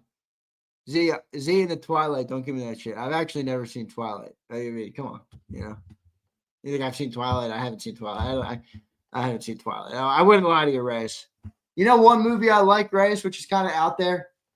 It took me a long time to watch it. I watched it in like the last couple years. But one of those, like, I'm not a fiction guy. Like, I don't like shit that's like far from reality. But one that I do like and I enjoyed.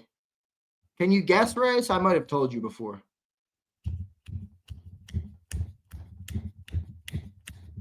Can you guess? Lord of the Rings. That's one I liked. That's one I liked.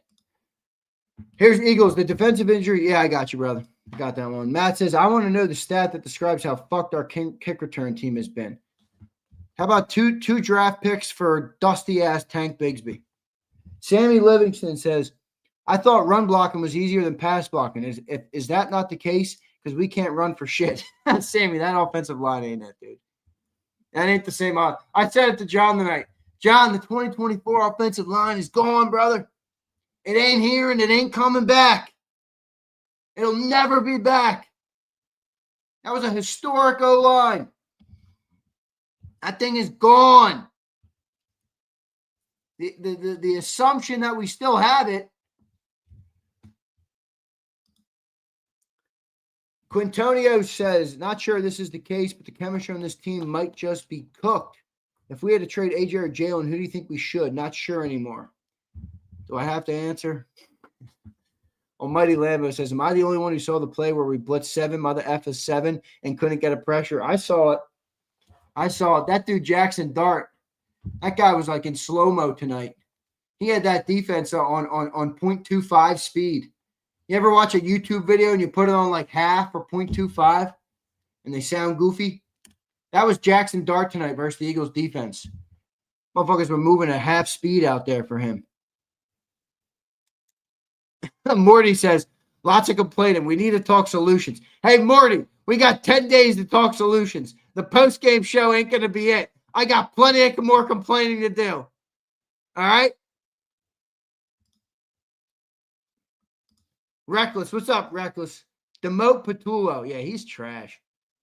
Move Coop to cornerback opposite of Q and hire Doug. That'd be great. All right. Here's Siglord. Gleep, glop, and the floopty-doos just Gleep, glop, and the floopty-doos. That is hilarious. Niall says, how about you have your players execute? Lions were supposed to be shit this year because both their coordinators left. Niall, it's a great rebuttal by you. All right, I agree. It's a great rebuttal by you. It is. Ain't no excuses there. Pumper says, Zander, you have been doing this show too long to not know that J-Mac has soft spots for guys who answer him.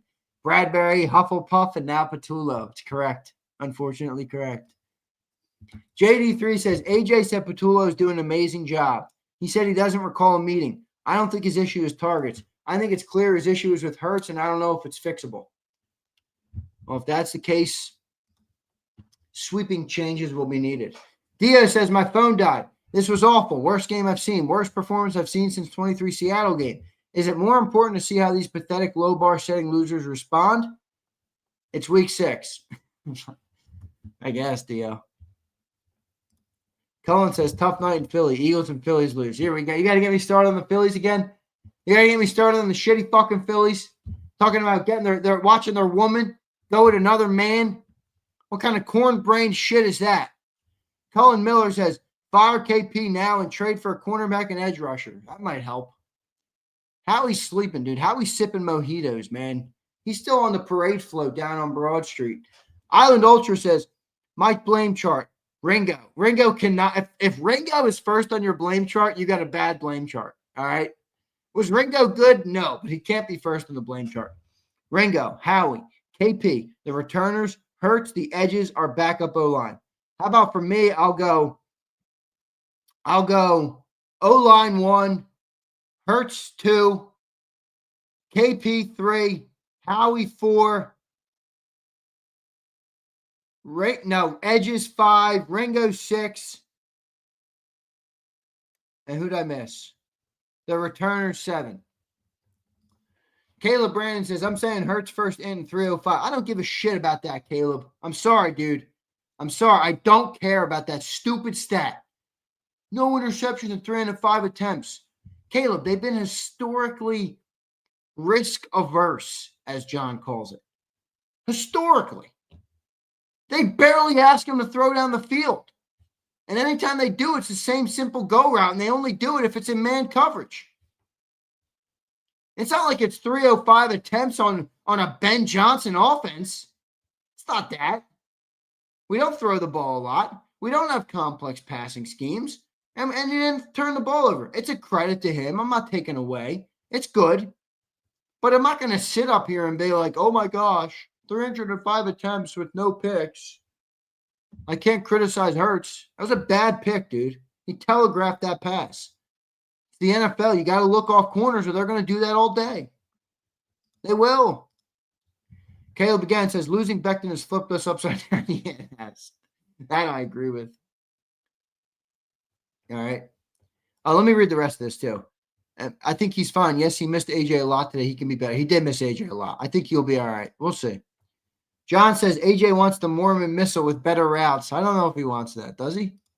Hen Penn says, so what stickers in your crawl and what is the most important thing to fix? What do you think first? Bigsby stinks like dirt. I can't believe we traded 2 draft picks for that guy. Yeah, Morty, you're right. That beer can knocked the sense out of him. So I think maybe that was a plant, Morty.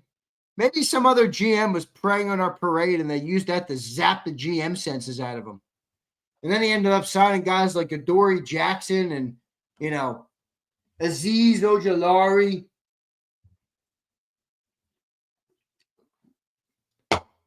Trading 2 picks for Tank Bigsby. Getting rid of Thomas Booker for Jacorian Bennett. First GM with CTE. That is nuts. All right, link is coming soon, guys. I got to take a break. I got to post up this John thing. Holy shit, it's 1:46 in the morning? I did not think it was 1:46 in the morning. Akbar says, Sills said that 25 wouldn't be good and that we're gearing up for 26. Seems he's exactly right. Maybe this year's a wash. You might be right, man. I know people love to shit on Sills because, he's got the bombastic takes against our team, but people don't give Sills credit for how much he actually knows. He's seen a lot of football. Sills is a true sports honk, guys. He does 7 hours of sports talk a day, and then he gets off the show. He turns on his TV, and he watches sports all night. He's a sports guy, man. He's seen a lot of sports. Whether you like him or not, it's not what I'm saying. All right? But when Sills predicts things or sees something happening with coaches or GMs or players, he's right a lot. That's because soccer is the stupidest sport in the world.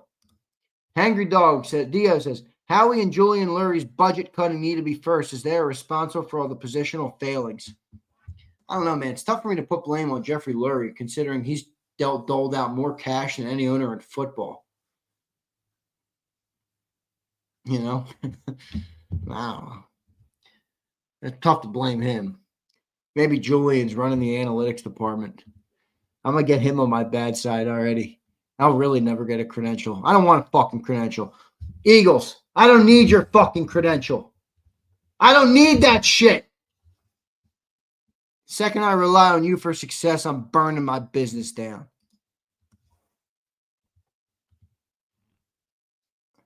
I will debate you on that, Jan. I'm not Anton, don't mention soccer when you come on the show tonight. Understood? Don't mention it. Don't even mention it. All right, I think I got everybody's super chat. Good super chats tonight. Holy shit. Who knows that political podcast? Who knows that guy, Nick Fuentes? Who knows that guy? I want a reader that reads the super chats to me. That's what I want. I want some AI lady or something that reads the super chat back to me. That's what I want. Read all these numbnut super chats to me. Oh, that'd be great. How do I get that? Sid, can you look into that for me? How the hell do I get that? Kate Baker says, this is on Howie. He missed on key players. Also, a buddy hired by Nick. Tulo is clear, not qualified for the position. Tulo is trash. All right, link is coming. I'm taking a quick commercial break. All right, I'm taking a quick commercial break. Stay locked in. All right, we're going to have a good post-game show. All right, we're going to have a good post. It's already 2 a.m. I got to get this John McMullen clip up. All right, here comes the link. I'm going to take a quick commercial break. I love all you guys. Yeah, the Eagles pissed me off tonight. I don't get mad at sports. In fact, I mess with people who get mad at sports. I'm like, bro, it's sports. Don't you have family, life, kids, money, bills, house to pay, food? Don't you aren't these things matter more? So I bust on people about that. The Eagles genuinely pissed me off tonight. Genuinely. Oh, we got some people coming in tonight. Oh, baby. All right, let me get this commercial break. I'll be right back, everybody. Ignite your nights with free live entertainment daily, only at Live Casino and Hotel Philadelphia's Center Bar. 7 days a week, enjoy some of the region's top party bands, performers, and DJs as they take the stage in the heart of the casino action. Great cocktails, live music, and lively moments. It's all happening at Center Bar at Live Casino and Hotel Philadelphia. Visit livecasinophilly.com for more details and the complete list of upcoming events. Must be 21 or older. Gambling problem? Call 1-800-GAMBLER.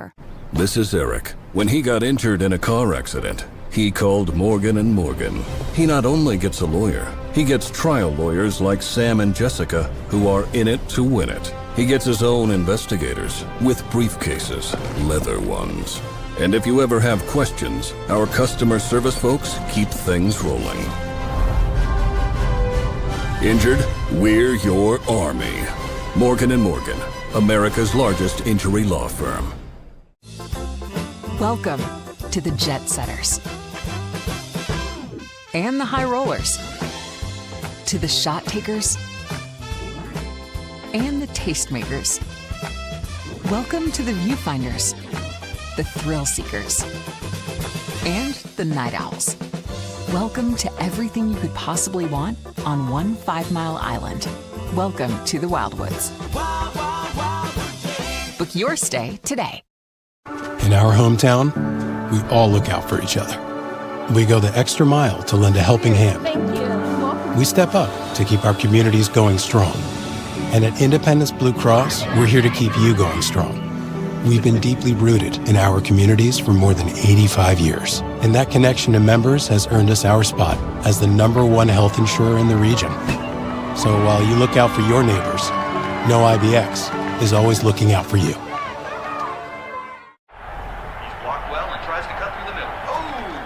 Your gut says Miami is going to win, and you should take the over. Your gut also said your NFT selfies would only go up in value. They didn't. But your head is on Sports Grid and knows the QB is in concussion protocol.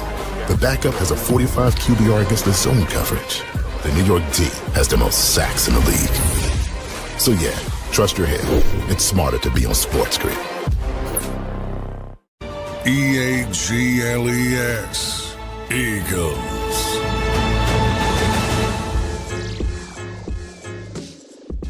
Welcome back in, everybody, to the JAKIB Postgame Show. The Philadelphia Eagles lose their second straight game. First time they've lost 2 games in a row since 2023. Who remembers that pitiful season? I think we all remember that. So tough uncharted territory for this team right now. Give me a second here. I'm just working on this production. The break wasn't long enough. You guys are going to have to wait. Welcome to the Zander Zone. Welcome to the Zander Zone, all right? You're going to have to live with it. John McMullen. Who wants to give me a title for John McMullen's post tonight? John McMullen reacts to Eagles getting throttled by Giants on Thursday night football matchup. Throttled. Literally throttled is an understatement. A complete and utter understatement. I can't believe it. I can't believe we're doing this show right now, and the Eagles, Jaxson Dart led Jalen Hyatt and Wandale Robinson. Who's that dude who caught the 30? Who caught the big pass on Keely Ringo at the beginning of the game? I don't even remember his name. Let me pull up the box score. Let's see what that duster had. His name is legitimately Lil Jordan. Lil, how do you pronounce that? Lil Jordan? Lil Jordan Humphrey. Lil apostrophe Jordan. Lil Jordan Humphrey. That's who cooked our team tonight. Oh, every time I look at something else, it gets worse. I swear. Every fucking time I look at something else, it gets worse. Legitimately. My pop was right on the Greens end tonight. He said, I got a feeling Xander's going to be on the air a long time tonight. We ain't even at 2 a.m. yet, folks. 1:54. Give me a sec. I'm almost done this post. All right, give me a sec. The Eagles got destroyed Was the offense or the defense bigger problem tonight? Put it in the chat. I don't know what you guys think of that. John said clearly defense. I didn't know that I agreed with him. I mean, first off, what team in the NFL are you beating with 17 points? Can anybody answer me that? How many teams in the NFL, if you score 17 points a game, every game, how many teams would you beat on an average NFL schedule? 5? 4? 1? 10? My guess would be 4. So I get it. The defense wasn't great, but shit, I could have told you they wouldn't be great if you told me we wouldn't have Carter, Quinion, and Nolan. You know? So no surprise there. All right, John's posting. All right. Whoa, I got a lot of people in the green room. Let's go, man. I got some new names. What's up, my boy Warren? Chris is in here. I don't think I've ever seen Chris. Chris 3K, not just I got Chris and then Chris 3K. Agbeezy, Olan, No Limit, D.O., right on the bench. Anton. All right, we got some good people in here. I love it.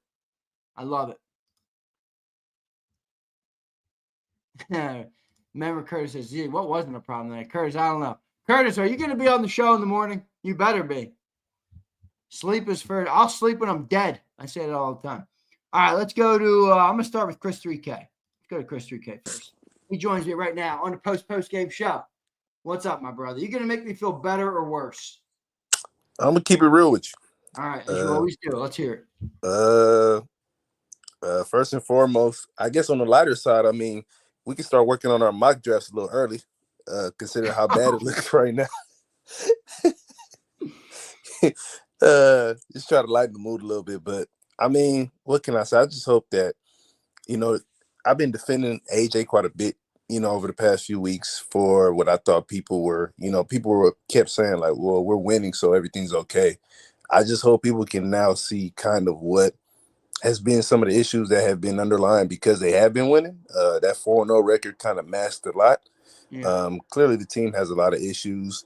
As it pertains to tonight specifically, I wouldn't even know on Sunday because I was so pissed. But even tonight, I'm like, the defense, I mean, Ringo is awful. The entire defense was bad. And then offensively, it's like, again, we can't get too consistent as a football, and I'm not going to lie to you, man. This falls on QB1 a little bit tonight. He didn't play his best game. I thought he made some crucial mistakes in terms of the interception and the overthrow to DeVonta that I think could have at least shifted momentum in the game. But, I think some of the Patullo stuff for me, everybody got their own opinion. I think it's a little lazy because I'm not saying he's perfect, but here's my thing with Patullo, and I'll use this. Have we ever seen a first-time OC get this high profile of a job without having any other level of experience? Like, I don't know if we have, but that's a problem in its own right. Exactly, and that's my point. I'm like, part of me is like, if he was in a Tennessee, for example, and making these kinds of mistakes, it wouldn't be magnified so much because of the spotlight. Like, you're giving this guy who's never called plays at this level this profile of a job. Like, like Zander, you went to Bama, bro. Could you imagine somebody who's never coached at Bama stepping in for Nick Saban the year after? Like, that's a tough job to ask. You know what I'm saying? So I'm not excusing him, but I'm just saying I blame more of the people who put him in position than just him. And I don't think at times he's been as bad, but I also think I've heard John say this a lot. Player execution is like DeVonta's running wide open on that streak. Right, so Jalen hits him. We're one of the worst offenses in football. Exactly. Road players, whoever you want to put it on, we got to put it on somebody, man. Everybody. It's everybody. It's collective. And I'm just like, you know what I'm saying? I just feel like this team clearly has issues. I'm hoping this 10 days off can maybe try to get some guys healthy. You know what I'm saying? Obviously, it doesn't help when you don't have Quinion, Jalen, and stuff like that. So I think some logical kind of settle in the next couple of days. But obviously, the team has issues. And one thing I will say as far as the offense that, people don't – it's falling under the radar. This is what happens when you don't have a play-calling head coach.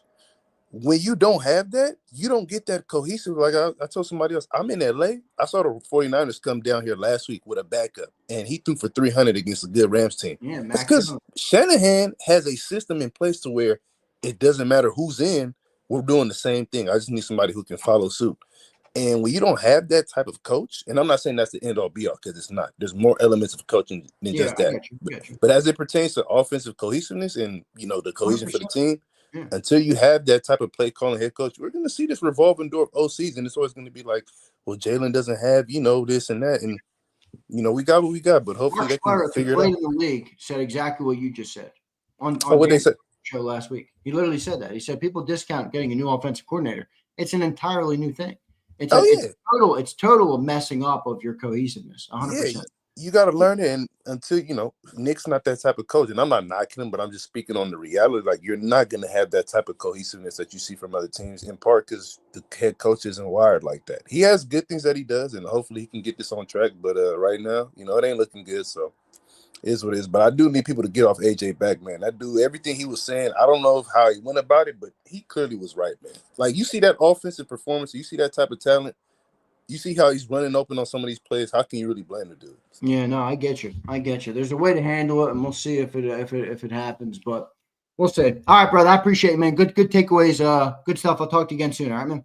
Yeah, appreciate you. All right, thank you, man. There's Chris Kelly joining me. Appreciate him joining me. We're gonna go right on the bench next. Akbar coming to you after riding the bench. Let's go to riding the bench. Joins me right now here on the post game show. What's going on, my man? How you doing? I'm 6 feet above, dude. How about you? Me and you and me both. Happy to be here, my friend. Eagles had a tough one tonight. They get beat to a pulp by Jaxson Dart, Brian Dable, and Cam Scatteraboo. I got to eat my crow and Cam Scatteraboo. What did you make of the game tonight? Belt to ass, man, and it was the New York practice squad that gave it to the Philadelphia Eagles. I know. I never thought I would see the day where a team like that would beat this talented of a football team. Again, now listen, we did talk about this after the Broncos game, where I'm like, this pretty much could be a trap game where, like, you got to come ready to play. Yeah. But I was not expecting this sort of beatdown by the Giants. This was the most horrific performance I think I've seen in a very long time by this Philadelphia Eagles team on all fronts: special teams, defense. I'm telling you, I can't remember a Sirianni era, Jalen Hurts era loss. I know we collapsed in 23, but this one felt different to me. This one felt a little different. Maybe it's recency bias, but maybe, I mean, like, I felt this way about the Niners game, but at least the Niners were good in 23. You know what I mean? Like, the Giants, like, for all intents and purposes, are not projected to be a good football team at all. And we made Jaxson Dart look like Steve Young out there. We made Cam Scatteraboo look like Earl Campbell.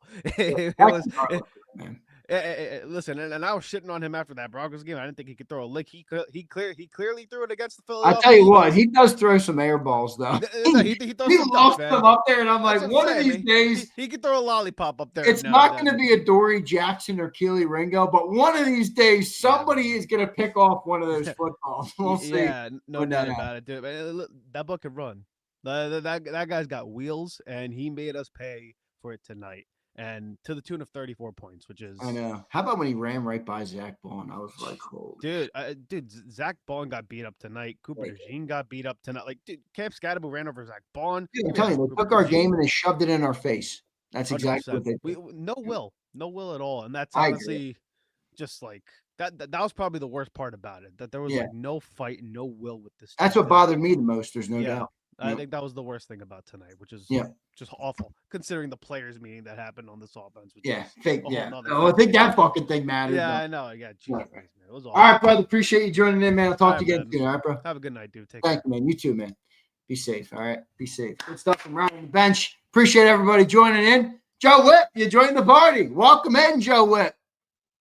Good stuff. Let's go to my boy Akbar the Star joining me right now. Not to be confused, Akbar joins me right now in the post game show. Akbar, I can barely see your beautiful face. What's going on, man?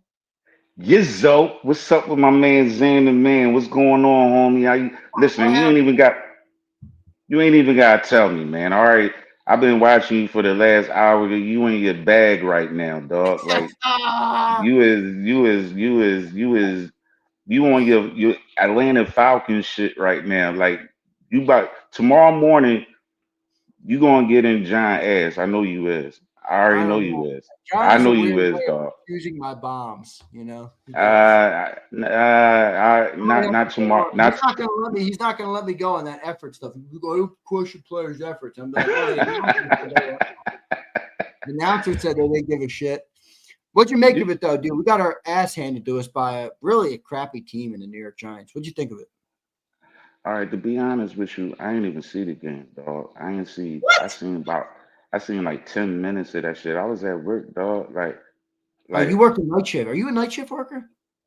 something like that, like midday night. Like I get off at 12:30. Yeah, okay. So I caught a little bit of the halftime show. I heard you tweaking on that, John. I'm like, this ain't good.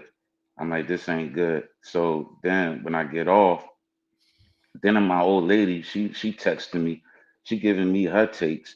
So then I'm like, oh shit. So then I turned on the show, you in your bag, you going crazy. So then I'm just collecting data. I just heard the young man speak a few minutes ago. I think he said his name was Chris or whatever. Yeah, Chris Uh 3K. He's great. Yeah. yeah, so my data says that like I said in the super chat, this season might be a wash, man. And No, I it's don't not a wash yet. It's too early to say that. well, the I'm whole starting team to I'm starting to go more toward there's a small chance we're the last team standing this year. I'm starting to get closer to that point. to what point? That we're the last team standing, which is an uphill battle for any team in any year. I mean, Tom Brady won 7 bowls. He lost, he wasn't the last team standing, 15 times? It's not unlikely. I'm just saying, I did have a belief that we were going to be a team that could go and repeat. I'm not sure if that's us right now. No, it's not. And it's attrition. Like everybody's hurt. Our main defensive lineman, Jalen Carter, 2, 3 players from out of our offensive line, like all that stuff. Now you got Quinyon Mitchell down. Like it's crazy. And not only that, I don't like. I'm not feeling Petula. Like I don't want to get out on him. All you know what I mean? Like Yeah, you and the whole I don't want to city. get on his back. I don't want to get on his back like how everybody else is. You said you're But not feeling from Petula my like you eye, just said something novel. Nobody's feeling Petula. I don't think Jalen's feeling Petula. I don't even think Nick, who hired the guy, is feeling Petula, man. yo, man, like his plays don't have no rhyme and no reason. Like, is no like when you're supposed to be dancing on the field. And I mean, you put the record on, you're supposed to be dancing. His record is skipping and it's not making no sense. I'm not feeling bull like that. Like I just think that I mean, I know they're not gonna fire him no time soon, but I just feel like uh he's not the answer. And as far as everybody going in on Hurts, I need to pump y'all brakes for real. Like the Bull just won a Super Bowl. Like I know there's a lot of young dudes like you, Xander. You know what I'm saying? You got old heads like me. Now, I mean, I've been watching this squad for like damn near 40 years, right? And they suck every year forever for like 30 of them. It was trash. So Nope, we lost him. Just like that. He was dark. All I could see was his teeth, and now he's gone. I don't know what happened to him. Akbar, love you, buddy. Let's go to my main man, Warren. First time joiner of the show. He joins me right now. Oh, Akbar just joined. Akbar, I'll come back to you when I'm done. What's up, Warren? How you doing, What's man? going on, man? How you doing? Good, man. Thanks for coming on. Your first time on, right? Second. So I was on last year. So Okay, cool. It's been a minute. It's been a minute. Yeah, I got you, man. I still watch all that. I Yeah, like the most definitely. Cristiano Bay shirt. All right, dude. Yes, What'd sir. you make of it? Are you gonna push me off the edge? You're gonna pick me up and carry me away from it. Where you at? At the end of the day, I'm not too upset. Like, I think a lot of this is the team dealing with success, and I think they're having a hard time dealing with that. I think that's a good pick. And I'm looking at the O-line. Like, you got Cam Durgan's coming back from back surgery. Like, depending on who you are, back surgery, you don't come back the same at the end of the day. It's like, you're not going to be the same. You got Landon Dickerson, who basically sacrificed his whole body for the 2024 Super Bowl. and like this is what we got right now. I think it's the O-line because I don't even like. Can you remember the last time we had a terrible O-line? Like this whole offense runs off the O-line, and they're either just fatigued or they're wounded. And even Mekhi Becton is like out with the Chargers. So like he's even dealing with injuries. So that tells you that O-line is the biggest struggle. And I think with the O-line being bad, the run game isn't going to be good.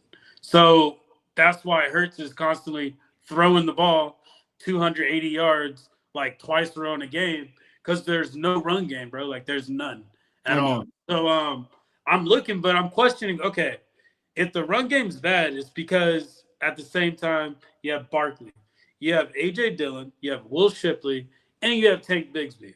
Why are you not utilizing them more? And like, even though they're not as good as Barkley, draw some type of like scheme or just like get them in some type of rhythm to throw off the defense. I feel like that needs to be there, which it isn't. Yes, execution, but I think the execution on the offensive line is more because our O-line is just not that healthy right now. I know.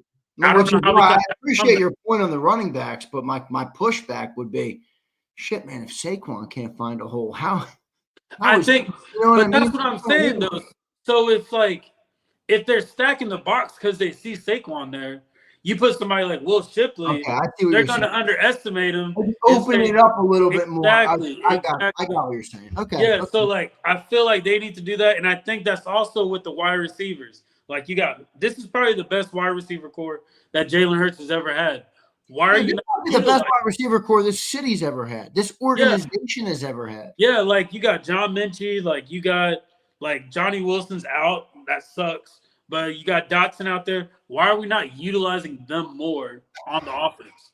So I just think we need to use more of our depth that we have on the offense rather than just relying on AJ, DeVonta, Goddard, and Barkley, because that's what defenses are preparing for at the end of the day. They're prepared for them.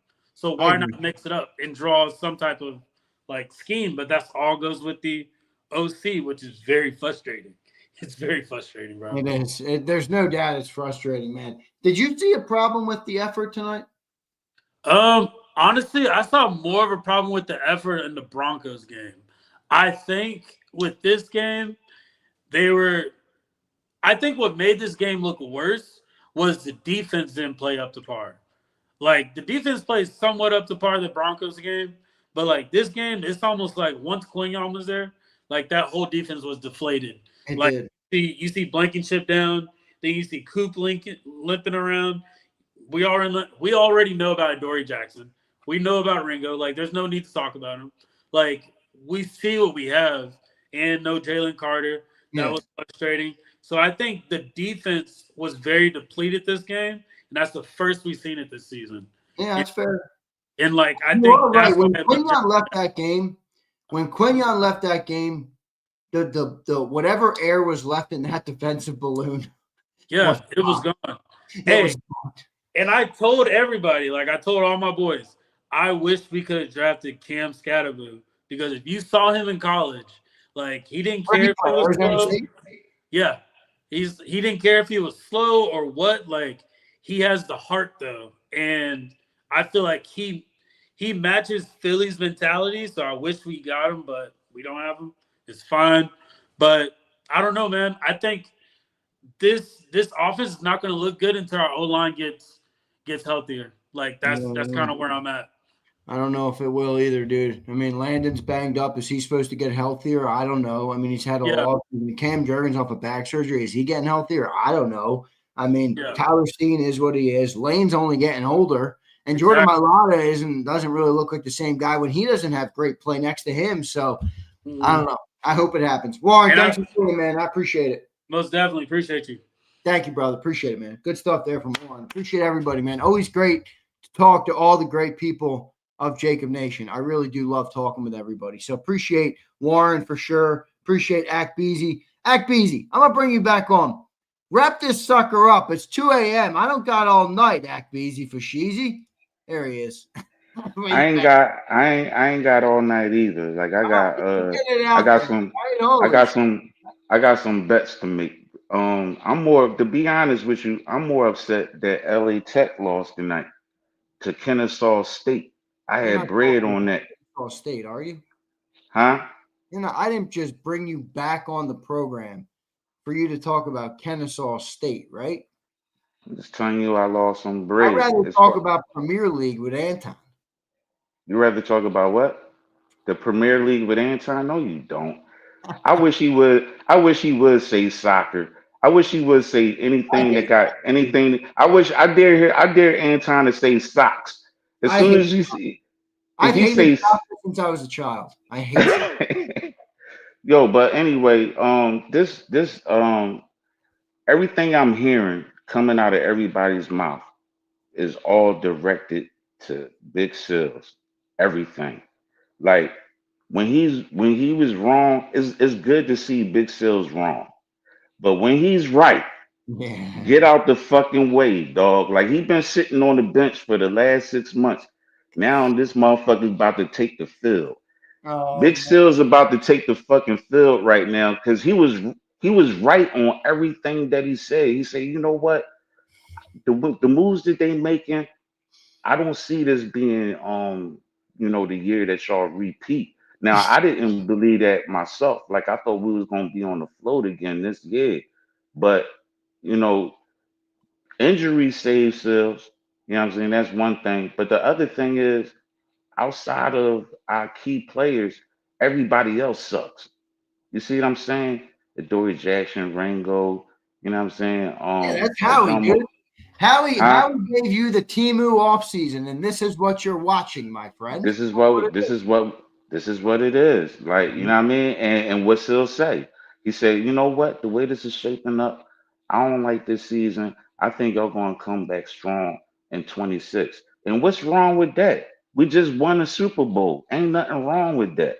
Right? So Loser shit. with the other thing with that I said I think the second week on the show, this shit might turn out to be like 23. You see, as soon as Quinyon Mitchell got hurt, as soon as Carter got hurt, like that's the defense pretty much. And I heard the young boy that you was just talking to speak on Zach Bourne. I think I heard you talk about him too. Somebody ran past him or some shit. What Big Sale said?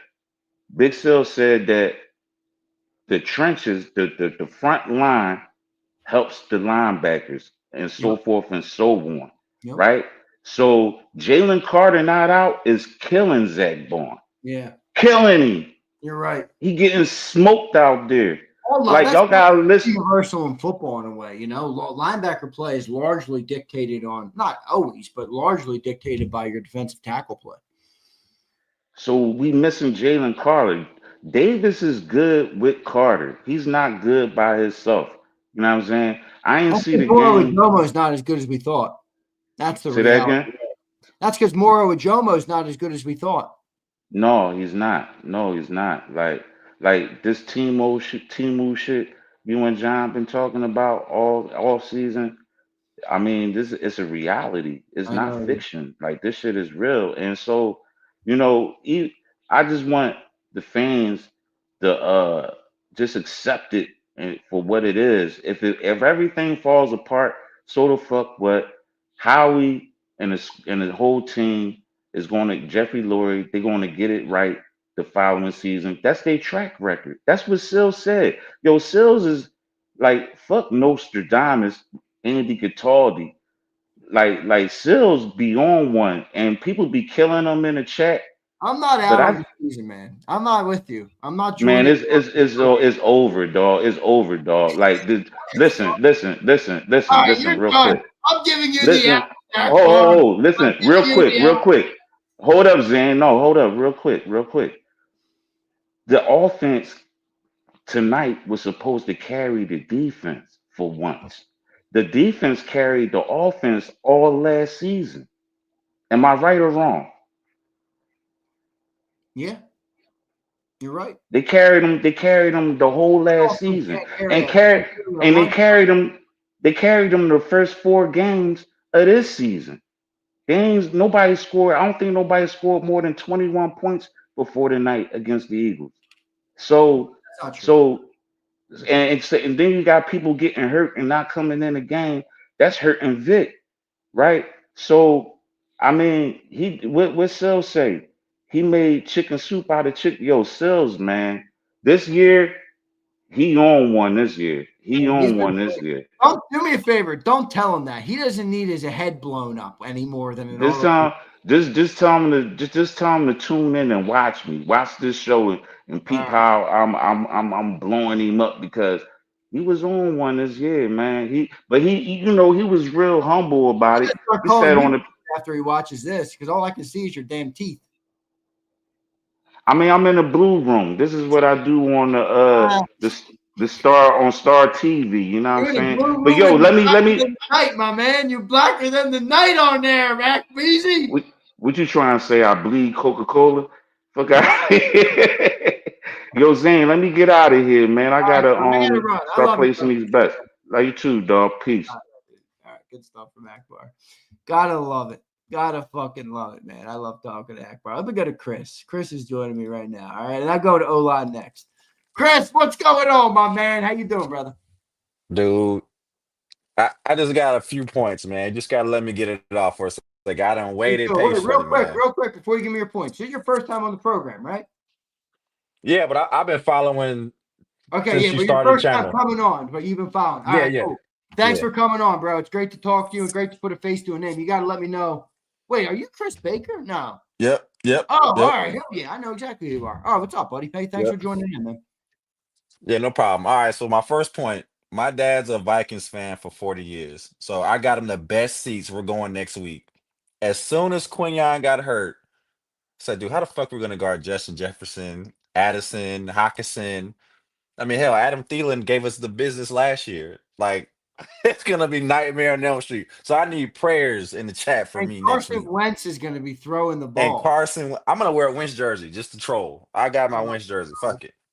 So that's my first point. Second, why would you run the tush push 4 times in a row like that? You look like such a jackass. You just look so uninnovative. I don't know, man. I didn't like that. I didn't like All that. right, And well, I'll then tell to you, not score. our response to that is, as an Eagle fan, I kind of liked it because it's demoralizing to an opponent. If you line up 4 times and they do anything they can to stop it, and you get into the end zone, that demoralizes. But where you're right is the league office watched that and said, "Yeah, that play is cooked. They are Done. not putting that play in 4 straight times on prime time football, and that was And not a then good idea." and then to not score for the rest of the game, it just looks like that's all we got. Like it Wait, just wait, wait. Do we not score after that? Oh my no, gosh! Right. no. We Oh didn't my. score any second half points. We It never just looks scored again. bad. Yeah, you're right. It It does. It it looks just looks really bad. bad. It looks even So worse that we didn't score in the second half. yes, and so that's gonna be the talk on ESPN. And then my third point is we might have look. AJ Brown is not wrong in what he's saying. He's not wrong. But did you hear what he said tonight? I heard it, like I didn't hear it because I've been on the show, but I saw it on Twitter and somebody said what he said. There was no meeting or he didn't know what he was He talking about. denied the meeting. Dude, what are you doing? Like you are literally going against your running back and your quarterback who literally said there was a meeting. I mean, honestly, fuck the meeting. But dude, what are you doing? Like I you get it. cannot go against them. It is just so toxic. That is such a toxic thing to do. We got to get. I'm sorry. I love AJ. I got his jersey. I got everything about AJ. Dude, it's something. It's not working, man. You can't go against. You can't go against the grain like that. That's crazy. I Um, agree. It's not a good look, even if you're right. You can be right and do it a different way. I do agree with that part of it. it just yeah, it just goes against. And honestly, like I don't give a shit about Saquon's documentary. For you to release that tonight and then get blown out the way he did, it just looks bad, man. Like it just looks I so gotta watch that bad. thing. I gotta watch it. I still gotta watch. I covered a team. I still gotta watch it. But holy shit, you're right. And All then right, I go didn't ahead. Go say this ahead. last thing. Say this last No, you're thing. good, man. You're good. You're good.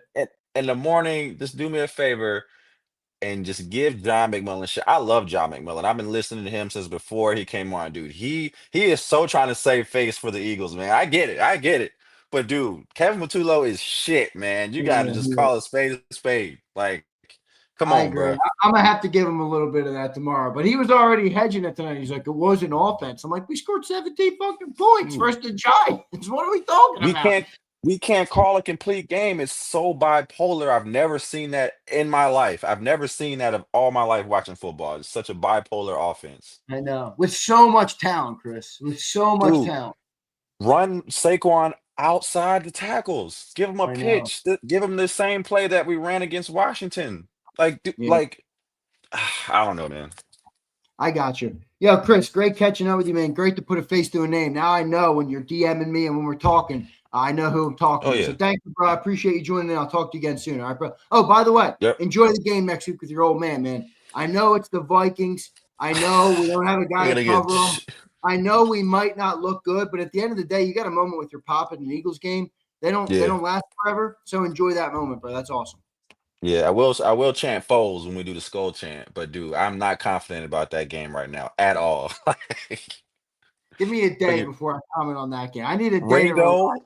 Ringo on Justin Jefferson, Oh gosh, dude. they got Addison too. They got pass catchers over there.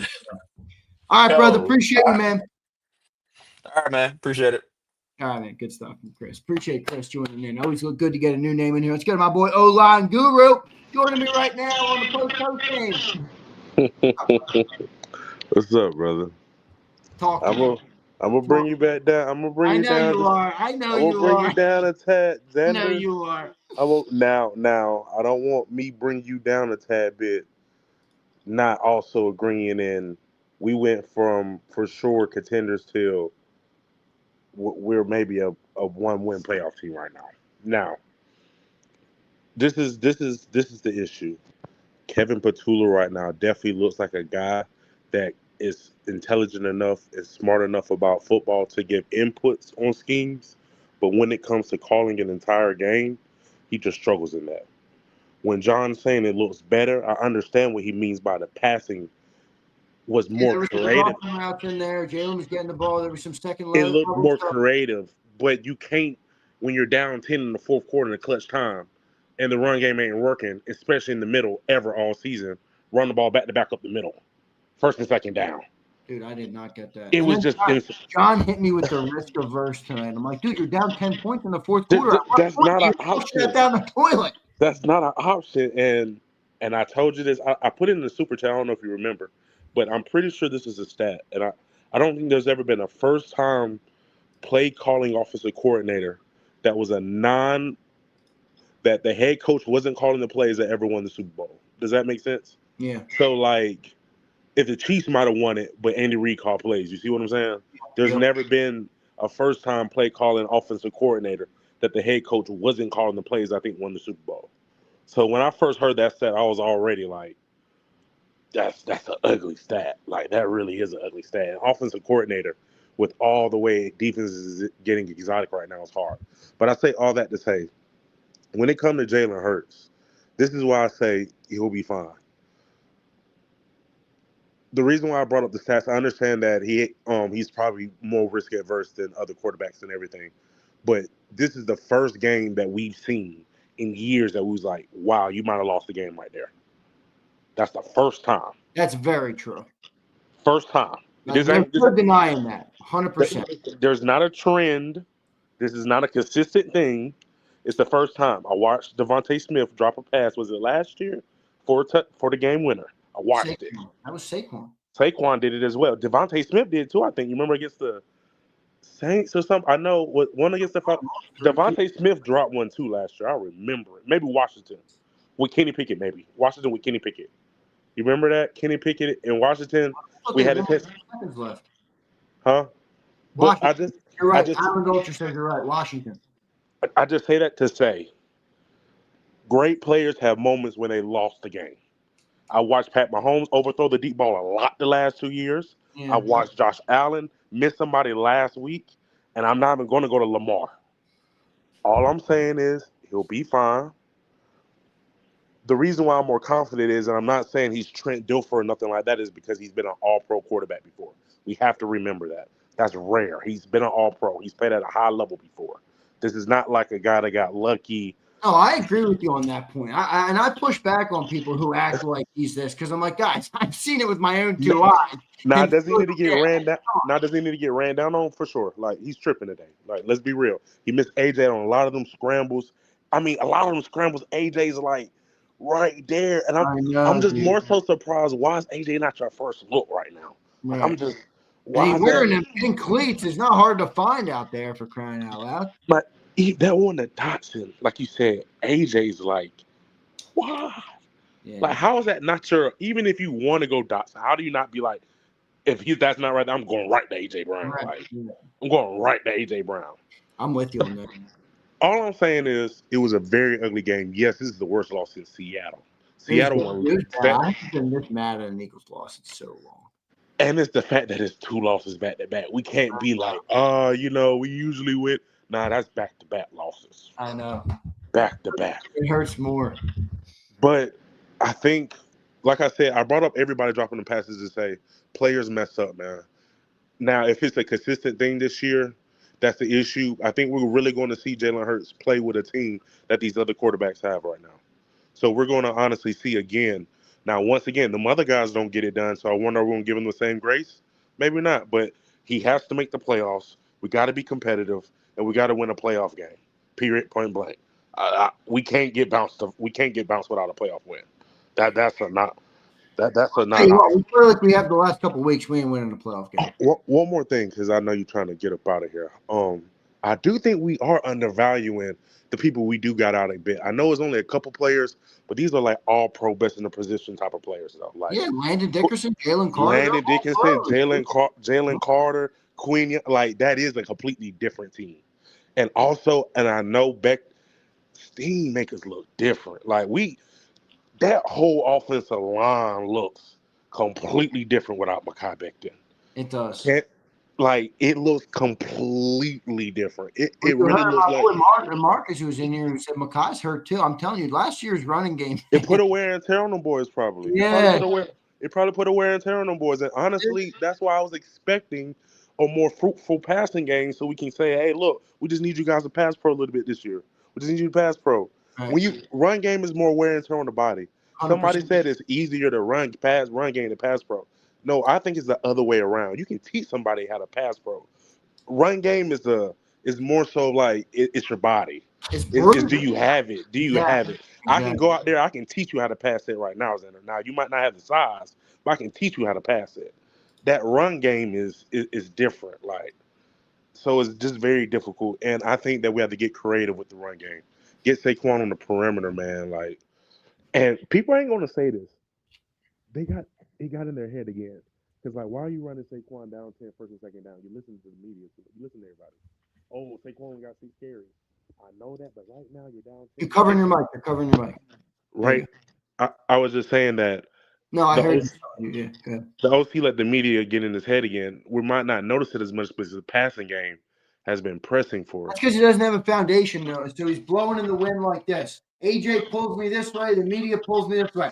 What do you want to be, Kevin? And be it. Same thing with Saquon. It's like, okay, I get Saquon needs his carries, obviously, but you're down 10, fourth quarter. You don't need to run the ball first and second down up the middle. I don't care what his rushing numbers is. That's just you're out of that now. I agree. That play right there really showed me a little bit of incompetence. I ain't gonna hold you. I was like, no, you're good. All good. Maybe this job is too big for him, but yeah. Appreciate it, brother. All right, bro. I'm writing down some. Go Birds, but come down, man. Bree, we'll be. It's a little shaky, but chill, bro. I needed a crash out. I was due for a crash out. It's been a bit. I was due. Yeah, and 2 losses in a row. Yeah, I'm for a spoiled group like we've been. I ain't gonna lie, we've been spoiled a bit. It is a little hard to see to the Giants, a divisional like opponent. My goodness. Don't please. Okay. All right, bro. Appreciate you, man. All right, brother. Later, dude. Got it. Love it. Good. That's my boy Caleb in the chat. That's who I was ripping him in the chat earlier. That's what he was talking about. Good stuff there from Caleb. Appreciate it. Let's go to M. Reyes, the legend. I like the Notre Dame lid. What's up, Reyes? How's it going, Z? Can you hear me all right? You sound great, brother. You look good. What are you in the basement? Is that your basement setup? Oh, no. This is just my office, sort of. Nice. Good, yeah, man. Looks good. What's going on, Reyes? What do you think, man? 52-3 didn't come to fruition tonight. I was stoked. I was so stoked, and I was gonna come on here and just be like, but why should I put the energy in when they didn't? That's the most upsetting thing, isn't it, Reyes? Yeah, it's not losing the game. Yeah, it's not losing the game. I overall felt that the effort on both sides wasn't there. We got beat up in the trenches. Scatabo is the truth. Scatabo is the truth. I got to eat some crow on him because I was saying he was overrated. I'm eating that crow. No, the Giants did their homework and they read apparently the Eagles can't stop the run, and yeah, we couldn't. It was bullshit, man. And I think when you have a rookie running all over you like that, like holy shit, he's something special. And same thing with Dart. The escapability, man. He's so quick on his feet. He reminds me not of like Hurts, but actually kind of a young Baker. For me, he's able to find, he was able to find, stuff on broken plays down the field and stuff like that. Those damn lobbed passes that just went straight up in the air. I was like, oh, that's an easy pick. And it's like, oh wait, we got Ringo, and it's like shit. Yeah, right. Yeah, and Ringo's just, oh god, get off. Has your confidence waned a little bit after these two losses, Reyes? I appreciate your optimism for the Eagles, and I don't envision it will go away. But as truthful as you can be, because look, I think we've all kind of felt like this team is like close to indestructible. Like they keep figuring out how to win. Like no matter what, no matter if they played bad, no matter if people cried about the past, like we've all kind of had that a little bit. Yeah, Has that changed at all for you? No, I mean I was expecting the comeback. Well, with 10 minutes to go, it's like we got it'll come, it'll happen. We'll get it together. But I mean, Dylan just fumbles the ball. Like we never fumble. What the hell? And I think Saquon started off strong and stuff like that, but he waned off a little bit. And I think this also just this whole game was just that sign at the end. It's like Saquon who we got Scattaboo, and it's like oh shit, like.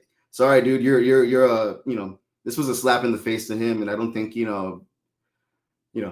I actually don't want to harsh Patullo too much because again I think he blows. Stop sugarcoating it. He's terrible. It's not just him. I'm not saying it's just him, but in what he's supposed to do, he's failed miserably, Reyes. He's failed miserably. He has great weapons all over the place. Yeah. A quarterback that has a skill set that's as versatile as they come, run, pass, all these different things Jalen has shown he can do in 5 years. And we have the worst offense in football. And what is your job? And I don't like what John says because I'm like, so do offensive coordinators not matter? Is that your take? Like offensive coordinators have mattered for all of the greatest quarterbacks in all of football forever. They matter. He sucks. I mean, it stems off of one thing. And I mean, we had Stoutland University. It's got to be Stoutland Trade College, probably. I mean, oh, yeah. This is, something right. Pay to play type thing already, man. Like, I mean, that thing is a JUCO. That thing is no university. We had Mailata getting beat just on plays. They made up for it, later down the line and stuff like that. But I think overall on both sides, we were beat in the trenches, especially on the defensive side. And it was just hard to watch. And when it came down to tackling, I think they were leaning forward on every hit, and we didn't really, we didn't bring it this time. It was for me it was effort, and it was the closest thing to 2023 that I'd seen in a long time. Yeah, I agree. I think that was the most upsetting thing. But I have a whole bunch of I have my sills scratch here, and I'm just you better make sure your notes are correct. I'm no Sileo, Reyes. You were holding some. So I got receipts on you, Zen. You don't have shit on me, Reyes. I have that one. And I looked at it and I'm like, what do I say? I said the offense is the most talented football. Yeah, and then no, but you're like all mad about it, and it's like, but if they do okay, I'll be at the party at the end, guys. I won't bring any chips or anything, but I'll be there at the party. Go pet your cat. I gotta go. Good night. I love you, buddy. Yeah, take care, man. Y'all have a good night. Be safe. You too. Later, dude. Appreciate it, guys. Good stuff. Good stuff, man. Let's go to Anton. Joe Whip, I'll get to you. Joe, would you just wake up from a slumberland? Did you go slumber after the game, Joe? Yeah, you had to. I don't blame you. If I could have, I probably would have too. I got Anton, No Limit, Dio, then Joe. Let's do it. Anton, you with me? Yeah. Give me one second. Just go into a meeting room. Yep, you're good.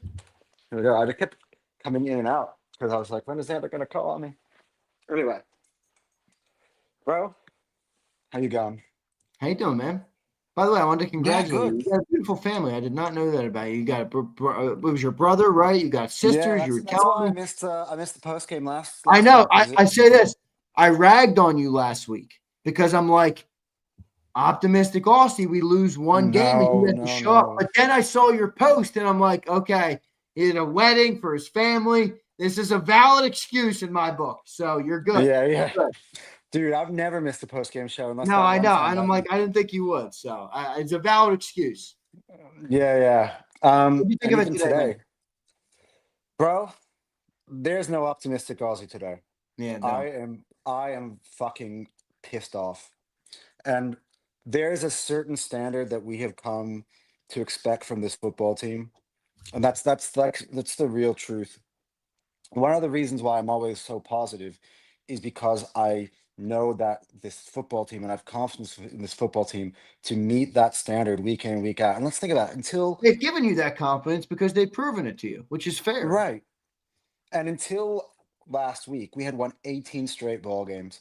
The fact today, even today, we were driving down 10, and when the play before Jalen threw the Yep. pick, I'm like, we're still winning this ball game.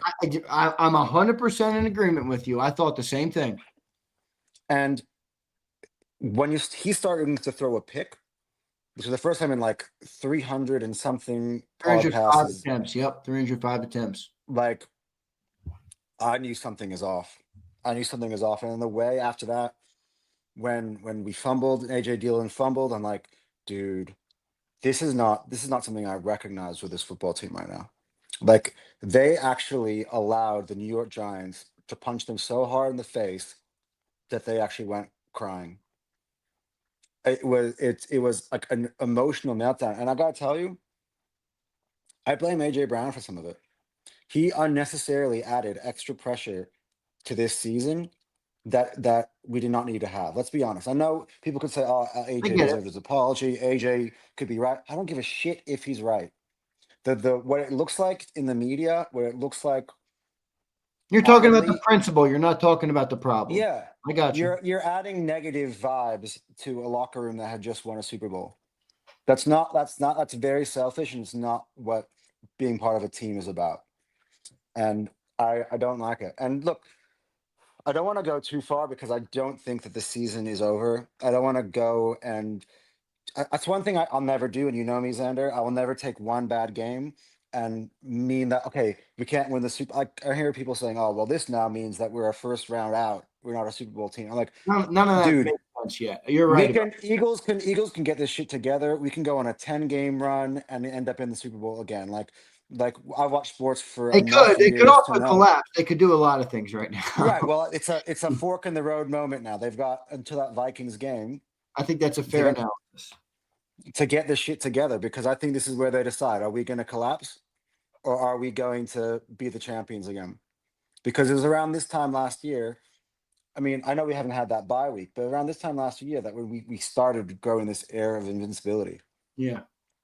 So I'm not giving up on the season by any stretch, but there are a lot of things that happen in the off season that even I was just a bit annoyed about. Kevin Patullo being one of them. I'll just name that one. I'll name that one. All the other ones I'll save for a day where if for some reason this team starts to fall apart, then I'll go in on those other complaints.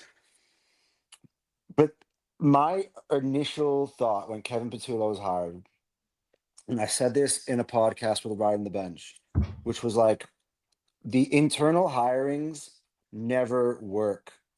They always talk about, this guy, like I hear John McMullen, they're talking about all these backroom coaches. Oh, the real guy who coaches the Eagles is not Nick Sirianni, it's Kevin Patullo.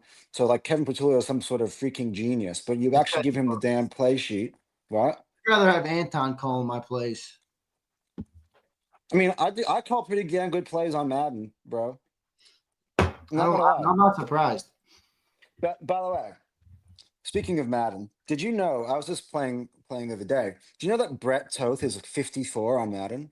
That's not surprising at all. Why the fuck is he starting for the Eagles? What do you mean? Because they're depleted.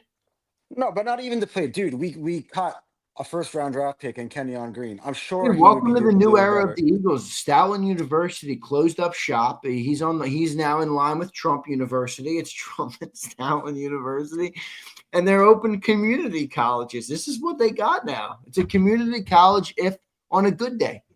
It's an elementary. Dude, this guy, didn't we cut this guy like 3 years ago, and somehow he magically returned? Brett Toth. Dude, he's gonna be the worst offensive lineman I've ever seen in my life. He was literally getting abused today like a whore. On that Brian Burns sack, he got abused. Oh my god, Brian Burns is a player. Dude, I like that guy. dude, I got him. I liked him, and everybody got their one thing as well. By the way, let's do one thing as well. By the way, let's give respect to the Giants. Yeah, because I did that.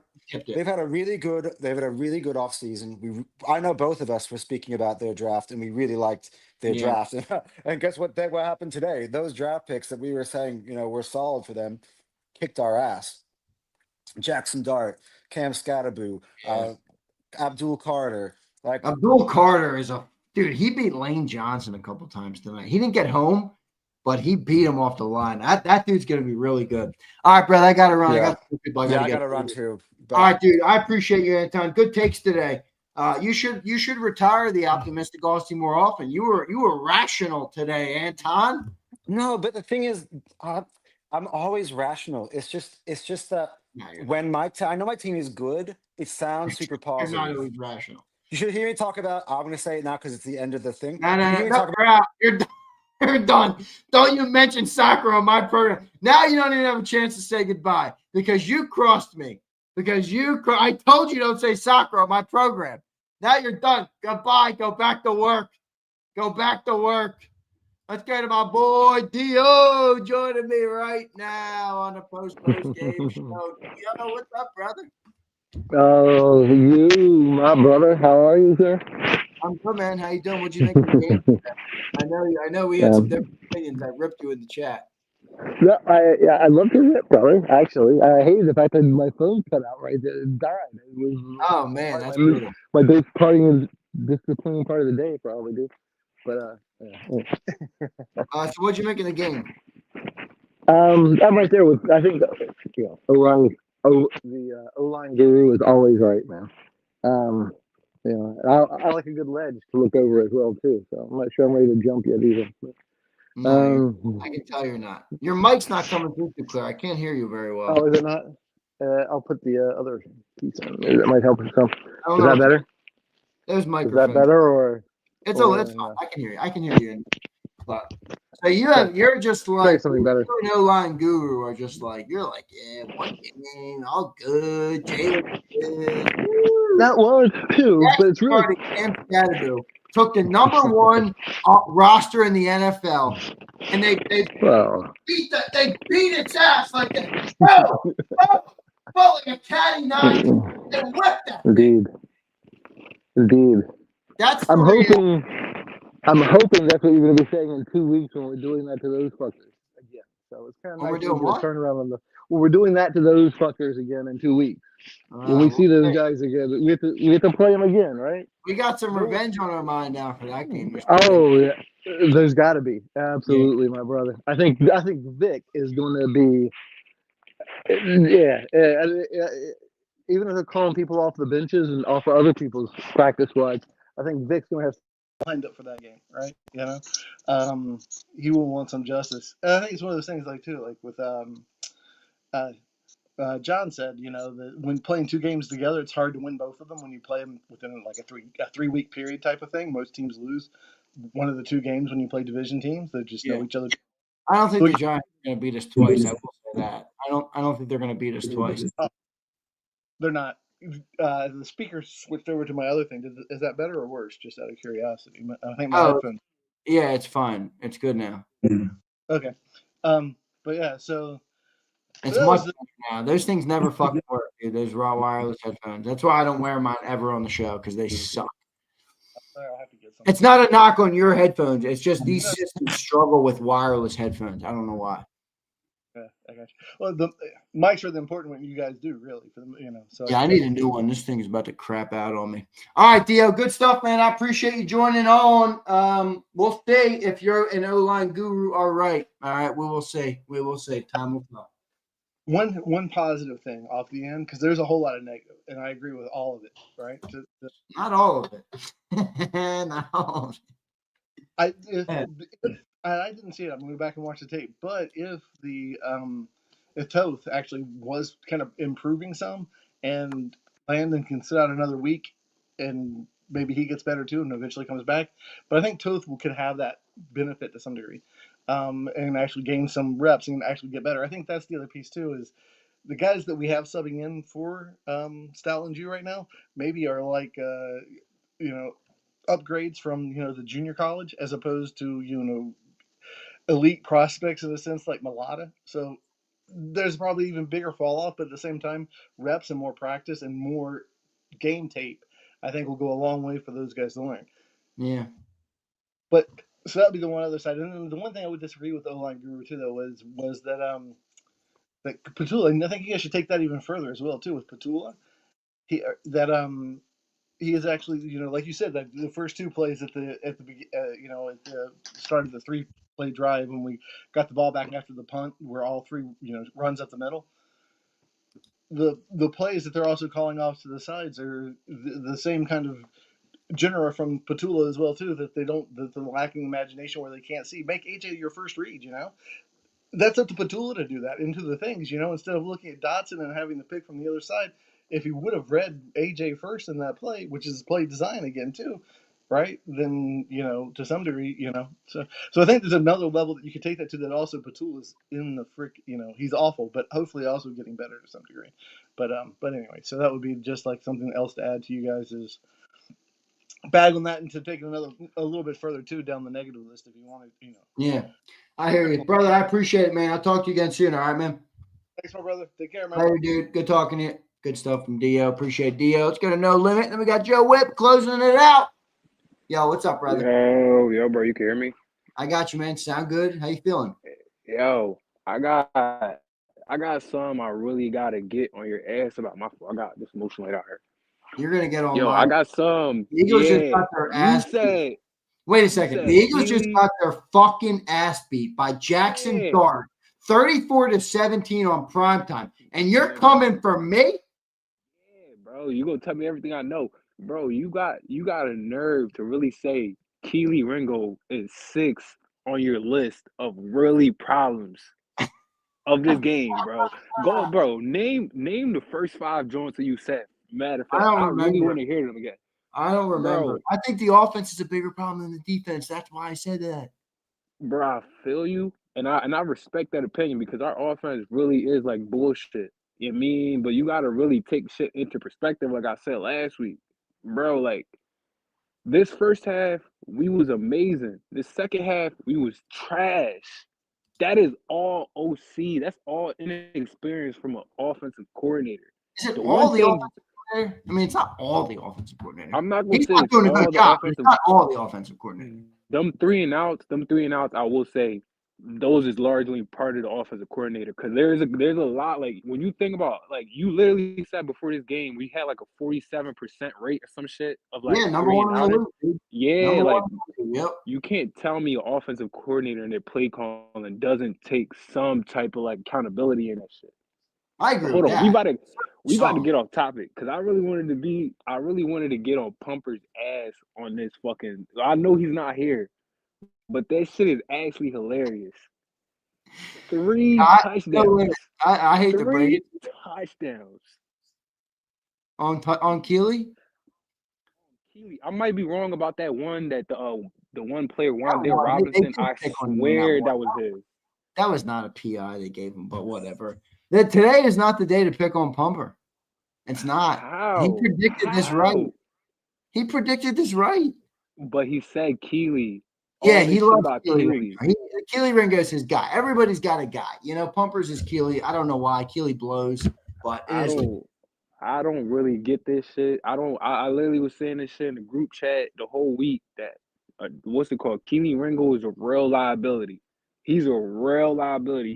He's like an athletic freak when you look at all his numbers. He jumps to what, like a 40-inch vertical, 4.3 speed, 6'2", rangy, but he can't get on the field. That just doesn't make any sense. I mean, another thing, I swear to God, I blessed who was ever in that Discord tonight with 3 locks. I mean, not 3 locks, 4 locks. I made anybody who was in there $500. I know Abe could vouch for me. You know what I mean? So I told people I really know my parlays and shit. But I don't know about this whole game. I'm gonna be honest. The game sucked, dude. You're worried about all the wrong things. The team was trash tonight. Jaxson Dart made us his bitch. Cam Scatterboot ran over every play. Jahad Campbell's sitting there waiting for him. Waiting for him. Boom, he smacks him. Go and fucking hit him. What are you doing? Yo, I was saying the same shit. Oh my gosh. No, please don't make me relive this game. Please don't make me relive it. All right, brother. I got to run. I got a couple more to get to. All right, bro. I got you. You have a good night. You too, man. I appreciate you. All right, we're closing out with a bang, everybody. You better stay in your chairs. I don't give a shit what time it is. You better stay in your chair. We got the legendary Joe Whip, and then we got Underdog. I see Underdog. Underdog is smirking right now. He knows he's about to come up here and just go ham on this. I can't wait. Let's go to Joe Whip first, then we'll close out with Underdog. Joe, what's going on, man? How you doing, brother? I could not hear anything the last guy said, by the way. No limit? He was I didn't hear anything. I don't know what happened. None of these guys have good mics. I don't know what the deal is. It is what it is. Joe, what'd you think? What'd you think? Well, I looked to me like it was this looks like a fractured team. They came out with no energy, no effort. I don't know what's going on behind closed doors. I have a couple, I think the whole AJ Brown thing may have caused a rift in the team because they came out unprepared and undisciplined and uninspired. So there's got to be the coach has to start doing some shit. Okay, this Tank thing. Tank sucks ass. He's trash, and he needs to be cut. And Sidney Brown, did you see that? What's that? They benched him. Well, they ought to cut him. They should have, to wait. They benched him, and then Dylan fumbled the kickoff. I was cracking up, unfortunately. To paraphrase John McMullen, they should have left Tank in North Jersey. Yeah, he should have had a walk home. And the other guy I'd cut is Sidney Brown. I'm tired of his fucking penalties. Oh gosh, every and week. He almost had another one where the guy was standing on the sideline and he almost blasted him on another one. Did you see when he ran right by the kick returner, the punt returner too on that one play? Oh, he's got to go. You need accountability at some point. When these guys are making the same mistakes all over again, sometimes you have to, like Andy Reid made that guy push the sled for a whole practice back in Andy Reid's first or second year. You gotta put these guys and hold them accountable. And as for Kevin Patullo, I knew Jalen was throwing that ball, that interception, because every time they run that, they're down there. That's the same route that Dotson runs every time. And the guy says, "Oh, look what we're doing," and he jumped the route. I mean, they're so predictable on the offense. It didn't help that Jalen stared at it. I mean, Jalen was like, it's so bad. I don't even know. It's the only people worse than this team was Kirkering today. Yeah, that was bad. I could not believe. I was on the halftime show and that happened. Yeah, I know. I was. When I watched that after I couldn't believe my eyes. I was like, all he has to do is pick the ball up and throw to first base. Oh my God! Talk about a complete brain fart. That was bad. I almost feel bad for him. I know everybody's going to rip him. Yeah, I almost feel bad for him. That's Topper's fault. He shouldn't have been out there. I know. Topper's got to go. Dombrowski's got to go. They're all gonna go, dude. Schwarber's got to go. I'm tired of him fucking striking out every five times a game. They're going to rename the golden sombrero to the Schwarber sombrero. I mean, it's ridiculous. So they've got to fix this team. The offense is the thing that pissed me off the most is the lack of effort. I agree. John's like, I'm not saying there's no effort. I'm like, dude, Kirk Herbstreit was saying on the broadcast, they're not even trying. No, and did you see that trap they ran with Steen came over and he bounced off of Burns? And then he was on the ground. It was like he hit a brick wall. I mean, Jesus Christ. Yeah, I was you didn't want to be in the room with me when I was watching that game. Yeah. I mean, that was bad. I had to double watch tonight. I was watching the main bro, and I like that next gen stats view. Yeah.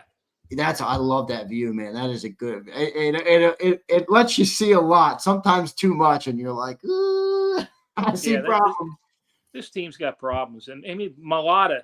Did he look like he had too many cheesesteaks before the game? Yeah, he didn't look good. He's struggling, dude. Without Landon next to him, he's struggling. He has not had that great of a year. He just looked slow today. They all did. It was like the Giants were playing on turf and the Eagles were playing in mud. Yeah, right. It was just like, and that comes down to coaching. I don't know. I don't know if Nick's lost the team or not, but we'll find out. We'll find out against Minnesota. Yeah, we will. When I see a complete lack of effort, that's when the bells go off for me. It's one thing to lose, but the Giants beat them up and laughed at them on the way out the door. And if they can't respond to that, then the season's gone. I agree. We'll see what ends up happening. Joe, thank you for doing it, brother. Always a pleasure. I look forward to talking to you maybe 10 days from now if Carson Wentz puts off the ass. Oh, man. Boy, God forbid Carson Wentz throws a 40 burger on them. Listen, he looks all right over there. They don't have a very good team. He's throwing that ball around. I know. I saw the game in London. Yeah, so, all righty. All right, Joe. Appreciate it. I hope I don't wake my wife up when I get back into bed here. Yeah, be quiet. All right, let your wife sleep for crying out loud. All right, Joe. Appreciate it, dude. Later. Good stuff, man. Joe Webb. Let's go to my boy Underdog closing it out. This is gonna be a wake up call, I think, for some people in this motherfucker. Underdog, I've talked to you before. Let's go to him. Underdog, what's up, brother? How you doing, my man? Big Z, what it was, cuz? How you doing, my man? Good to see you again. Good to hear from you. What'd you make of that shit show tonight? Likewise. Well, it's always the punch you don't see that gets you. I don't believe in Jalen Hurts. I know you don't. So, yeah, I want to give you some irony. The last time Tanner McKee got in here for this team, it was against the New York Football Giants. And guess what? Here's the ironic thing. We were the team without our 2-star receivers, not the Giants. And we won that game. And I'll tell you what he did. I wrote it here on this Xfinity bill. 27 for 41, 269 yards, 2 touchdowns, no interceptions as usual. Now, the running support he had, Shipley 10 carries for 32 yards, Gainwell 11 carries for 14. Jahan Dotson was a 7-reception guy with 94 yards through the air. Jahan Dotson. And you had Dallas Goedert and Anais Smith with 4 receptions apiece. Those were the top 3 receivers he had to work with. He spread the ball all over the field because he's reading it. So I want to give you the story of a missing 1,000 yards.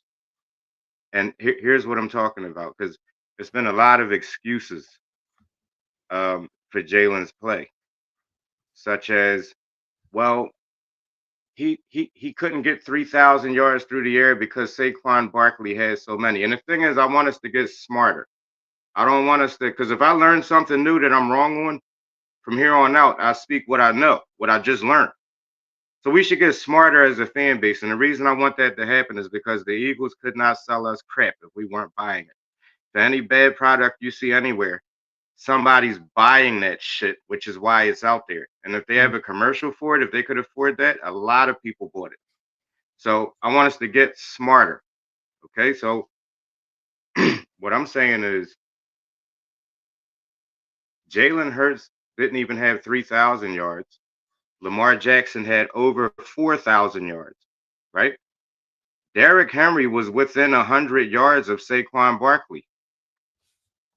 There's a missing 1,000 yards there. Now, where those 1,000 yards went, you got to see it tonight. That camera angle is beautiful. I said years ago, they should be showing this from the Madden angle. They should be. And you know what made me say that? Dude, that camera angle is so good.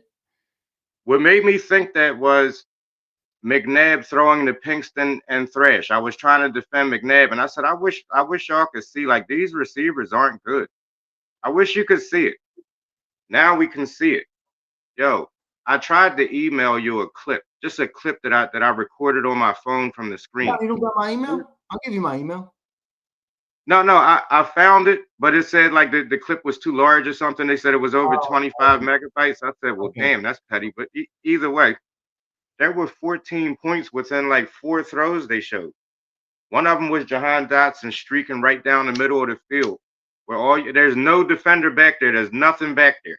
Nothing, right? They could have mowed the lawn back there. Nothing back there.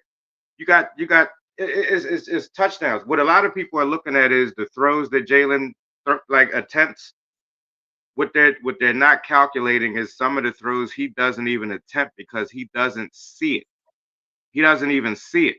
And we didn't really need this camera angle to know. I mean, common sense. AJ Brown should be getting no less than 3 50-50 shots downfield a game, period. This is what he gets paid for, handsomely. He should be getting no less than 7 unguardable slant routes a game, every game. And it can't be just throw to AJ, just throw to DeVonta, because DeVonta is an even better route runner than AJ. Yes, this is just simple stuff. This is simple stuff. So you got to run the ball too, and you will be able to run the football if teams actually fear you through the air. This is not a dual threat. I'd like to coin a new phrase: alternate threat quarterback. Because if I got my opponent on national television in the playoffs mocking you openly and jumping up and down, he can't read, and he proceeds to blitz your head off. He's not threatened by you, so you're not a threat. I speak in very literal terms. That's not a threat.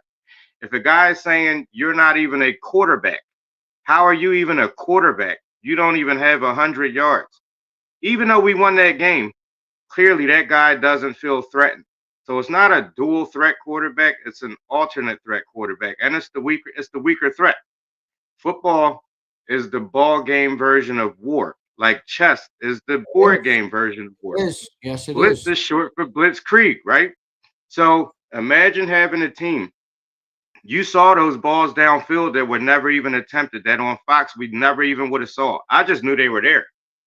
But imagine going to war, right? And you don't have an air force. What the fuck is that? Everything is guerrilla warfare with the infantry on the ground. But this other team or this other side you're going to war with, they have long attacks. I mean, I wouldn't give a fuck if it was Mortal Kombat. Liu Kang can throw fireballs all the way across the screen, but you can't.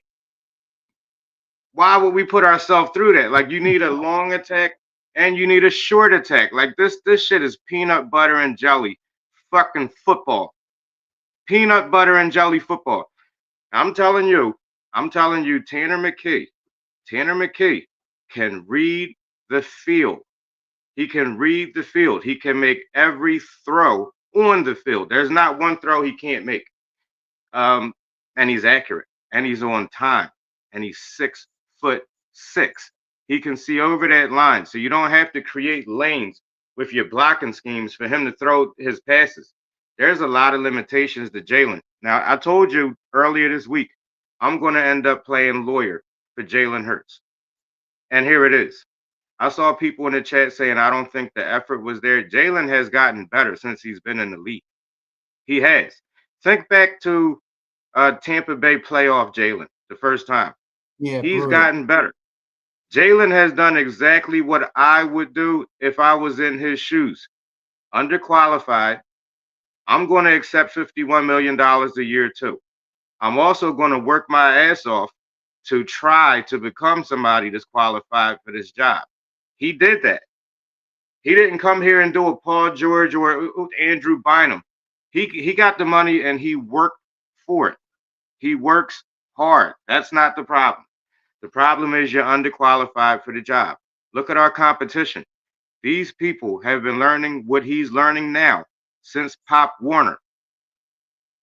That's hard. Like, to tell him, well, we want you to go perform like those guys is fucking stupid. And I got to push back on something John McMullen said too. And it's not just him. I hear a lot of people say it, and I'm like, that's not fucking true. When they say we're not built to throw the ball, who the fuck is built better than us? Who? You got time in the pocket to find your receivers. It's all about timing. Oh, hey, time in the pocket. I've never seen a quarterback have as much time as Jalen has. Sometimes he stands back there. I'm like, where the fuck's the pass rush? And we see where the throws are. So you got all the time in the world to throw the fucking football, right? You got a little bit less time now than what you had before the injuries. But what you have is, okay, so you downgraded from what? A Lamborghini to, you're still in a better car than everybody else. You got more time than everybody to find receivers who need less time than most. And this is what you give me. We should be blowing teams out. But see, it comes to a point where it's delusion, and people you gotta, next time you brush your teeth tomorrow, you need to look yourselves in the mirror and be fucking honest with yourselves. I had a guy tell me, I said, okay, listen, I said, I'll try it this way with you. You go to the supermarket to get your groceries because you want to eat dinner. You see your check engine light, right? You successfully get there and back home. What do you do next? Wouldn't you check your engine like, yeah, the car got the job done. But if there's clearly something wrong with it, and if one part is clear, almost dead last, 31st, it was 30th last year until Kenny Pickett and Tanner McKee came in and pushed us up to 29th.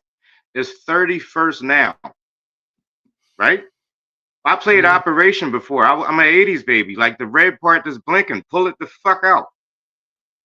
This is common sense. Like, we're overthinking this stuff. Yes, this team is built to throw. This team is built to run too. This team is built to do whatever the fuck we want to do. We really are. We just are. We shouldn't be getting dictated to on Sunday. No, you dictate when you have a roster like this. The word you just said. I don't disagree with the word you just said. You dictate with a roster like this. If we're not built to throw, who is? Joe Burrow, they can't keep him upright. The receivers are wonderful. The offensive line is paper fucking mache. Yes, it is. Josh Allen carries the Buffalo Bills even through the air. He carried, like, you got people doing way more with way less. So then I get this stupid shit here. Well, you would rather throw for a bunch of yards instead and lose. Then I said, well, what the fuck would make you think we automatically lose if we upgrade something? How do you get better get worse by getting better at something? That doesn't make any fucking sense. If we could win with the 30th and the 31st ranked pass attack, we could kick asses instead of win slappy girl fights with the Carolina Panthers where your quarterback puts up 108 yards. That's a girl fight. It's not necessary.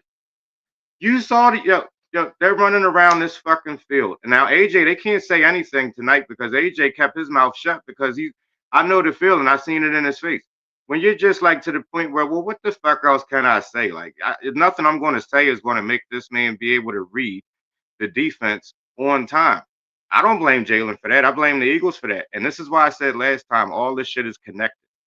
This is connected. This is a saga between Burns and Smithers. That's how those two operate. A lot like Montgomery, Burns, and Smithers from The Simpsons. Now, with Carson Wentz, because these two, revenge of the nerds, because they don't have that confidence as football guys, they can't admit to a simple mistake and move on. And this time it wasn't even a mistake. Your entire offensive line was injured. Your entire offensive line.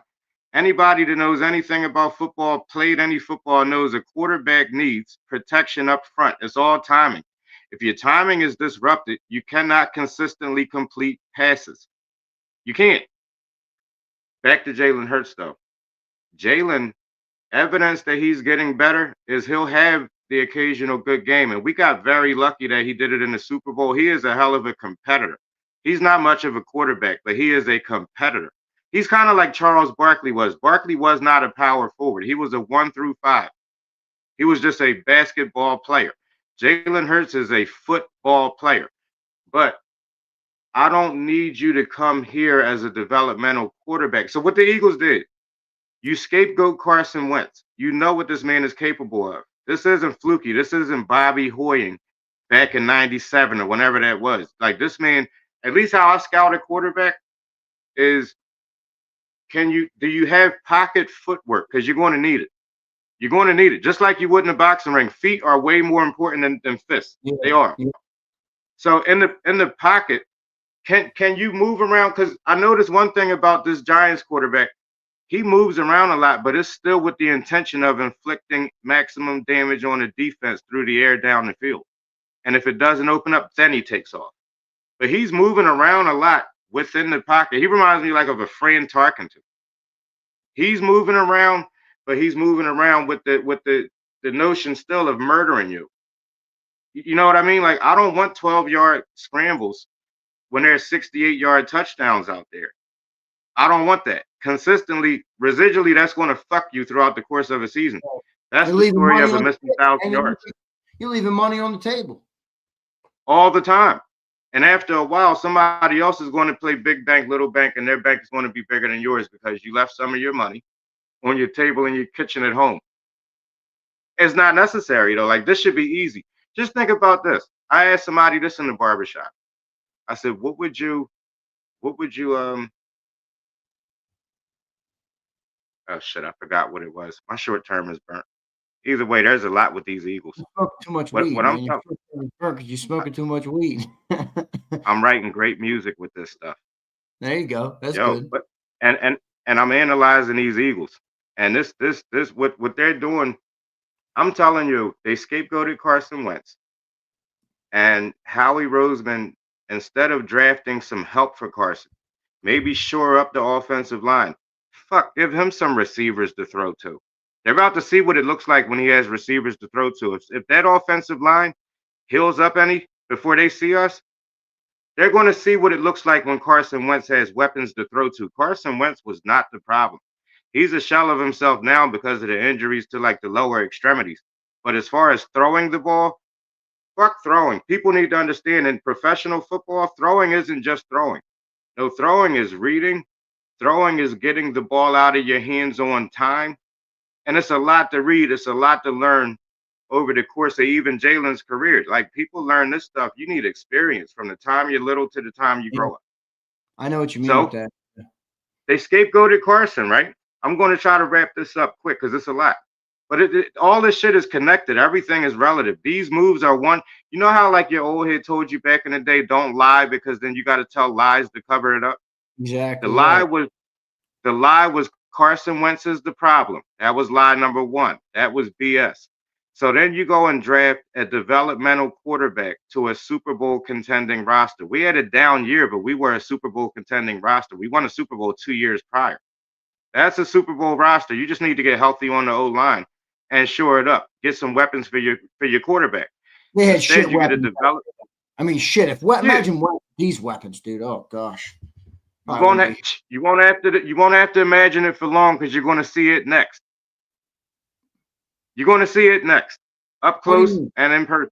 Oh, you mean just this weekend? Yeah, that's what's going on. Like because like even this last week, I'm sitting there watching him throw a beautiful 9 for 9 on that drive with 4 out of 5 of your offensive linemen out. We didn't give him any line and any weapons, so we blame him. That's lie number one. He leaves. We say Jalen Hurts, because of this roster we put around him, we bubble wrapped this kid. We fucking bubble wrapped him. There's nowhere around him he could look like you, nigga. We formed fucking Voltron for you. And it's just not enough. And it just so happened that this Voltron they formed for him, we won a Super Bowl with that. And so what did they do? Here comes the next lie. Howie, I'm going to pay this guy because I feel so good that he made me look like I'm not the lying rat that I am. From the first lie. So now what you do, Now what you do is the league catches up to you, and now the team isn't so perfect, but this team is still good enough to compete if you have a good quarterback. Jalen needs everything to be perfect. Only thing with the team is a very good team. They're just not perfect anymore. And so now his flaws are showing. And it is the Snickers bar in the engine of this offense. It's affecting the defense because of the 3 and outs. This is football basic 101. Defense is going to get tired if they have to keep on coming onto the field before everybody even gets a chance at a fucking Gatorade. 3 and out, 3 and out, 3 and out, 3 and out. Over the course of a season, this is 6 games where it's a bunch of this. You had 2 whole halves. Within 2 games, you had a whole game of -1 yard through the air. -1 yard. And this is both the second half, the most crucial part of the game. So that's the defense wearing itself the hell out. And then you have injuries on top of it to that defense. And then we want to blame the defense because nobody wants to put the blame where it is. And by the way, not only your defense are you going to drain, you're going to drain your running attack too. You can't hide a lie but for so long. So then it's, oh, well, y'all told us to throw and we lost. Well, how did it look when you were fucking running the football? You were winning by way of breach fucking birth. And it collapsed. I mean, give me a fucking break. This thing wasn't built on any. It's not a strong foundation. Did it look good? All year. All year. AJ's frustrated. DeVonta's frustrated. This is nothing new. This isn't normal. I don't know what these people are looking at. They don't see that anywhere else across the league. Or do they just watch Eagles games? I'm watching my 2 wide receivers cover their mouths like they're calling plays. Because they're having a conversation over there. I think we all know what the conversation is about. There's some type of frustration with not getting the ball when you're supposed to get it. They're getting open all the time. And if people think just this game where it's all being shown and all 22 form is the only game where these are 2 of the best at their jobs in the NFL. If you think these are the only games where these guys were running open, now the thing is you don't stay open for the people that do get to look at it and don't understand. You don't stay open forever. That's why it's timing. Like the NFL, exactly. You know what I mean? Like they get open often. No, you could see it tonight on that other camera angle tonight. Holy shit, where there's some openings. But Xander, deep down, you already knew this was happening. This is AJ Brown and DeVonta Smith. You knew they were getting open because you got to pick some type of poison with the Eagles. We're going to poison you. You got to pick something. Because if like you're cheating down to take Saquon Barkley away, which is what I would do, and it's a crapshoot. Jalen more times than not is not. Now what looks more like Jalen to you? 250-yard 2-touchdown game or 163, a touchdown through the air and maybe 1 on the ground. That's Jalen. Yeah, right. That's the real him. So at this point, let me just ask you this, because I appreciate your perspective because it's obviously grounded in and I like that you started it where you started it because you're like, I'm not attacking Jalen Hurts. You give him credit for his work ethic, all those different things. This is a Howie issue. How do you gauge the level of success that the team has had? You said you've been a fan. You're an '80s born. We never. It was the bubble wrap. It was the bubble wrap, not the contents of the box. It was great bubble wrap. You got lucky. You got a defense that we put together like a fucking quilt, and it gelled into a number 1. We need to thank Vic Fangio a lot for that. It gelled into a number 1. Saquon Barkley was the Tasmanian devil. It's not really hard to win in that situation. It's just not. I mean, you could bully a team whenever you want. Playoff football, you have to be able to run the ball. You have to have the option of running the ball, and you have to be able to stop the run. That's the meat and potatoes of the playoffs, but you got to be able to throw the fucking ball. And it shouldn't be a thing of, well, we can't throw because we don't want to turn the ball over. That's a bunch of bullshit. That sounds like some pussy shit to me. Do you honestly believe, Underdog, that if we had Tanner McKee starting at quarterback, we would win a Super Bowl? Yes. Yes. Yes. I put my money where my mouth is. Or is that more about utilization of our already stacked roster? No, I'm going to tell you something. I'm an objective person. It's not just because Tanner's the other guy. I watched him.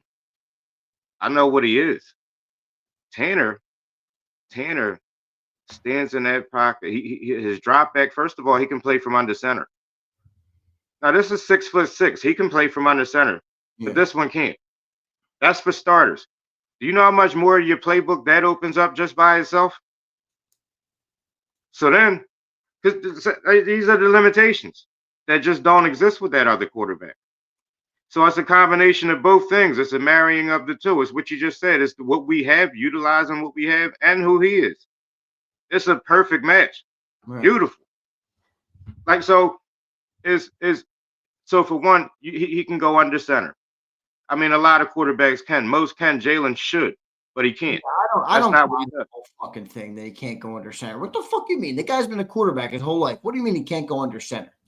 Well, I'll say this. When you're not comfortable doing it, you need repetitions doing that, just like you need repetitions for muscle memory in boxing. Right. Like your first step back is a large step because it's the first step to get away from the line.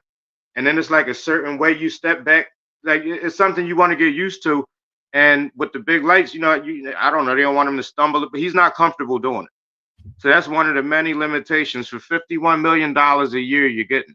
So Tanner can go under center. He can go with the shotgun. He can do the brotherly shove. We've seen that. But the thing about Tanner McKee is when he drops back, he makes very quick decisions, very quick. And the ball is out of his hand very quick. And the ball is very accurate. And he can throw the touch pass. He can throw the bullet if he needs it. He knows the difference of which time to throw which pass. And he can pepper the field. So you combine that with this roster. Kenny Pickett lit it up like with this roster. And I told people, Kenny Pickett is a pedigree quarterback. He's not Dan Marino, but you don't need Dan Marino. People need to stop comparing Jalen Hurts to Pat Mahomes and all these fucking people. Josh Allen, you don't need one of those people to win here. This is the best situation you can have. I asked people this. I said, yo, if your life was on the line, and they said you have to finish a drive from the 40-yard line in, no, the 35, 40, 35.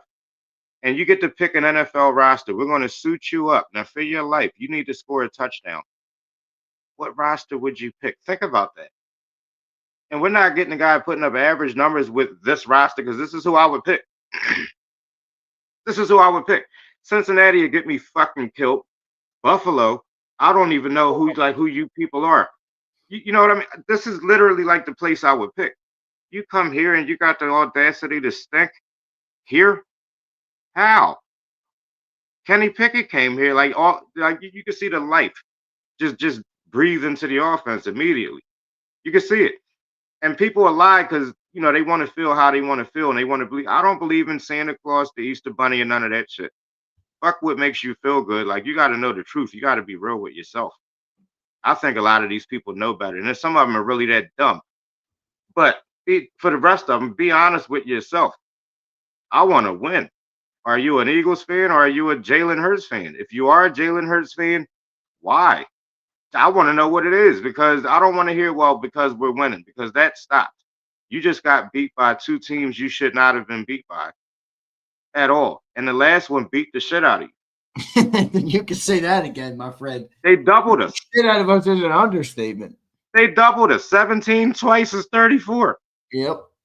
We got doubled by a team. We were in Vegas 7.5-point favorites. A division rival. Just spark some life into them. We're sparking life into the wrong bench. I seen when Tanner came in, I seen how they lit up. I would too. People got to understand these people are human. AJ Brown is very frustrated. He has a right to be frustrated when you're very good at what you do.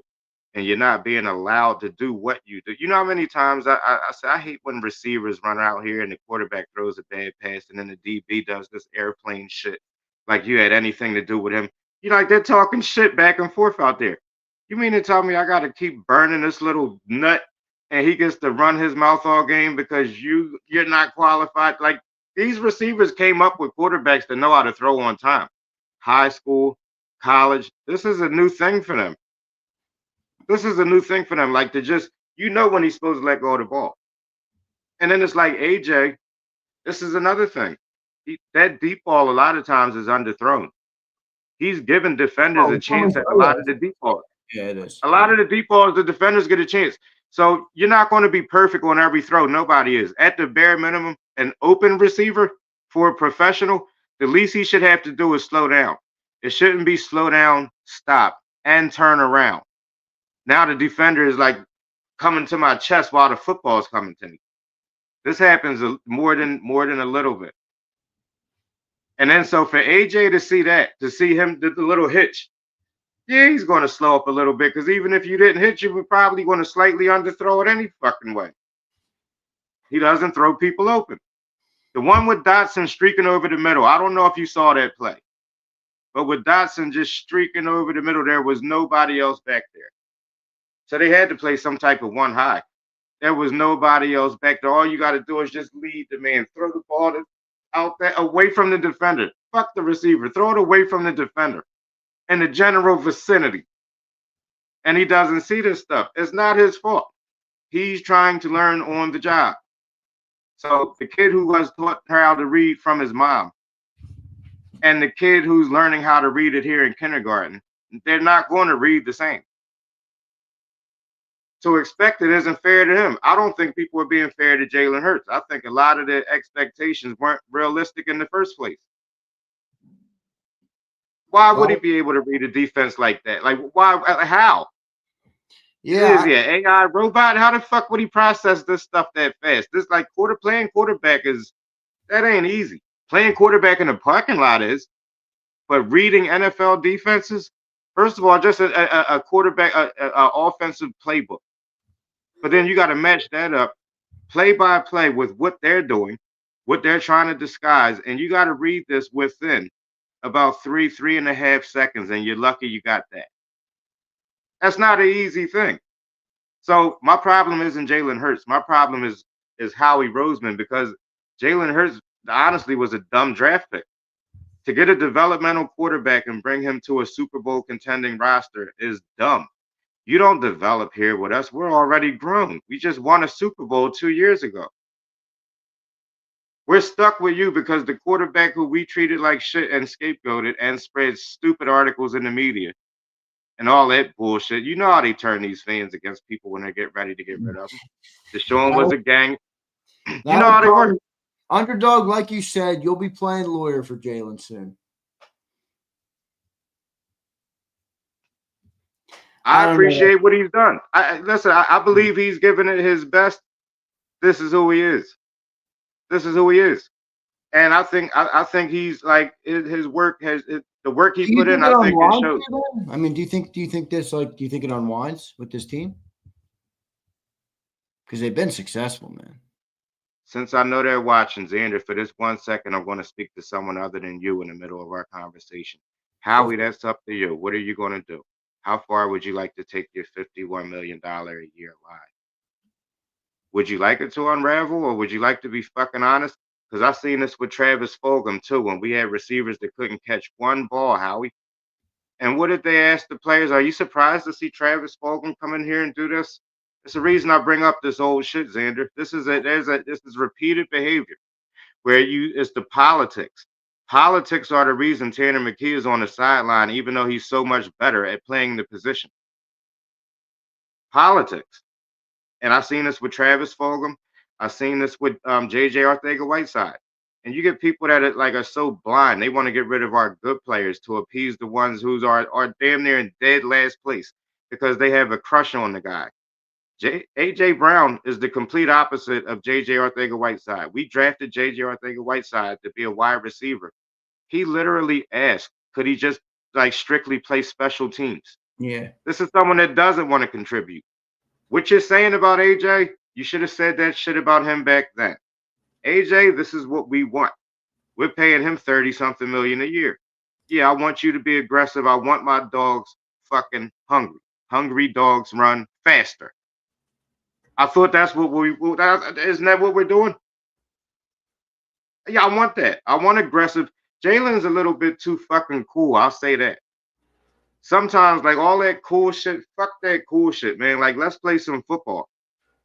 I'm used to seeing quarterbacks talk to their wide receivers, talk to their offensive linemen, say thank you to their offensive lineman. And he got a lot more to be thankful about than most. You're just sitting there. Your receivers are down here like this.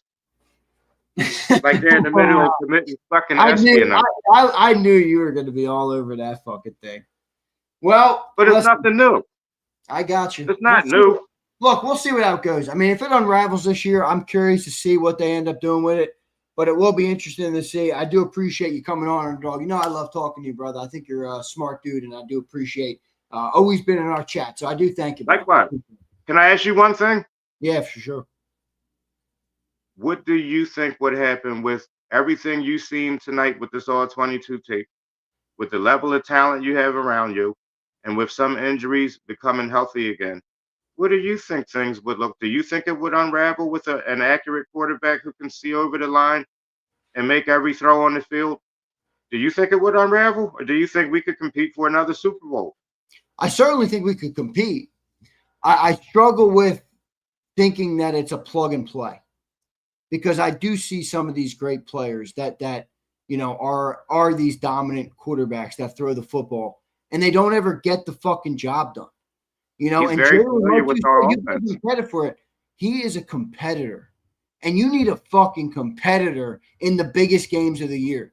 And I think he deserves a lot of credit for those games. So I struggle. I don't think we would be a bad team. I think we'd still be a great football team. Do I think we'd go and win? I don't know. I don't know if I could say that. A quarterback that can read is always going to outdo the quarterback who can't. You're about to see it coming up. We'll see how it goes. I'm telling you, if Carson has any of those four missing offensive linemen, if any of those people come back, just one of them. This guy just went 9 for 9 on a game-winning touch throw for a game winner. If any one of those four comes back, with the way this secondary looks and the way we gas our defense out with all these fucking 3-and-outs, Justin Jefferson, Addison, Thielen, yeah, okay. Okay. Spooky soon there, Underdog. Let's see what happens. All right, brother, I got to run, man. I got to get the fucking bed. I got birds in the morning. My man, I'll be there. All right, brother. I appreciate you, dude. I appreciate it, man. Likewise. Later, dude. There's Underdog joining me here on the post-game show. Great show tonight, man. Look, I fucking like listening to Underdog talk about football. You can tell he's got a good understanding of the game. Whether you agree with him or not, I don't really give a fuck. I really don't give a fuck. I appreciate everybody tonight, man. We had a lot of good people tonight join the program. I always appreciate everybody. How many hours out? 4 hours. That's plenty. We good, guys. We fucking good. So let me make sure I got all my supers. Riding the bench says more to blame for offense, Nick Sirianni or Jalen. It's a good question. Underdog would tell you Jalen. Hangry Dogs. I got that one. All right, everybody. Good shit. I'm getting out of here. I love all you guys. Hit the like button on the program. See you guys tomorrow. Birds 365 in the morning. The National Football Show, I would expect, will be a good one tomorrow in the afternoon. So make sure you guys lock in on that. See you next time, everybody. Ignite your nights with free live entertainment daily, only at Live Casino and Hotel Philadelphia's Center Bar. 7 days a week, enjoy some of the region's top party bands, performers, and DJs as they take the stage in the heart of the casino action. Great cocktails, live music, and lively moments. It's all happening at Center Bar at Live Casino and Hotel Philadelphia. Visit livecasinophilly.com for more details and the complete list of upcoming events. Must be 21 or older. Gambling problem? Call 1-800-GAMBLER. This is Eric. When he got injured in a car accident, he called Morgan & Morgan. He not only gets a lawyer, he gets trial lawyers like Sam and Jessica who are in it to win it. He gets his own investigators with briefcases, leather ones. And if you ever have questions, our customer service folks keep things rolling. Injured? We're your army. Morgan & Morgan, America's largest injury law firm. Welcome to the Jet Setters and the High Rollers, to the Shot Takers and the Tastemakers. Welcome to the Viewfinders, the Thrill Seekers, and the Night Owls. Welcome to everything you could possibly want on one 5-mile island. Welcome to the Wildwoods. Book your stay today. In our hometown, we all look out for each other. We go the extra mile to lend a helping hand. We step up to keep our communities going strong. And at Independence Blue Cross, we're here to keep you going strong. We've been deeply rooted in our communities for more than 85 years. And that connection to members has earned us our spot as the #1 health insurer in the region. So while you look out for your neighbors, know IBX is always looking out for you.